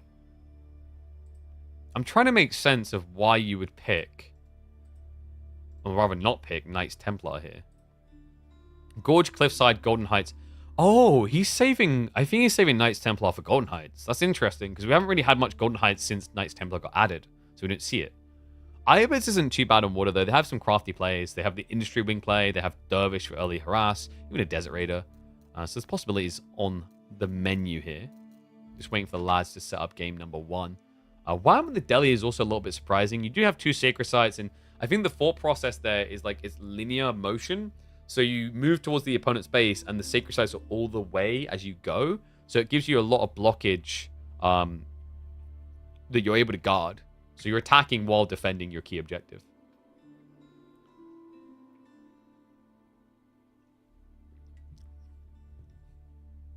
Mew gonna get stomped, but Gage don't do anything versus hold. That's true, that comment was made. In fairness, like against Yeoman, it should have been really bad, but he played it really well. Also, I don't know why like you're shaming that hard. You know who I shame the crap out of? Those pussies that call GG after the game, like, and say ease after the game is done. If you're gonna call ease, you call it at the start. If you don't call it throughout the game, you ain't got the cojones to call it at the end, right? Hate those people. Like I used to have this all the time dirt too. Like I'd be like chatting crap, and like I lose, I own it. What I didn't like is the person who like remained quiet and let it fester, and they beat me, and they'd be like, ease. I'm like, you're a pussy. At least call it back the other way the entire game, you goddamn coward. I'll take the L, I'll take it on the chin. But you're a goddamn coward. They're the worst people, man. Yes, the worst. Worse than all kinds. Worse than murderers. Oh. We should string them up. Jesus. Right, I'm going to stop. So boys are getting into lobby now. So should be ready to go game number 1 in a second. I need to close my door, though. It's getting a bit cold. 1 second. Well, you know it wasn't ease. Oh, yeah, when it wasn't ease, and they say it as well, it's like, oh, yeah, totally ease, mate. I see you with, like, I had that the other day in a game of Battlefield. And the guy, like, they barely won. It was a cool comeback. But this guy's, like, GG ease. And, like, I always describe it as, you know, when you get into, like, a big fight, and this little pipsqueak is there talking crap behind the, like, 6'4" kid who clearly benches for, like, you know, and rows for, like, the local team. And he's like, yeah, what you gonna do? What you gonna do? I'm like, get out of the way, big guy. I'll show him what I'm gonna do. God damn it. It's like, you know, like if Age of Empires 4 ever squared up and fought a different like scene, you'd have like Marine Law would be like, what you gonna do, guy? And then you'd have sort of stacked in front of them, you know what I mean? Marine Law just getting sprayed.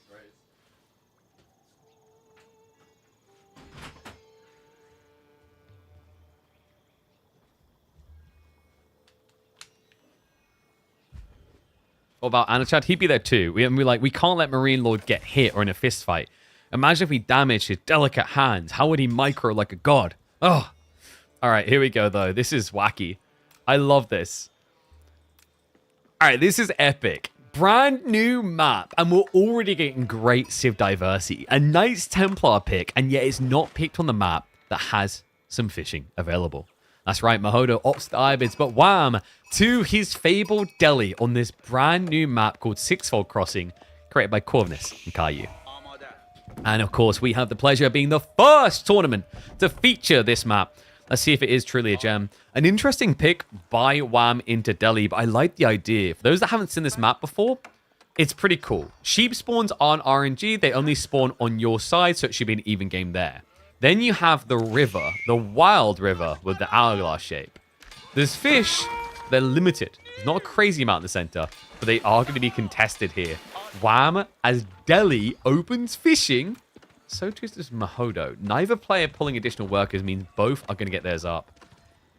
But we've seen great Civ diversity here, right? We've seen Byzantines already, we've seen Japan, we've seen French.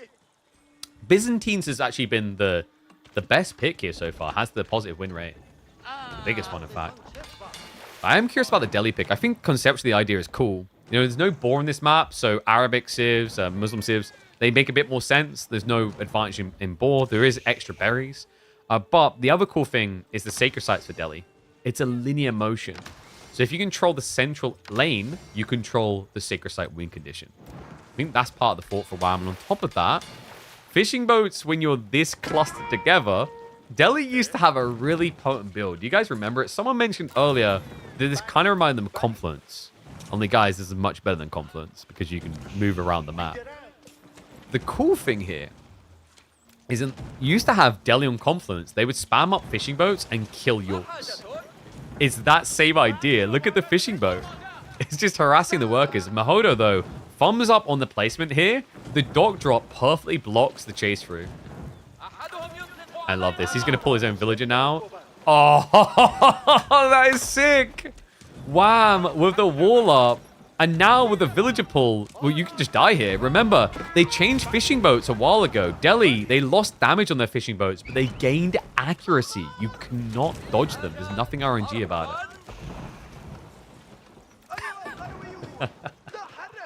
Oh, this is what I love of new maps. It's the creativity already. Just such a different approach than what we've seen so far.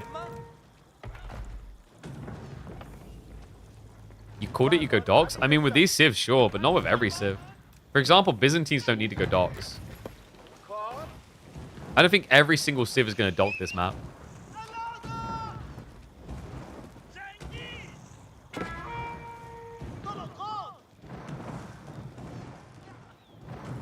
I wonder if English would be pretty good here, actually. Because the fish are close enough that you kind of get a cauldron effect where you can cover all the fish. Like, maybe a change that would be good here is, like, take away the central fish. So it's just 1, 1, 1, 1. Well played by Wham on this.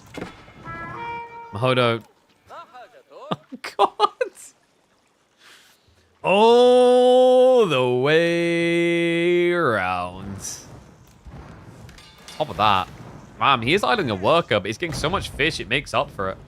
Worth it to get rid of the dock. Culture Wing Logistics is going to be the answer from Mahodo, but this right now is a grim tale to be told. Wham won't be too far behind him. He's almost got what he needs for an age up. And reminder, after that, Sacred Sites will be the key objective. Now, for the time being, he has got the Scholar out here. That's the other problem, by the way. Like, Delhi, I think Delhi are quite underrated on water contests. What makes him solid here is the Scholar in the dock. The Scholar in the dock is going to ramp you up on research and production rate, sure. But, like, outside of that, the most important thing is you have got a healer involved in these villager wars. And then, if you ever feel threatened, well, that's what the 1,750 HP garrison spot is for. Just hop inside.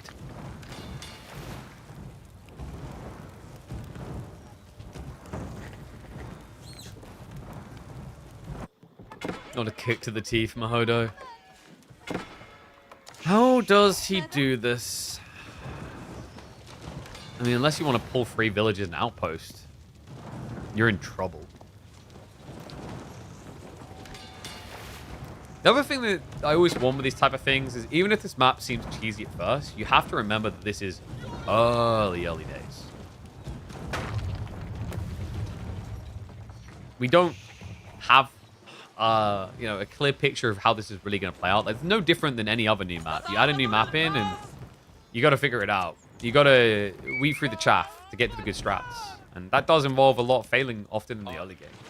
But that's the only way you get towards new maps and deciding if they're well and truly refined to the point that they're good. That's something we've always been big on, is like giving maps a chance.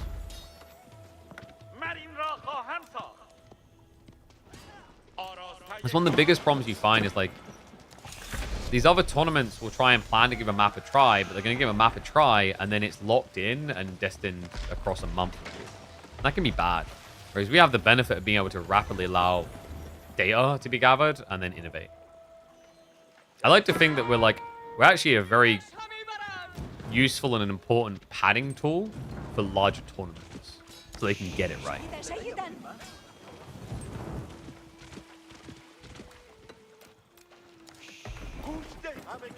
Wow, more wars coming.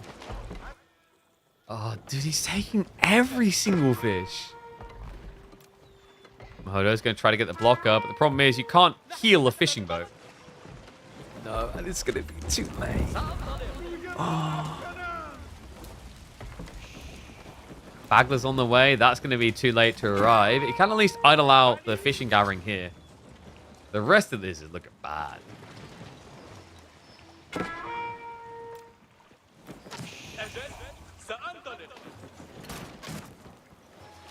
We'll scare them off, but at the end of the day, he's still got, what, 500 food here, 500 here, 500 here. It's got options. And this is so tilting. For the Bagler to try and stop gathering on the other side, he has to rotate all the way around here. And yes, there's only 5 fishing in total. So there is 1 on each halfway point on the X, and then 1 in the center that spawns a slight variance between here, or here.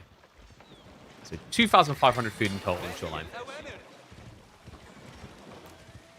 This is pretty cool, though. Mahodo, You wouldn't really think going into a Horseman versus Ghazi, like, sure you want a Desert Raider, but that's the Dervish difference. They're the Camelonese that can't be sniped easily, and they're the healing that allows you to win that fight. Love this. Mahodo, resilient, says, I'm not dead yet. It's going to be a burn through on the wall. Access going to be gained. Demo ship has been queued. Mahodo. We want to be careful of that. You can actually tank a demo hit with these horsemen. That is feasible. Because a demo does 85? Sorry, 95. They buffed it a while ago. 95 damage, but you have 125. So if you just take the hit and then heal, you're fine. Obviously, if you do take the hit, it's going to be a long wait to fight again, is the issue.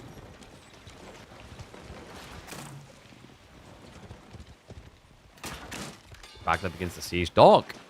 Not doing well, actually. Archer ship is on the way. That's not going to do fair well against the Bagler, though.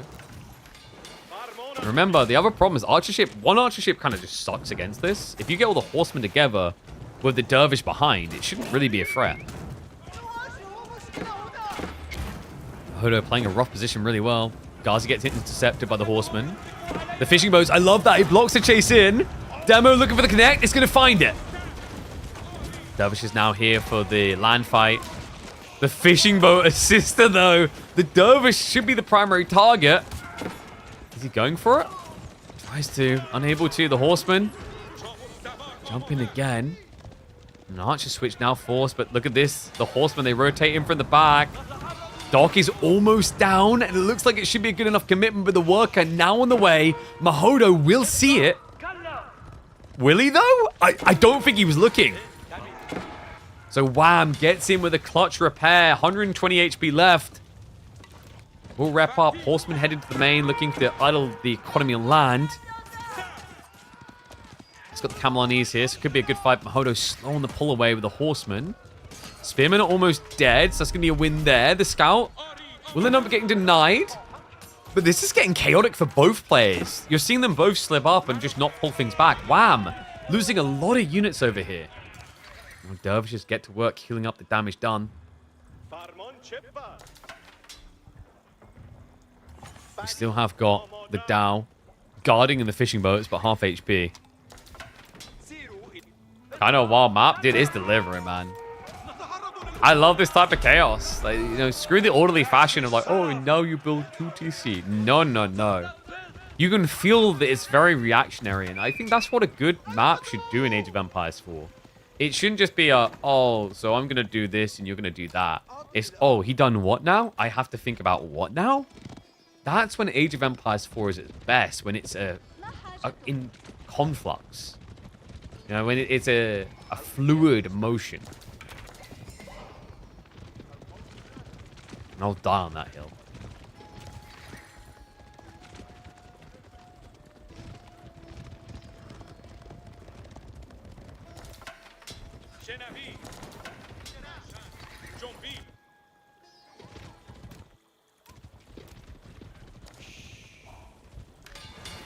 Wham. Hasn't been able to lock 2 sacred sites either, which is another problem. The upside of this map is if you start winning, you should really easily be able to get 2 sacred sites. But if not, you don't have that backstopper of like on Dry Arabia, I can hold 2 without needing to control the full map. And yes, if Wham builds a gate, he can go through the walls on water. Villagers. Bit of a jump in here. We'll get the 1 worker kill. Switches across onto the archers, but they'll be able to get back into the choke point, and there's the healing coming through for Dervish. Got to be careful, though, against this many spears. Dive attempt there, though. Good timing as well. Undermesh was in for Wham. No steeled arrow yet for Mahodo, so found his moment. Mahodo will be adding in additional Desert Raiders. Meanwhile, his own raid through. For a second, I thought he didn't have Wheelbarrow. He does. As well as Textiles. Well played by Wham. Look to minimize losses, but the workers, he'll look for the garrison shenanigans. Forces the re-garrison. He's not going anywhere. He's committing to this. The out time is actually huge. This is like, what, 25 workers just not doing anything. Meanwhile, other side of the map, the dive doesn't really mirror the same. Doesn't have the same success rate. Eventually, though, he has to leave.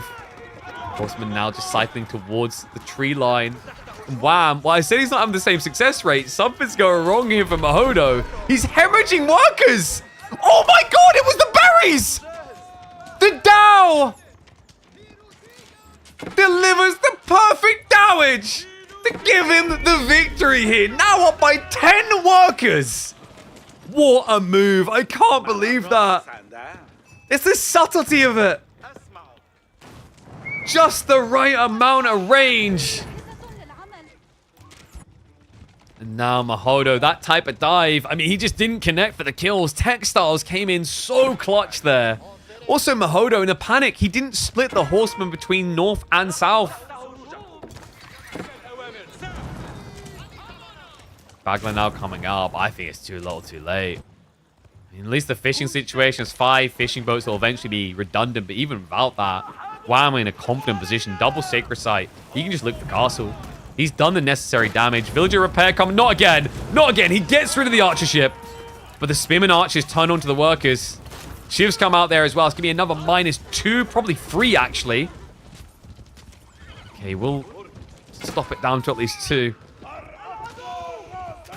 Nothing seems to be going Mahodo's way. The ship not going to be good enough there. Hilarious they ignored the Bagler entirely.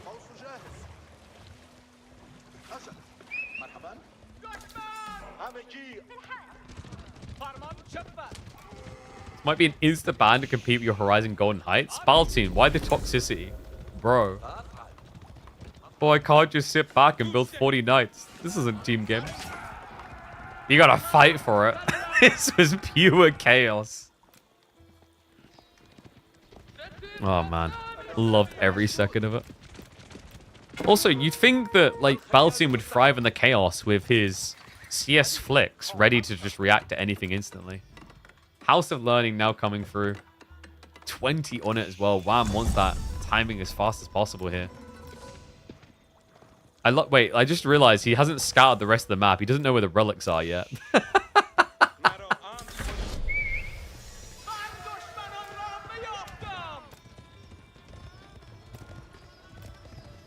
Did I forget to tell him to play Byzantines? Bro, they drafted Byzantines and Knights Templar. Neither got picked.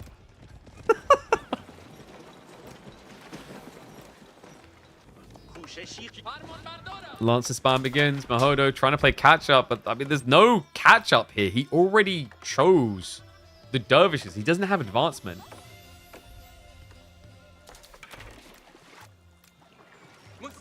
I don't know how he survives this.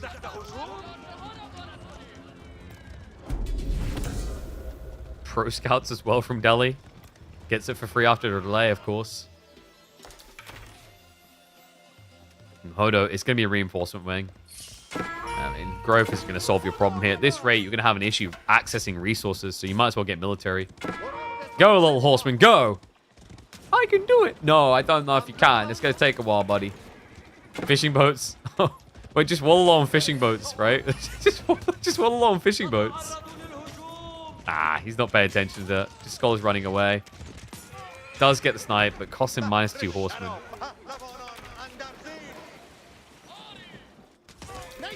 Horseman raid. Spimmer, we're waiting. We'll get -1.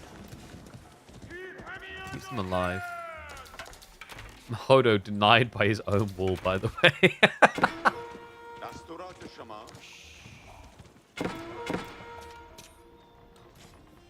Wow, I mean, this is just the preview. Precursor to the true raids. Ghazi's soon to be vetted. Lancers also. Home blades. Those lancers coming in just a minute and 20. Wait, did he just... just took the deer from right underneath Mahodo's nose? Or was it this one? It might have been this one down here. Either way. Mahodo is starting to look starved out here. The berries can't last forever. Lancers now arriving. They are going to get baited onto the Dervish as well as the Desert Raiders. Best fight Mahodo could ask for. Yeah, Wham, just not noticing. He's so busy chasing the Bagler. It's buying the time, so well played there. Lancer finally pulls away after one goes down. But not far enough. I don't know how Mahodo isn't just dead already. He's done a really good job of just kind of staying in this. Not by much, right? He's borderline dead here. If not already. But he should have lost a lot more already.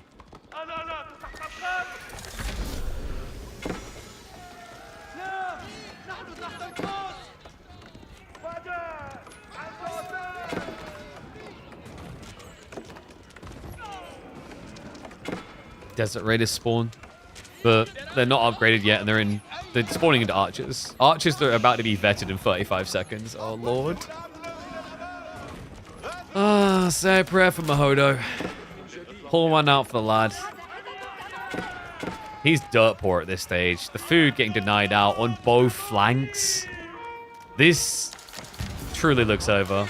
Demo ship backstab's not going to connect. Gold workers go down.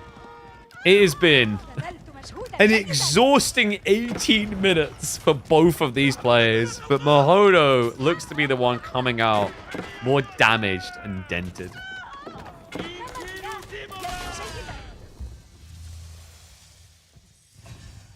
This is by far the craziest game that we've cast on this map so far. Between this and the land-focused gameplay, I'm here for it, man. I'm curious to see how this continues to develop. Will it just be all water, that chaotic? Or is there a balance to be struck on this new map?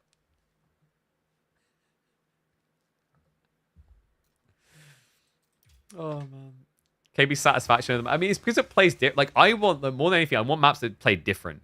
The question mark is when the dust settles, whether it's going to be widely applicable, or if it's only going to be 4 civs that work. If there's only 4 civs that work, then ultimately, like, I don't want to say it's a failed map, but it's a situational map. Like, kind of like a Golden Heights, or how Phrygian sometimes feels.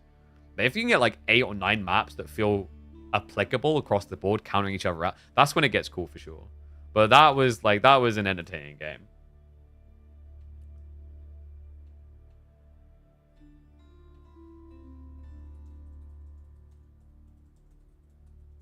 New map is pure chaos, I think we're calling that one.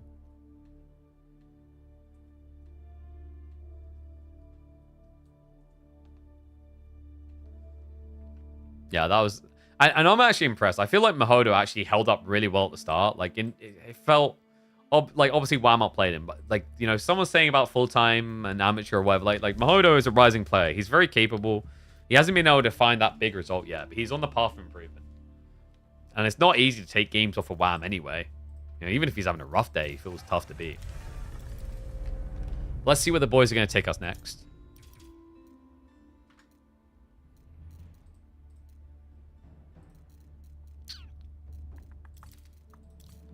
Cliffside. English versus French. Oh my. So Delhi Ayu. This man is English. Vulgar.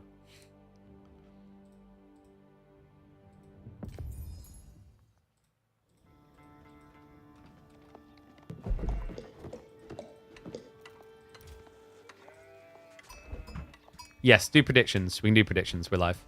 Thank you, Scarecrow.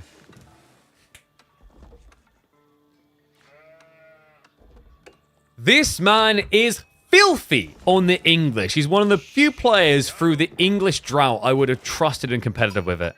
It is none other than Wham. Wham, who's already leading this best of 5, but he goes up against a comfort pick for Mahodo. This is how I first discovered this player in team tournaments as a French main. Welcome back, folks. Game number 2. An exhausting game number 1. One of the most chaotic maps we've seen of the new map. Who was added this week in the Midweek Must-Star, $20,000 esports circuit. And Wham, well, he looks to kick this off of aggression. Cliffside, a short map where you can aggro play. And the unthinkable. English meta-arms into French. What a good meta for it as well. French are all about the pro scouts play, so they'll usually go wheelbarrow, they'll want pro scouts, they'll want the knights. They need a lot of gold. And this meta-arms can stand there for a very long time. Cool play, and to make matters worse for Mahodo, his scouting rotation takes him wide of the mark. He doesn't know this is coming. By the time he sees it, he's going to have to rush pull additional onto the gold if he wants to achieve those pro scouts objectives. Wham's obsessed with men-at-arms in Dark Age. Sometimes, like, I think the thing that they seemed obsessed with was actually fast Imperial builds on English. If you remember, when that meta started to develop, Poppy Paw and Wham were at the forefront about a year and a half ago of doing that. Like, they were the ones chiefly making it look absurd. They were the ones that convinced me that Wingard Raiders is just border broken when played well with English. So Men-at-Arms going to arrive. Mahodo doesn't have what he needs yet.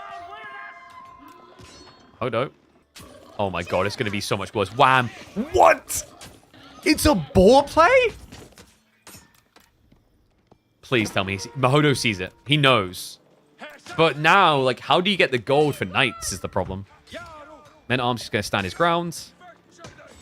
Well played. Wham is just keeping his eyes on it at all times, so idles him out. Still, this is now tricky for Mahodo. Who the hell ball pulls on cliffside as English against French at 2 minutes? It's such a wacky game.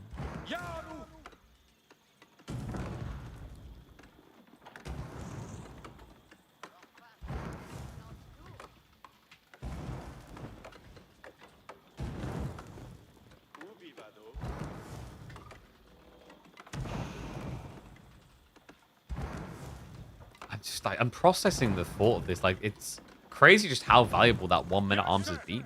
You wouldn't expect it either.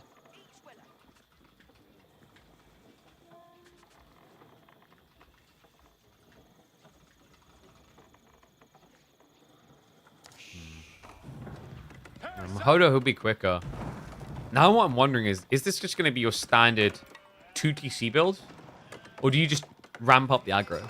Because you've gold staffed your opponent pretty hard. You know, he's probably going to have to open archery range, so if you go council hall, you can kind of mirror here. Look at the gold spawns. It might be difficult to suffocate, though, as Mahodo has almost got 360 directional options for gold. Yeah, this would have been a lot worse for him if this had been, like, double forward gold. Actually, exactly what Wham had. If it had been Wham's spawn for Mahodo, then you can more easily starve him off. But, guys, it's council hall. This might be a really quick game. Possibility for a really quick series at this rate. Oof. I mean, when you see the English pick, you're always thinking 40-minute game. But on a short map against French... Would the logistics be too crazy to do a 2v2 KPMM? Yes.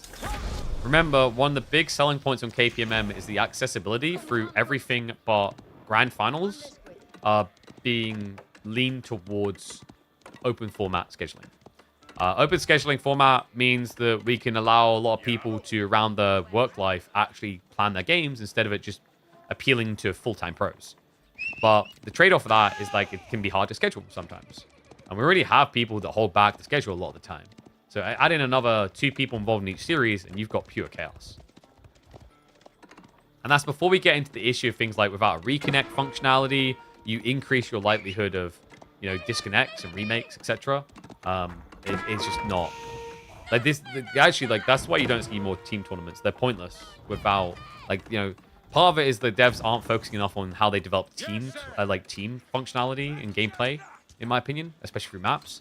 The other part is even if you want to run tournaments, you don't want to if they're team-based because it's too many points of failure. Imagine you're in a grand final, epic game, 40 minutes in, and then one player disconnects. Now, we've had that happen in the history of Age of Empires 4. Imagine how much more that happens when you 4x the number of players involved. I love the fact he's still just whacking away at this. This is the same Men-at-Arms. Archers are going to answer him out eventually, but look at the damage done to Mahodo's workers. There's so many almost dead, and there's now longbow follow-up. Is it going to be bait and switch, though? It doesn't look like it. Sometimes we see longbos that go 2TC. Not happening here. So what? Just longbow spin, I guess.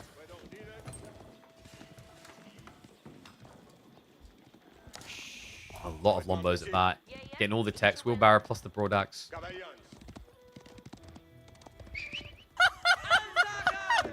What's up, Huffy Tuffy? Appreciate the sub, mate.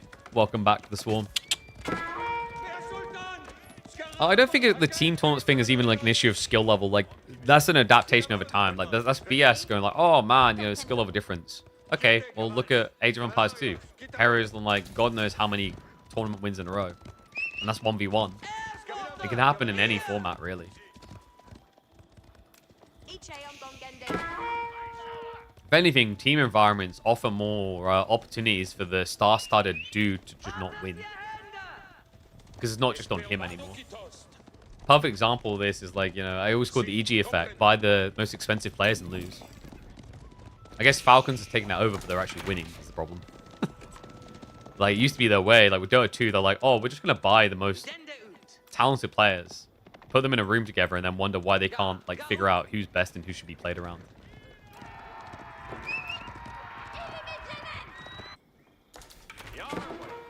Now, I've seen it in many esports where, like, the players that are bordering being tier 2 come together, and their dynamics are so good they win a major. And I find that more impressive. Like, if I'm being totally honest, I find that more impressive than 1v1. 1v1 always feels like a race to perfection, whereas team environments feel like a race towards least mistakes. And I find the latter more impressive than the former. The former is impressive the first time you see it, but then it gets like repetitive. Whereas the latter is always a complex challenge.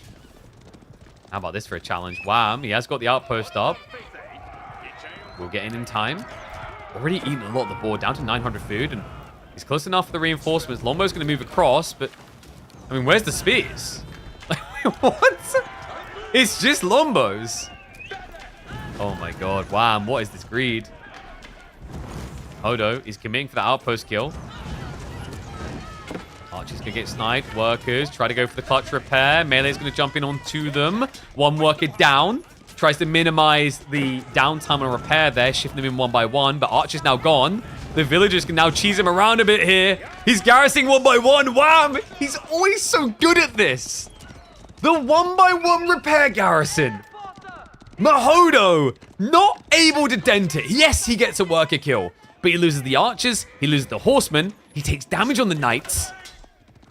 He is building a worker lead behind this, yes, but he didn't trade the army for army. He traded it for one economy kill, meaning that Wham is now building that longbow mass still and switching into the spears. This also has the knock-on effect, the impact of slowing Mahodo's timing into archers as an answer to the spear wave now. He sacked himself on this timing by 3 archers. Now, he does at least have the edge when it comes to techs. Undermesh is in, Steel Arrow is on the way. Wham now mirroring those techs. Wham also setting up farms. I mean, I'm impressed, man. French feels like a pretty damn good civ to play into English at the moment. At least on a map like this, but not the way it's playing out. Why would you say AO2 is a tad more popular? Is it because of the existing player base? Yes. The loyalty is like when you get into the system of it, you stay around. Like I've talked about this with Might and Magic, where Might and Magic will actually outperform Age of Empires 4's peaks outside of Red Bull Wallaloo. I've seen Might and Magic free have 25,000 people watching the Twitch directory. Now, the value of those people is like lower because you're talking Eastern European, Russia, etc. So the buying power is lower, like sponsors or whatever. But like outside that, just the player base. So Age of Empires 2 has built up a very loyal audience over a long time. The challenge is it should be much harder for them to grow that audience compared to Age of Empires 4 being a newer game. Another thing that really helped Age of Empires 2 is like, you know, it's been in the minds of so many people since they were very young. And when they were very young, you know, when you think back to the early 2000s, whatever, you had less game options. So it was less choice paralysis and less switch around. Like now, in 2025, and for many years now, you know, games are a cycling meta. You know, you move on from a game after a month. Back then, you played a game for months on end, years even.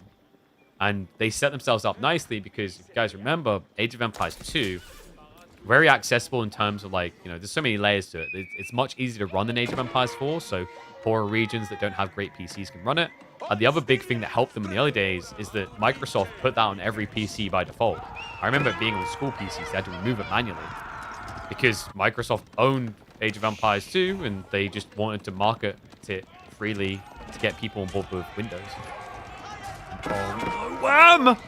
What? The greed! They both had the same idea. Lombo's going to try to stop this, but with the Undermesh already being there, Knights will be able to give chase. Wham, now behind by 7 workers.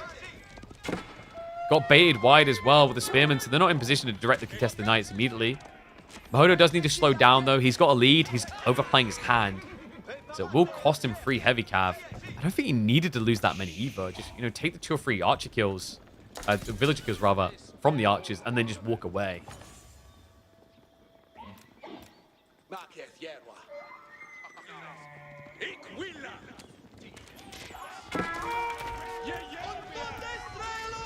Mahodo, is he rushing this?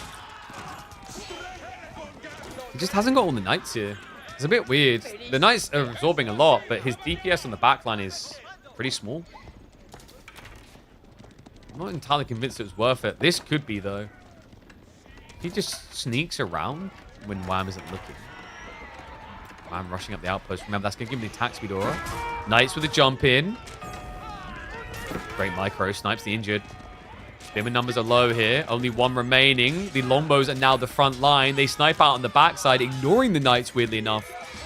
Slowly killing them now. Full garrison should be able to stabilize here eventually, but it's an expensive fight for Wham. Mahodo just chases him down. Now the starter step just minimizing the damage from range. He'll leave the knights until last. Yeah, and Mahodo knows that he's now overextended. How is this backfired so much? Workers, a bit greed there. Wham will lose one. Now with access to the deer, and I mean, Mahodo, he's on berries. What in the duck is happening here?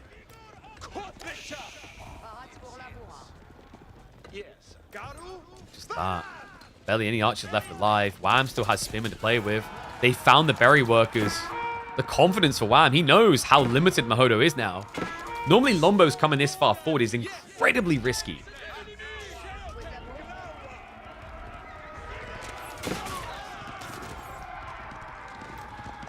Lombos gonna get a worker kill. They could even snipe 2 knights if he wanted to. I think Mahodo is just one slip up away from out. Wham now saving for a castle play. Adelico, this is crazy. He's 6 ahead, but these guys just aren't working.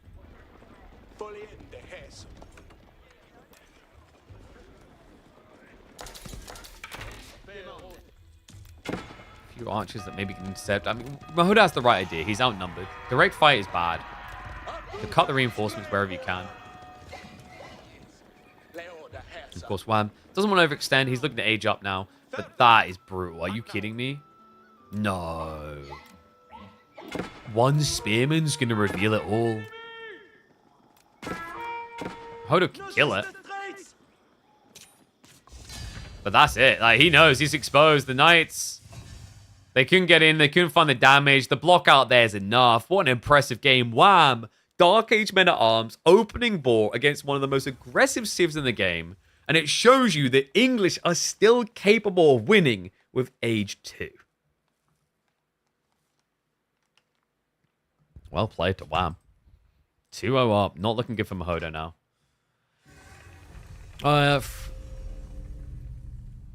From 2021 to 2024, Drongo had a massive role in keeping the hype and buzz in the scene sustained. He was casting games during the dark days. I think that does a disservice to everyone else involved in it. Drongo had a role. Drongo definitely was the biggest benefactor at release because he was very smart about what he planned. Like, what he'd done at release with his early access, which not everyone had. He recorded a lot of games, and then after the beta, he started to release them. He drip-fed them out, which built a huge channel that he was ready to be the #1 go-to guy at launch. It was very, very smart strategically. But, like, the role he played after that, you know, there's a lot of balance, tier-top balance between multiple people. Drongo, of course, was at the cash-in point. Just like nowadays, like Beastie is, right? But, like, the thing with Drongo in more recent times is, like, I think, like, what you're looking at there is cause-effect misassociation. It's like Drongo stopping as much in 2024 and the game dropping off on content creation. It's not a direct one-to-one. It's a factor. But the other thing you have to remember is in 2024, a lot of us lost faith in the game. A lot of people were looking at Stormgate as the next thing, like 2023, 2024. A lot of us. You remember the Spanish Bros? I heard someone meme about it the other day. I'm like, dude, I can tell you behind the scenes, a lot of other popular like people in the scene were thinking about a different game as well. They were looking for a different RTS. It wasn't just the Spanish Bros. They were just the vocal ones. Like, there were players who were talking deeply with the devs because they were like, this might be the one.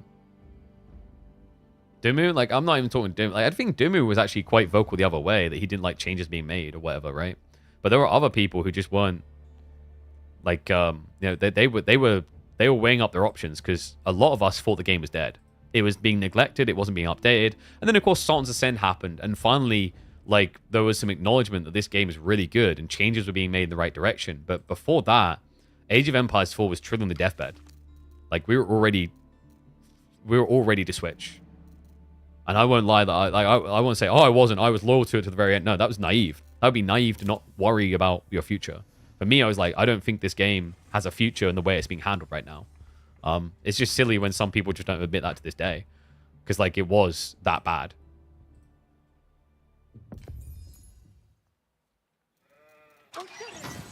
Like, at one point, me and Mr. Merlin were even plotting out a Stormgate channel together.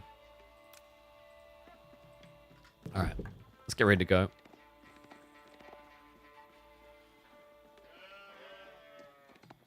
And yeah, the whole thing about pig playing and raiding CDN and all these type of things. I mean, this is the thing I talked about. We need more cross-pollination. If I had like $10,000, I would make a creator cup. I'd make a creator cup that's 3 weeks long, invite some different strategy creators from different games, and we would get a bunch of new people in the directory and a bunch of new people playing the game.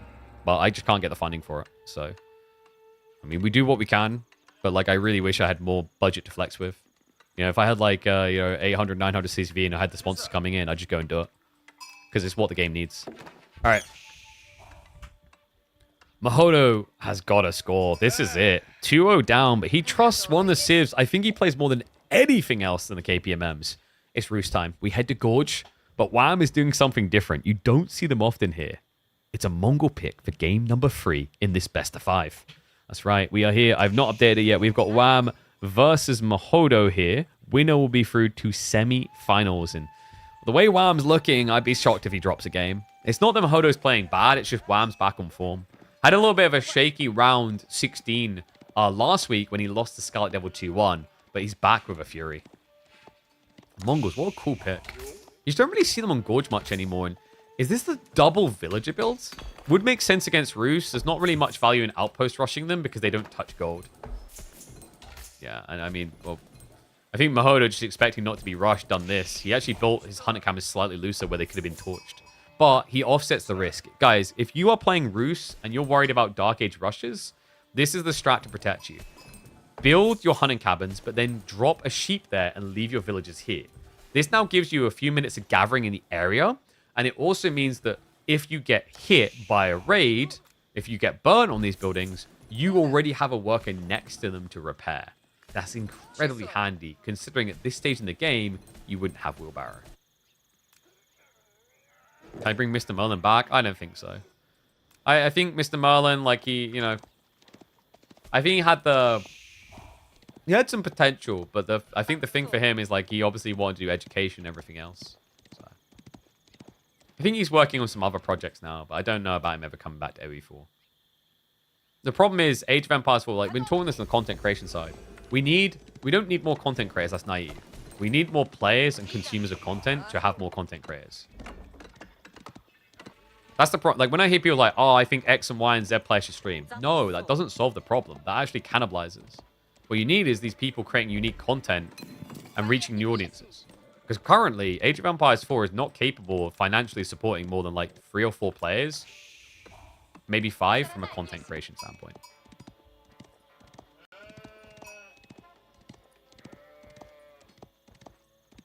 Yeah, hopefully this new game mode in the DLC, hopefully get some revitalization.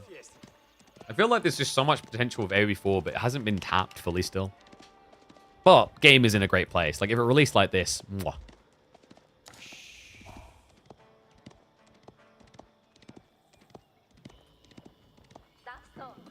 So we have had double villager production, right? Yeah. The reason why Wham isn't ahead on Eco is he's had to move the TC quite a bit. Because he would have started here. That's a lot. That would have been 1 villager missed, basically. And presumably that's what he'd done. Deerstone on the way. Long walk out to gold. I do like this. Little tip for Mongol players. This is actually a really cool game for explaining the importance of sheep drop-off locations. Similar to the hunting cabins on the back of the roost base with the villages nearby. When you have a split gold like this, or wood, whatever it is, and you don't need the other resource, don't waste time walking the workers back. Just drop some sheep off. It's a different thing they can do. Really cool game between the two on the opening.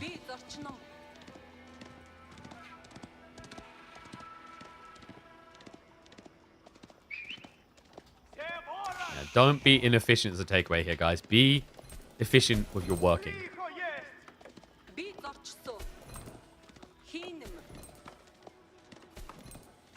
So Khan just going in. He wants confirmations pro scouts, but it's pretty obvious. I think you just want to check if there's going to be any sort of aggro building as well. For example, stables or an archery range. Because there hasn't been a wooden fortress commitment yet from Mahodo, which is a little bit suspicious. There you go. It's just because he's selling them with the time being. So it should be gathering up now. Then you get the wooden fortress with the extra 20%. Wham is going 2Ts. Oh, come on.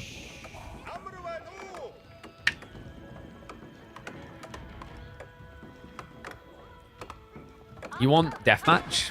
No, that could be cool. I think the thing that I'd like to see is just more customization for the community to adjust with. Like, modding needs to be more empowered. The devs want to try and get all the answers right, but what might be easy in this situation is giving the community the palette to get the answers right, and then them focusing on content that wouldn't be focused on, like single player, co-op, etc. The reason I say this is because I was having this discussion recently with a game that's like going into playtest in a few weeks. The problem with a lot of games is they think, like, when they discover they got the esports scene, they think they have to have the whole answer. That's not correct. Your community will get the answers. You know what's a perfect proof of this? World of Warcraft raced the world first.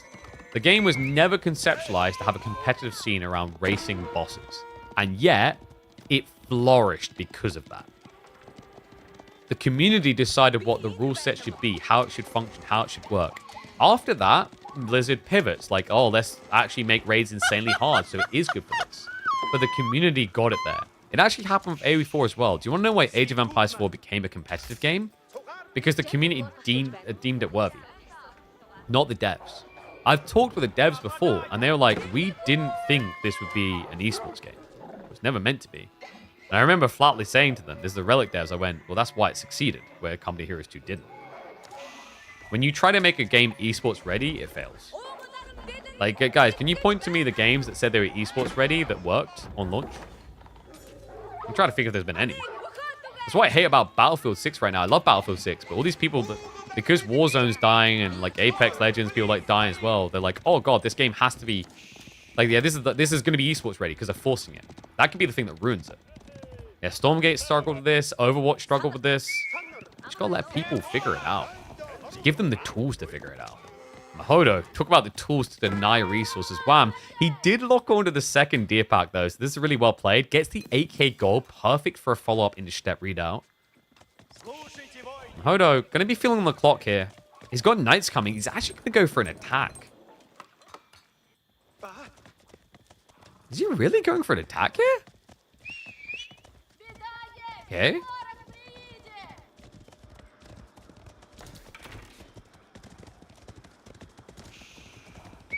Wait, there's a Red Bull announcement. Yo. Alright, we'll talk about it afterwards.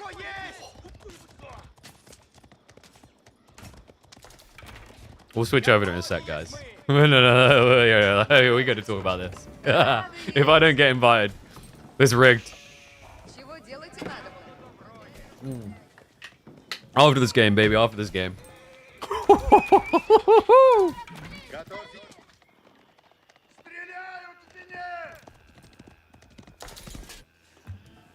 So, Wham, castle coming.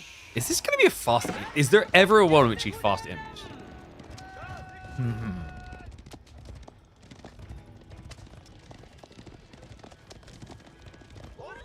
I'm curious if he would fast imp here.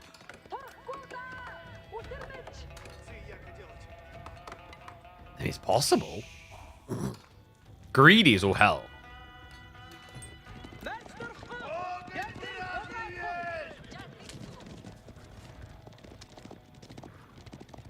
Gold being gathered now. If he's going to fast castle into fast im, it would be step readout. You're going to step readout anyway, though. Can you guys guess why you wouldn't Kurotai with 3 horsemen? God. I still remember watching a game where someone done that. It was the most underwhelming Kurotai in the history of Kurotais.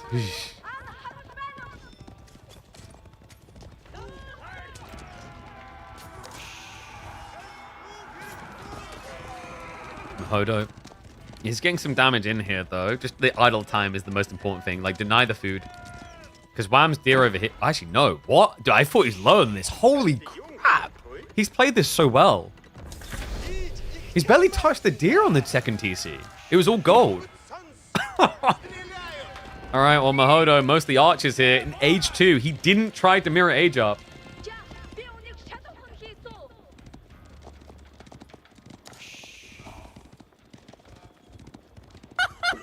I mean, well, what can you do here? And what is up, Macabre? Sorry I didn't respond to the gifted sub earlier as well as those ones. Thank you very much, mate. Appreciate the subs. Guys, try and match Macabre's energy there. Let's get those credit card details entered in. Let's get some more sub pump going. I know you guys got it in you. Got to fund me to the next Red Bull.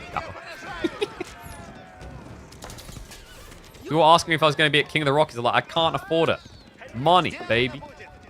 Which Wham was getting a lot on this goal, but idle time's going to be important here. He finds the workers. Keshiks are coming in from behind. However, they have yet to be vetted. Worker chase down his real Wham. He doesn't have the Yam here. He doesn't have Wheelbarrow.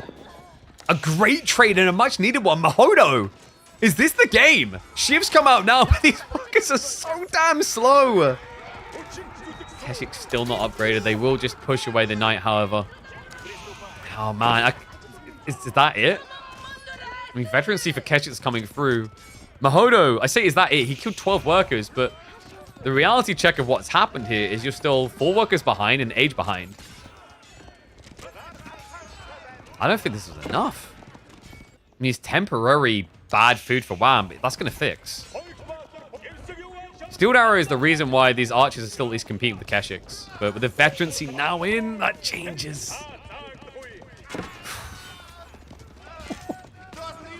2 TC Mongols. What a treat. I love that Wham's just cooking up so many different styles, different approaches here.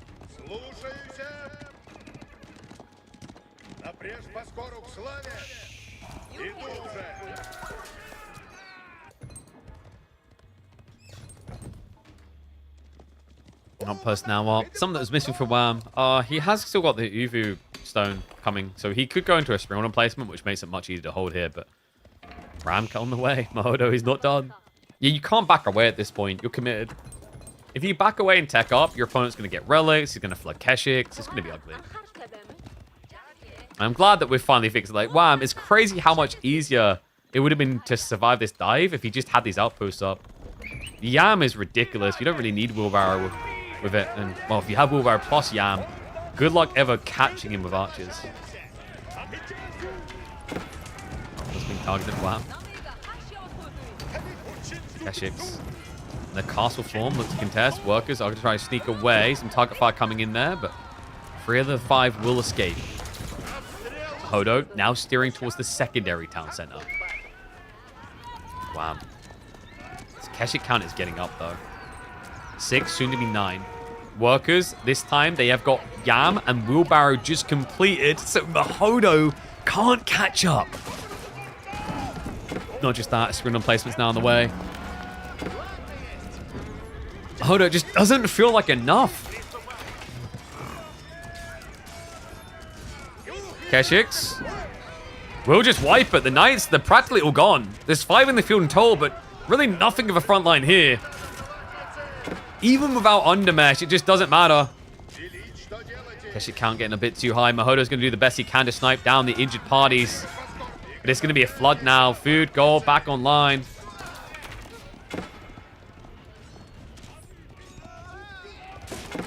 Mahodo tripling archers across the field. This is one of those sad situations where, like, I respect the attempt to all in. You kind of have to, but now you can't just back up, reset, and be like, yeah, let's switch into attack up. You haven't. It's weird to see you haven't done enough damage when you killed 19 workers.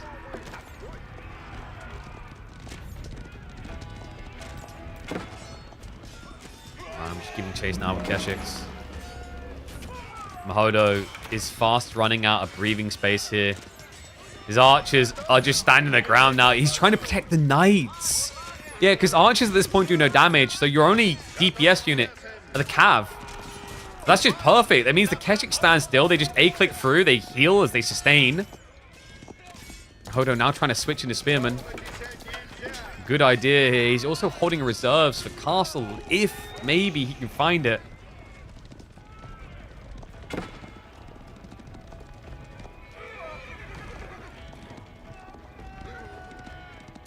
Mahodo. Will be enough to reset Wham. Has Wham run out of food? Hold on. The deer is low. The boar's on the other side. And he's pasture spamming. Okay, yeah, so Wham. This is the moment. If Mahodo was going to break him, this is it. The eco lead is only 4. The food situation is grim.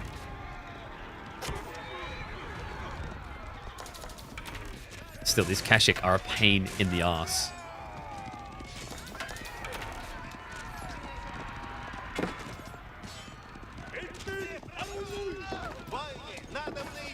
The Knight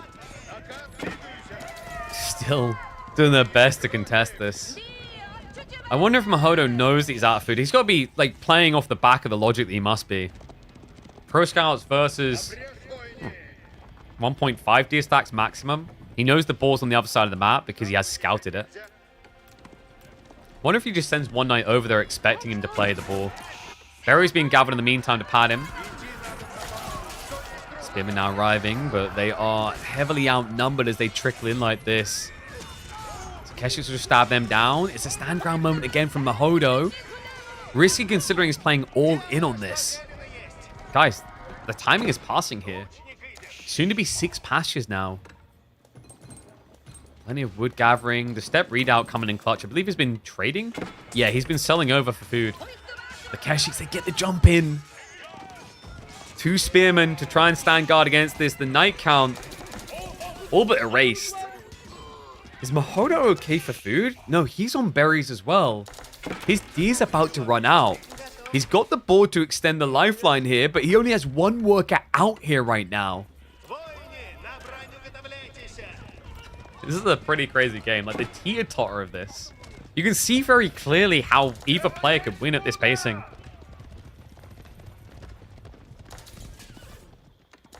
How do you get that big breakthrough, though?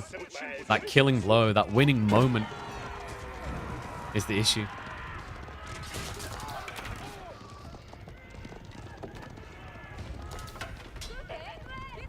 Well, I'm not getting relics. Relics not really his problem. Remember, he's got all the gold in the world with step readout. He just needs units. It's the food that you live or die by here. Okay, the worker's coming out now. 10? Wait, what? Okay, something went wrong here, guys. You can only gather with 8 off of an entity. So that's an overkill on the board. Every little counts here when you're against 2 TC, remember? Sneak out with the berries. There's nothing happening on the flanks. Like, this is just free economy. Wait, Wham is going upfield. Oh, maybe he thinks that Mahodo's aging. Like, at this point, it's been not working for so long for Mahodo. He hasn't been able to find the killing blow. Like, logically, you just try and age up now, surely. But there you go. He gets a glimpse of it. Army's on the way home now. It's 1 ram for Mahodo. Not a quick clear on a secondary TC. Villagers will seek shelter. You are going to be in trouble. Maybe more than a few. Wham. He's got 21 workers behind this, but the backstab is on the way. Outpost gone means no Yam. Good move there by Mahodo. The mesh being kept by Wham finally. It takes so long to go blacksmith. Knight's not able to dive. Spearman guard. Against this many Keshiks, not great. And wait, the attack speed arrow? Surely that was a misclick. Wham, no armor. It's almost like a BM attack speed arrow because he's still winning the fight. Undermesh just came through. Archers do 1 damage per strike. It's all on the melee to win. And they're not capable of it. Mahodo, was this his last push? Berries. Lost the ball. It's a lot of exposed resources to play off of to try and stay in this. Wham. It just feels like that count is gradually getting better. Mahodo. Every time, just not quite enough to destroy this TC, to destroy the things that truly allow Wham to lose this much economy. And this game's fucking dirty. How is he live? I can't believe it. Wham! Mahodo comes 3, 4, 5 times, it feels like. But for all the aggression we hype him up for these days, he just reminded us why he is one of the most frustrating defenders, classically. Golf freaking clappers there.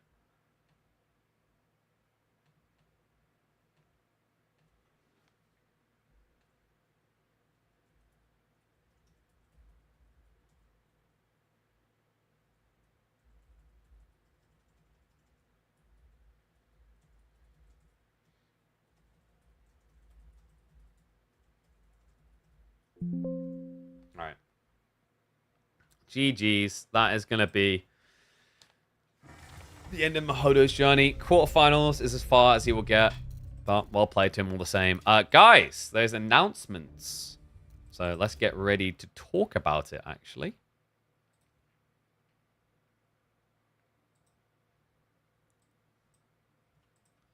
Give me a second.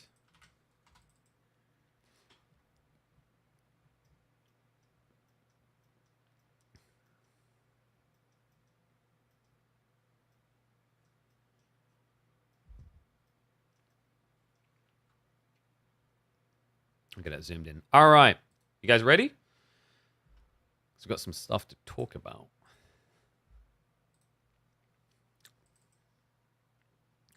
Okay. Wait, is there a pop-out I can do? I can do Discord in Thingy. All right. Let's go for it. Huge news just dropped. I thought they'd be taking a longer break, but Red Bull Wallalol just posted a huge announcement. Londinium is going to be upon us. That's right, folks. Announcement just came in on the Discord here. In fact, I want to move my face up and out of the way. So, we have a message in from the Lord and Savior himself, Grazini. You've waited long enough. Red Bull Wallalol returns.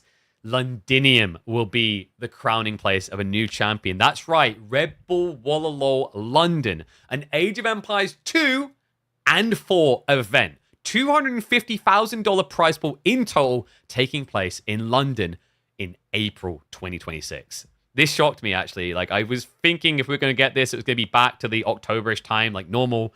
Or maybe they might switch to May, June, and try to do it in South America, was the other thought here. You know, kind of get it on board with the idea of where previous victor was, take it there. But easy for me as a Brit, it's going to be in London. So 1st of April to the 3rd of April, it'll be happening in the Red Bull Gaming Sphere. Really cool little place, actually, in Eastern London. I've been there before for smaller events. It's going to be a humble place. Probably no crowd. It's not that big of a place. But on the 4th and 5th, they've got a unique location. Are they telling us which one? They are. Oh, wait, no. They're telling us one of them. So we don't know where it's going to be on the 4th and 5th. But on the 6th, it will be at the Royal Albert Hall, which will allow for more than 3,000 fans to attend.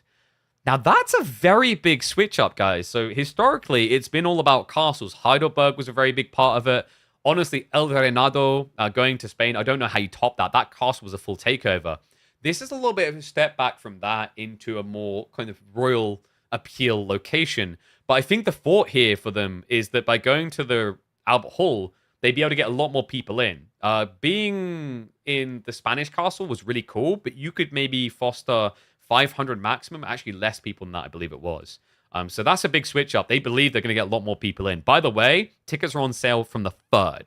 Let's go and have a look at the rulebook, though. I believe they mentioned that more details will be coming regarding Age of Empires 4, but there is some in here. So, tournament intro we already talked about. We do not know where the 4th and 5th is going to be.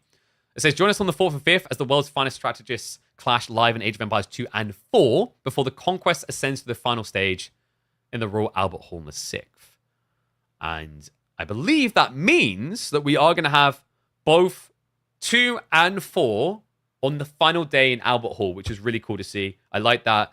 I think last time when we had the El Renado event, unfortunately, due to the format, it played out in a way that the grand finals didn't represent the best form of the game. We had an awkward 3-0 situation. We'll talk a little bit more about why that happened first and see if actually we have a replication of that problem. So, for the Age of Empires 4 event, it's going to be divided into 2 open qualifiers and 1 deciding main qualifier. And the qualifications will be handled by EGC. So, the expected outcome there. Whereas, I believe Age of Empires 2, they're going to take the same approach they always do, let the casters use their channels and whatnot. So, we don't have a ranked ladder for AoE 4, but they're going to do it on 2 again. I kind of wish we got this in Age of Empires 4. I don't know if you guys feel the same. The ranked ladder thing was pretty cool to see it be a part of. It was really epic the way it played out last year for Age of Empires 2. But yeah, this is all about ladder qualification. Last chance qualifies. So this is 2. Okay, here we go. So Age of Empires 4, single elim bracket, and it looks like we are going to have... Is it 2 players coming through? It is. So you have the qualification phase, and this was a big highlight from me. My feedback to the on-site Red Bull people, and we talked about in our previous video about Red Bull World Law. The big problem was we had only 2 players. There wasn't enough time to breathe, to adapt, to evolve, to appreciate. So now we're going to have semi-finals on LAN. That's huge. One thing I'm not so crazy about, best of 5 grand finals is a little bit of a question mark for me. I'll have to talk to my contact and see if that's ironed in concrete, because I think the pacing of Age of Empires 4, a best of 7 probably makes more sense. But this is a huge upgrade and a huge win for Age of Empires 4, guys. One of the biggest complaints is there's only 2 people present. It's now double the count. And remember, when it comes to Age of Empires 2, I think they're still now going to be back up to, just double checking actually, is it 24 players? It's quite a lot, if so. But we've at least seen an increase, which is good.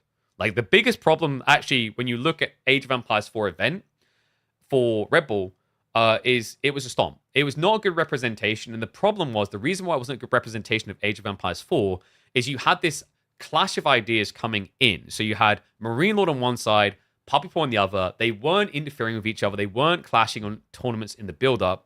So you were always going to get stomped one way or the other because they had no idea of how the other was playing. There was no idea of what the meta was going to be.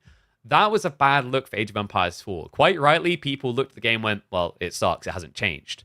The sad reality is Age of Empires 4 had improved a lot. But that Grand Finals was one of the worst Grand Finals in the history of AoE4 to represent it. And it was because these players were scared about what the others are doing. In a best of 5 with no previous games in the tournament, you don't know what your opponent's going to do. So it gets very snowbally. In fact, if you go back and watch the cast, I can feel that. I still remember at the time when I was casting with Wham, it's like he has to think and question everything that he believed going this event while casting it, because now his brother's strategies are failing. So this is a huge win, huge improvement. And by the way, before anyone says Age of Myth had the same thing, very different. If you look at Age of Mythology, Mister and Recon scrimmed together religiously. So they understood each other inside and out, and it allowed them to essentially put on more of a show because they had a more implicit understanding of what the meta was in their minds. Whereas if you compare a lot of big tournaments when they begin, you have what I call the meta clash. People have different ideas on what is going to work, and it allows you to kind of develop the obvious champions coming through, but then there's the arc where you recover and catch up on a meta. You see it on all these major different tournaments and events. So, participation is about the AoE2 tournament. I think there's some more stuff in here about Age of Empires 4, because we should have prize pooling. And yeah, I'll talk to them and try to help them with their seeding and rulings. Because I think last time, I talked to them, like, if they need help with rules, everything else, I'm here, and I know the scene inside and out. So hopefully we'll be able to help them with that. But this is all AoE2, isn't it? So, do we have a pool for AoE4 yet? Probably not. I imagine that's going to come a little bit closer. But prize pooling, so qualifiers is one thing, but the main event, a lot of it is going to AoE2. I don't think anyone's going to be surprised by this. The majority, $170,000 will be going into the Age of Empires 2 prize pool. Age of Empires 4 is only going to get $40,000. Now, I know some people are about to complain about this, blah, blah, blah, why we get so much less. Realistically, look at the numbers. It makes sense why we're getting less. I'm an AoE4 guy. I love AoE4. But, like, I mean, I've got some love for both the games, but, like, I understand why we're getting less. But this is a huge win still. It gives us an opportunity to broadcast Age of Empires 4 in its finest form to a much wider audience, which is what I'm always big about with these type of events. So winner will get $20,000, which is half of the prize pool available. Runner-up will get $10,000. Content creation should be open to most people going through. But this is all the details we've got. It was mentioned here that there should be more info coming for AoE4 right down here. Yeah, it doesn't contain all info, particularly retaining to Age of Empires 4. So we will be hearing more in the future. Limited info rather coming through to begin with. But I think this is a big win. This is like exactly what we needed to see for Age of Empires 4. I think my personal take, anyone who expected a Red Bull Warlord announcement where half of the total price was AoE4, grossly naive. Anyone who expected Red Bull Warlord to do the same amount of Age of Empires 4 players as Age of Empires 2, it makes no sense. This is showing that Red Bull and Microsoft still care for AoE4, though. And that's great to see. That's a really big trust leap, is that after the experience with Red Bull Warlord El Renado, where games were a little bit underwhelming, and the community sentiments were a bit mixed, they could have just stepped back entirely. And I think they would have been within their right. But this, to me, shows that Red Bull loves the people they've met with AoE4 and wants to do more with it. They just have to be totally realistic about what they can do. So this is a great step in the right direction. 4 players instead of 2. Semi-finals, which means we're going to get time to breathe. I hope we're able to upgrade to a best of 7. So a little bit of insight as to why they would have went best of 5 is they're probably looking at running Age of Empires 4 into Age of Empires 2 Grand Finals in the Albert Hall. And they probably have a limited amount of time on the day that they can have it. So their concern there will be duration. I will try to talk to them about this, though. I think the Age of Empires meta for 4 is at a point where best of 7 shouldn't be insanely long in theory, and it would be a big win to get it there. But it all comes down to what the draft, what the bracket rather is looking like, the format is looking like for 2. Because I think 2, their grand finals is a best of 9. And 2s can be very long. I think the meta is in a bit of a longer state. But yeah, outside that, like, pretty cool to see. Easy for me. I love that we're getting an event in London. I feel like Red Bull was a bit late to the meta there because we had like a year or 2 ago, all the major tournaments were coming here. It was like flooding the city. You had like Apex Legends, Call of Duty, etc. But better late than never. And it's kind of cool for me because it's going to be a return home. My first ever Red Bull event was actually a Gaming Sphere event in London before we went to the big stage with the Red Bull Warlords. So cool to have them back.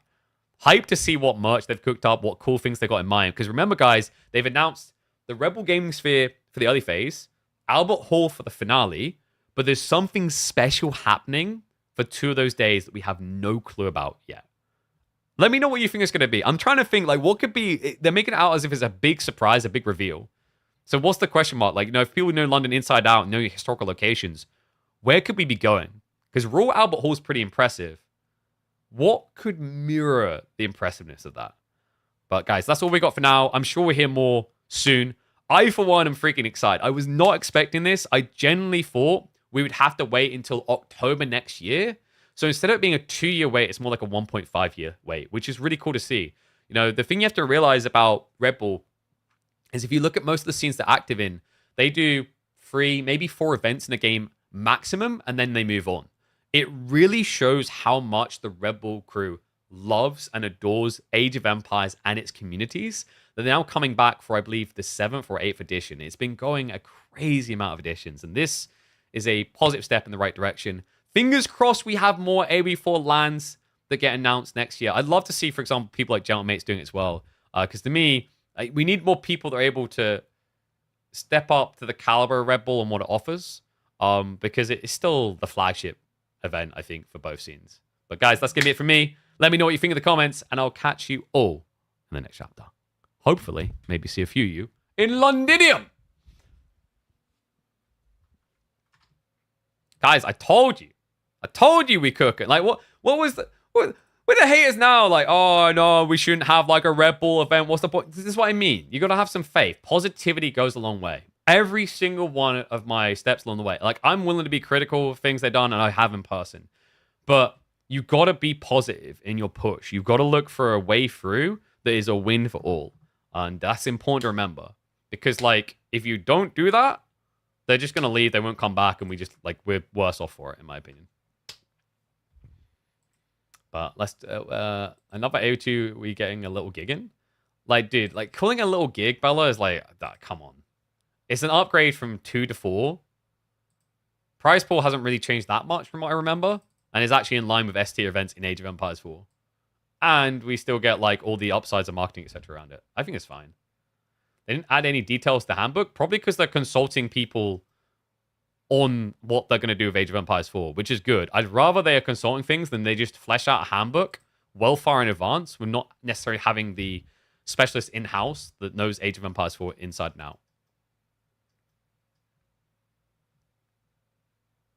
All right, what else we got in chat?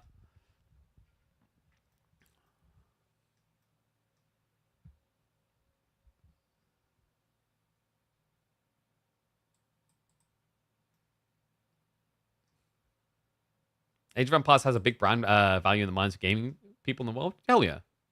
Like, I've talked to the team. They lived and breathed. They love it. In 20 years, we get 8 players in house playing. I mean, dude, like, what the fuck? I don't understand what you want sometimes. It's just like so... Where to begin? I've been over this already. Like, you want respect? Earn it. Jesus. Like, the reality is, it was an Age of Empires 2 event that has still been in Culinary 4. Like, I don't understand why people act surprised that after Legacy, the amount of presents got cut a lot. I think it got cut a bit too much, but it got cut a lot realistically because the viewership was terrible compared to 2. Right? Like, if you have 2 stocks, and one's like returning you 100% per year, like crazy numbers, but 100% per year making. The other one's returning 10%. Which one are you putting more money into? Was it terrible last time? It was. El Renado wasn't great. It worked nicely because the format, if we're being fair, padded the numbers a bit because they done Age of Empires 1 into Age of Empires 4 into Age of Myth into Age of Empires 2. I remember because I done 3 of the 4 grand finals. But actually, no, sorry, one of them was on the previous day, wasn't it? I think it was 1 maybe.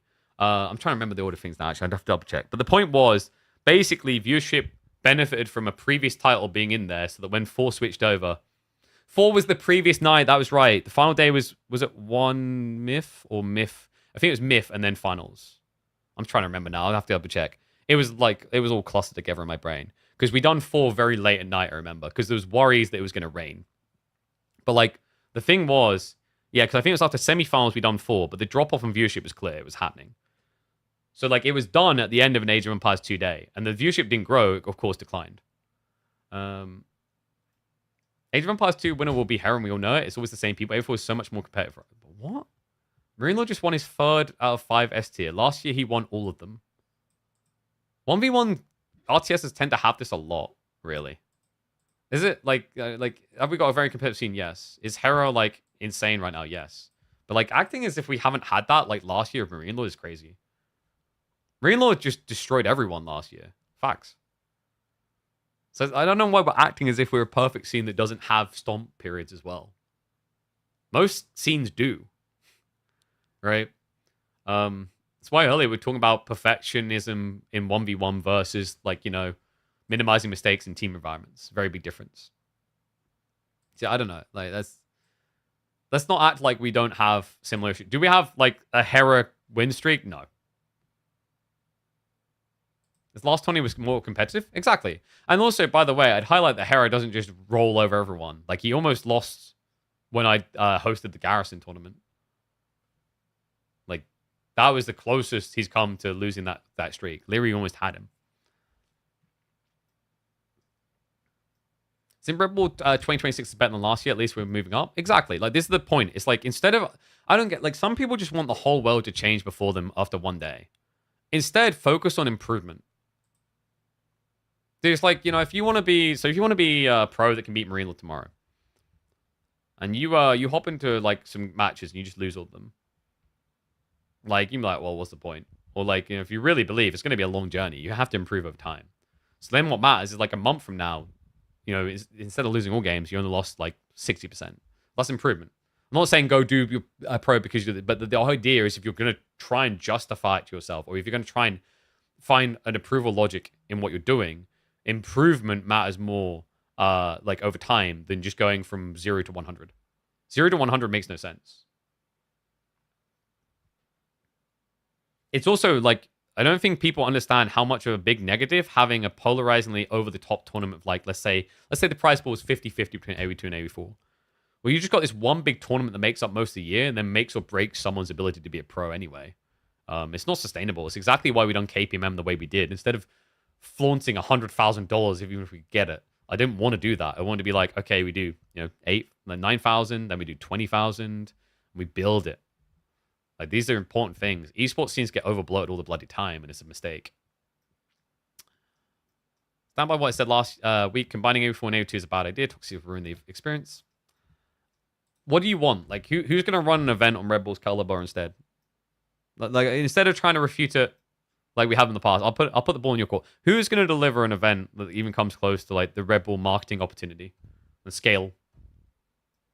If we're being totally real, there's no one.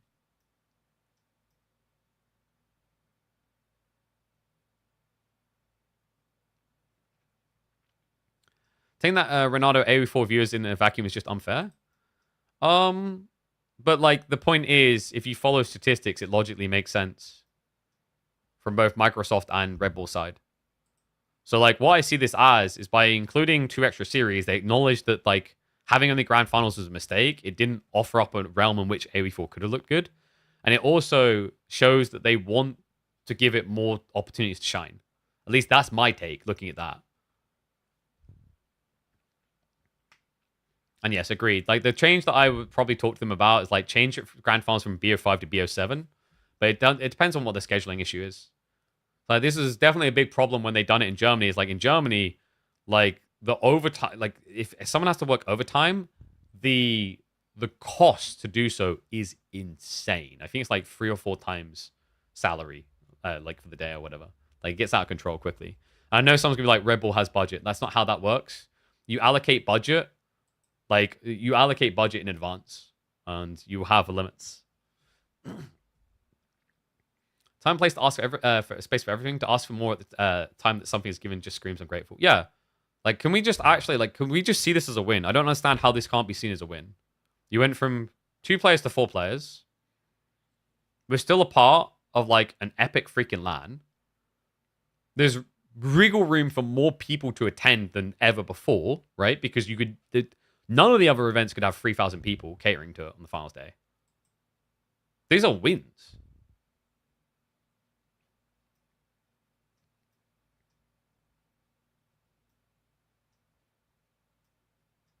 We acknowledge the improvement and still want more. Yeah, but like just also there's a time and place. If you ever had that thing where you offer out like I had this, like it really hit me in like in London. There was a homeless person. I think it's where my like perspective on giving money to homeless people just changed. I never will give money to homeless people. Like if they're looking really rough and like I'll go buy them some food or whatever, sure. Money, no. Because I remember I was in like a station and a guy approached me and I opened my wallet and I went to give him like a $5. And he went, "What about that £10?" I was like, "What?"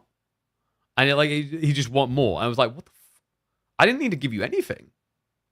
I'm not a rich, well-off person myself." All right, this was in the middle of my worst year in esports so far.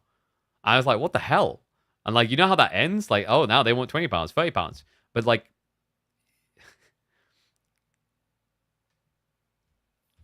be reasonable. AoE4 has what it deserves to the audience. Exactly. Now, like instead of moaning that you want more, the onus is on us to prove that we should get more, right? More people turn up, more people hype around it, more content creation around it. Build the bloody city instead of like, dude, do you want to have a sustainable city that builds over time, or do you want to do one of those like ghost town cities where no, like you build it, no one lives in the houses, and then like it ends up going into decay? Seal Series, King of the Rockies, King of the North. Nah, dude, you're high as a kite. Like, the Red Bull Wallah event as a whole takes a crap on all of those. And, like, I don't say that in a mean way to the people that ran, like, King of the Rockies, North, and Steel Series. Like, love Wham, love Cow. But they'll acknowledge, like, they can't, like, production level and scale, they cannot deliver what Red Bull can. They can't even come close. Financially, like, it's illogical to say you can. Do they do great events with the budget they've got? Great. Yeah, definitely. Like, Steel Series, like, gave practically nothing, and Wham done a fantastic job of it. You know, Rising Empires basically has no money. Right? And, like, they do a decent job with no money. But, bro, Red Bull, like, compared to Red Bull? Nah.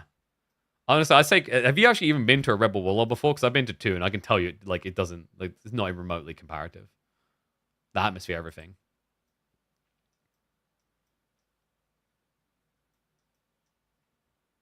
Who wants to go to London? You coming, Poppy Paw? Is it time? Yo, wait, no, Poppy Paw, you gotta be reasonable. This time, Wham needs to beat you, and then you can come cast with me, alright? There we go.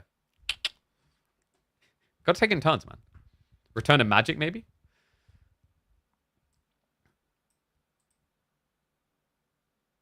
Like, I don't like this negative sentiment. Like, 0-3, dude, like, this type of attitude is why you wouldn't get more. Try and turn what's happening here into a positive force for good within the scene, not a negative. I don't get it. We just got announced good things, and there's people just already trying to crap on it.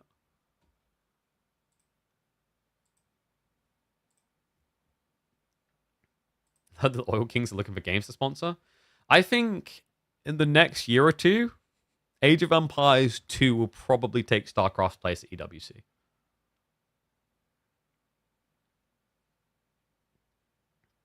Dutro, what the hell's that false advertising? Get out of here. No one wants to go to a third world city. What are you on about? The rest of my country's third world. London is filthy freaking rich.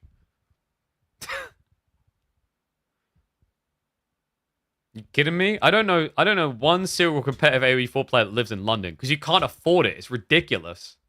You know how expensive that place is? I had a friend who had a flat in Camden Town, and he was able to sell it for over £1 million. A flat. It was like, admittedly, it was like I think it was a 3-bedroom flat, so it was like a fairly sized, but £1 million. I got a 3-bedroom house that isn't even worth a quarter of that. But yes, the rest of my country is third world. Well, I said over £1 million. I don't know exactly what he got. I know it was over £1 million, though. And no, I don't think there's any pre-invites. So they already said there's going to be like a set of qualifiers, but we'll have more details. They haven't given all the details yet. So there'll be more to come. Yeah. I don't know. Like, dude, guys, remember, take this forward. Positive energy around it. Because here's the thing. It's one thing to... I don't even want you to crap on an event. I'd rather you be critical on an event than crap on an event. So let's go critical, because that's what you should be doing. It's one thing to be critical of an event after it happens. And there's things you can be critical of here, like, okay, we should have a best of 7 instead of a best of 5 finals. Granted. But crapping on the whole idea of the event existing and the event hasn't even happened is bad. That sends the complete wrong message. At least, like, if it's a dumpster fire, if that's how you think it's going to be, and the event happens, and you have proof that it's going to happen, and please try to avoid, like, cognitive bias where you're just looking for it to fail going in. Let's say it is a dumpster fire, though, genuinely. Now your outrage is, like, fair, and you can say, I told you so, KP, whatever. But at least have the open-mindedness to think this could be a good thing for AoE4.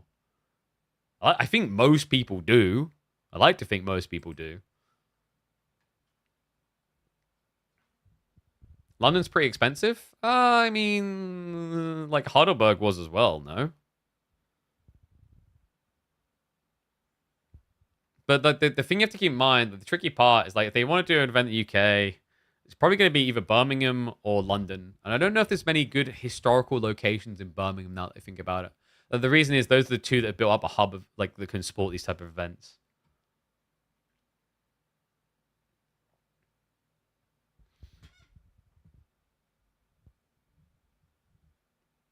Hype for King of the Rockies? Yeah, that's great.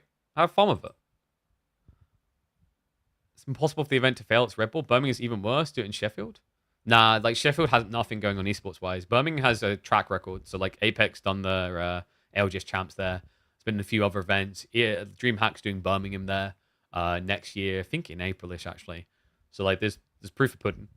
Where in the UK do I live? I live in Ipswich. So I live in the east of London.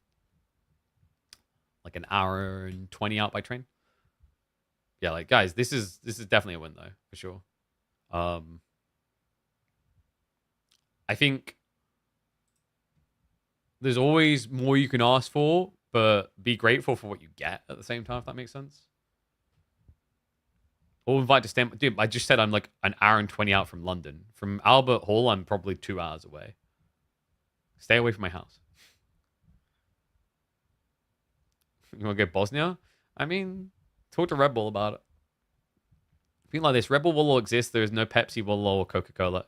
Thank you, sis. Like, that's another thing. Like, this, I think that's like a fair point as well. Is like these big brands, I think I've talked about this before. The negative of doing these type of things, the possible negative, can vastly outweigh the positive. So what I mean by that, if I run in a, like, let's say I am Red Bull and I sponsor a streamer that has like 10,000 average viewers. That's a lot of potential people that could buy Red Bull.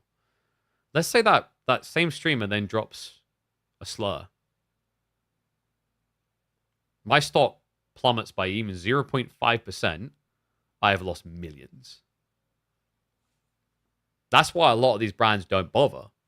That's why Coca-Cola ain't going to make themselves a World Law event. That's why, that's why Logitech doesn't do it. That's why Corsair doesn't do it. The risk isn't worth it to them. Trust me, I know, a lot of you see it from the spectator side. I talk to brands behind the scenes about getting sponsors for different tournaments, for influencers of varying sizes. This is always a risk analysis type thing they have to deal with. The classic one to always look at is the good old PewDiePie one. You guys always remember that Disney deal? And how that evaporated? That set the standard for why it's very hard to get brands to come in and trust influencers or gamers.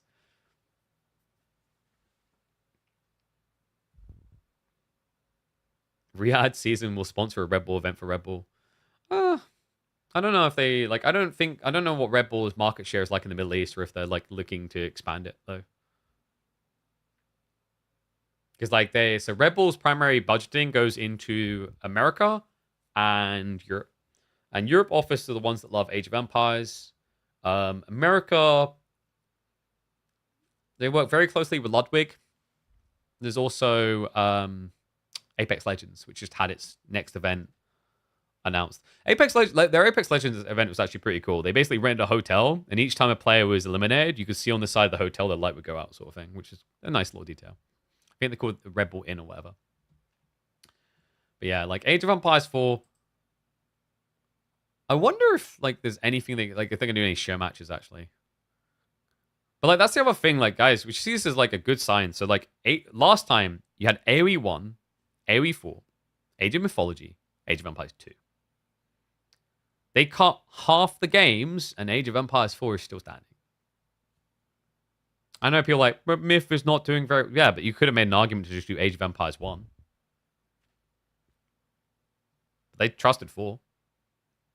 Yeah, look at that, guys. A survival game. We survived a top 2.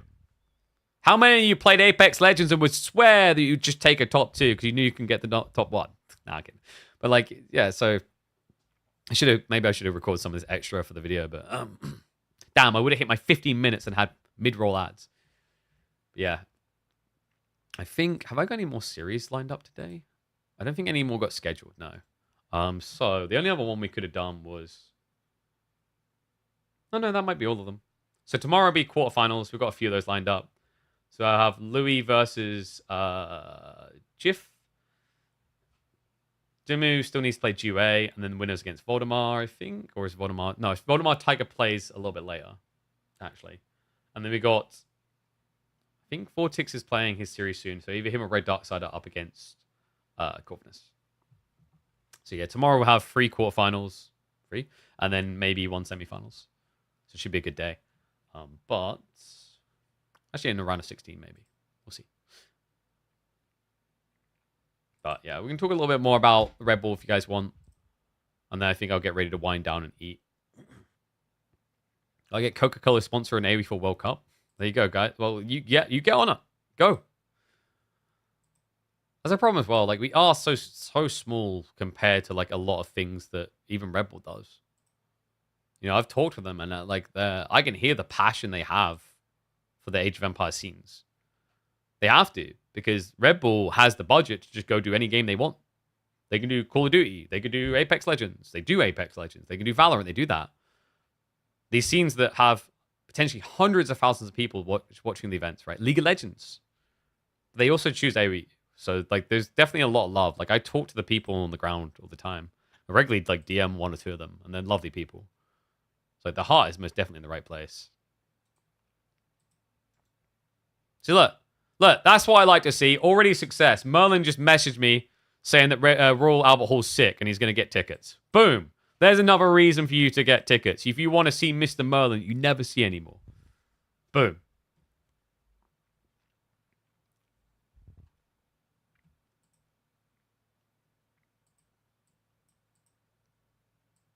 All right. Think we might get ready to end. It's been a good day. That's a good piece of news that I was not expecting. When do ticket sales start? 3rd of December, I believe what they said. That's going to be epic, man. So we'll be involved. Probably, 2 days, I think it is? Yeah, it should be 2 days that AoE4 is involved. So you have the day for semi-finals, and then you have grand finals. And then, obviously, EGC will handle the qualifiers, however that's going to go. Means an absolute win. Wasn't expecting AoE4. Exactly. Like, I was expecting if AoE4 was still included, it was probably just going to be grand finals. Again. We have increased, guys. Right? This is an improvement. I think also prize pool wise, it is only a slight decrease. I think it was 50k last time. Now it's 40k. Let me just double check. Sorry, no, it's an improvement. It was 30k last time. Although I think the qualifiers had 10k dispersion there as well. So it's not worse on prize pool. It's an increase in players. That's a win. Can't go to London. Wait, do you actually need a visa? I'm pretty sure you don't need a visa to visit as a German.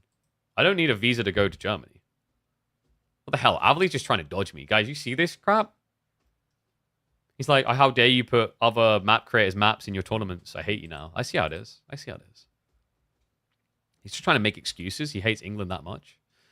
But like, so the prize pool increased for AoE 2, but that's mainly because they eliminated AoE 1 and Myth. So basically, overall, I believe the prize pool has maybe slightly increased for Red Bull Wallalol than last time.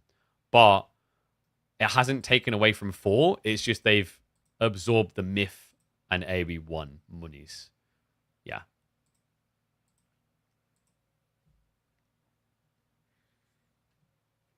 Don't want to get food poisoning? Bro. You kidding me? There's a reason why when I go to Germany, I eat the Turkish cuisine, baby. Come on. In fairness, like, London cuisine's pretty good. It's pricey, but pretty good.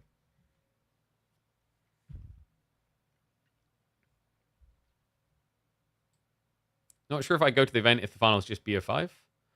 You've got semi-finals as well. We're just going to have a different venue, it seems. So, rough. Is it always raining in London? Not always. A lot. April will be mixed bag. It might be, might not. Not sure. London has the best Indian cuisine. Yeah, just reasonably there. I think the best Indian I've still had is like in Poland. But, you know, steaks. You can get Pakistani food here. You know, it's not too bad. I dodge the kebabs unless it's like a Turkish place. I just think like my country doesn't do kebabs right. If you want kebabs, you go to Greece or Germany.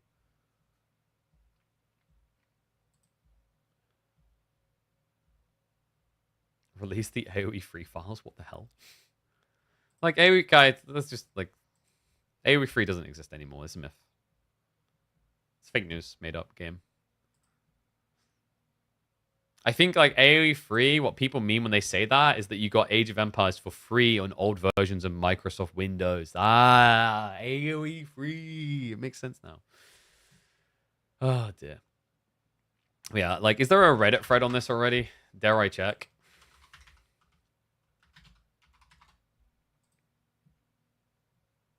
Let's have a look. There must be.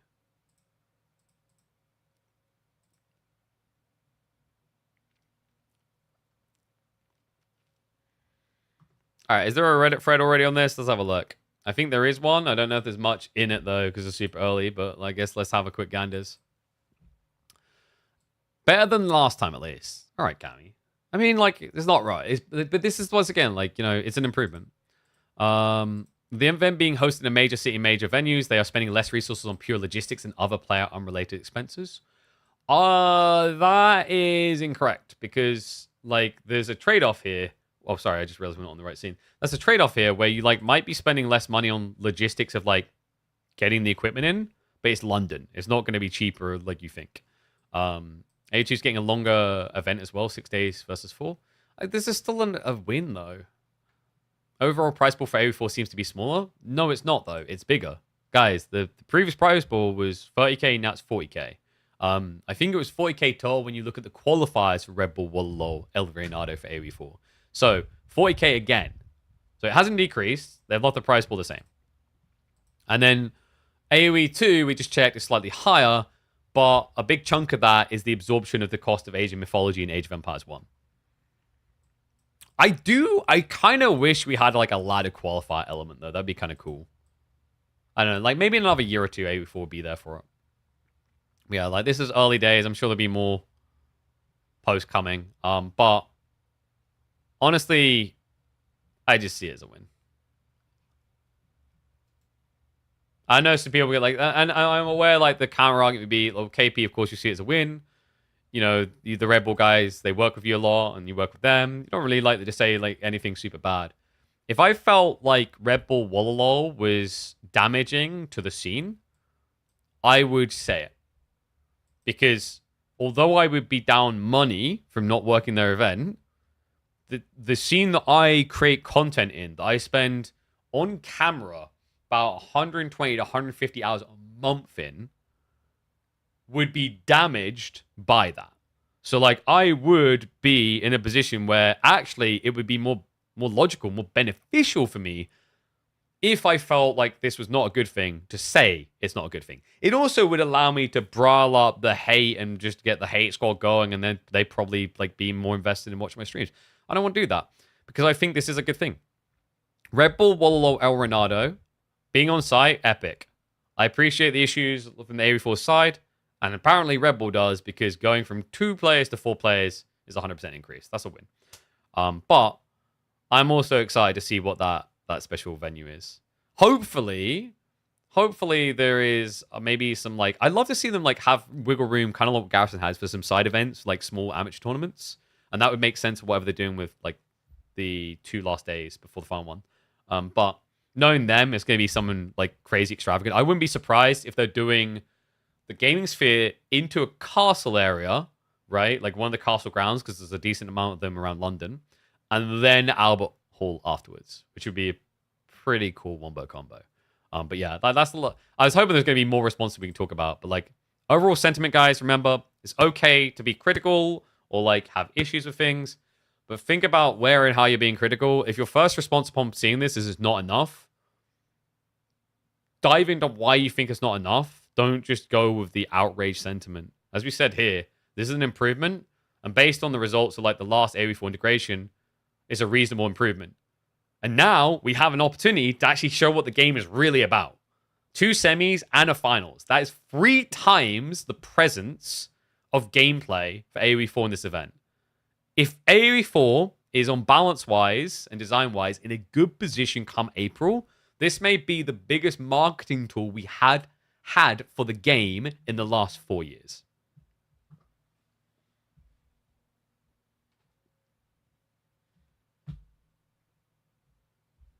We're not playing through competition without losing a single good match. Don't start that crap. You get out of here. You get the fuck out of here. That would never happen. He thought he was going to do it, and then look at Lucifron. Lucifron's our savior. And yeah, like or lump it, the Marine Lord factor is like, the association with Gentlemates attracts a lot of attention. I wouldn't be surprised if Red Bull reaches out to Gotaga and offers to have him on site. That's actually a really big piece for them. So they do like the League of Your Own, things like that. And they have people like Cadriel on site running his own watch parties on those. And he outperforms the main channel by a huge margin, by the way.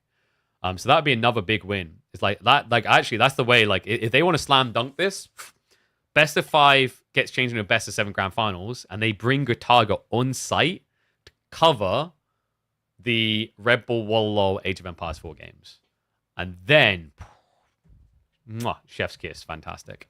All right, guys. I think we're gonna get ready to wind down though. It's been a good one, but I really need to eat, and we've been live now for 6 hours, which is a pretty damn good one. So other platforms, I'm going to stream. I'll be back tomorrow. Around probably same time as today. We've got like 4, 5 series to get through, so we don't want to miss a single one. Back on course, baby. If you haven't, reminder, exclamation mark heroes. Check out the sponsor. If you're on YouTube, it's already there in the stream element, in the stream's details. Check out them. Check out PC Specialists. Always support the brands that support us and support you guys because they believe in us and the scene, and we love them.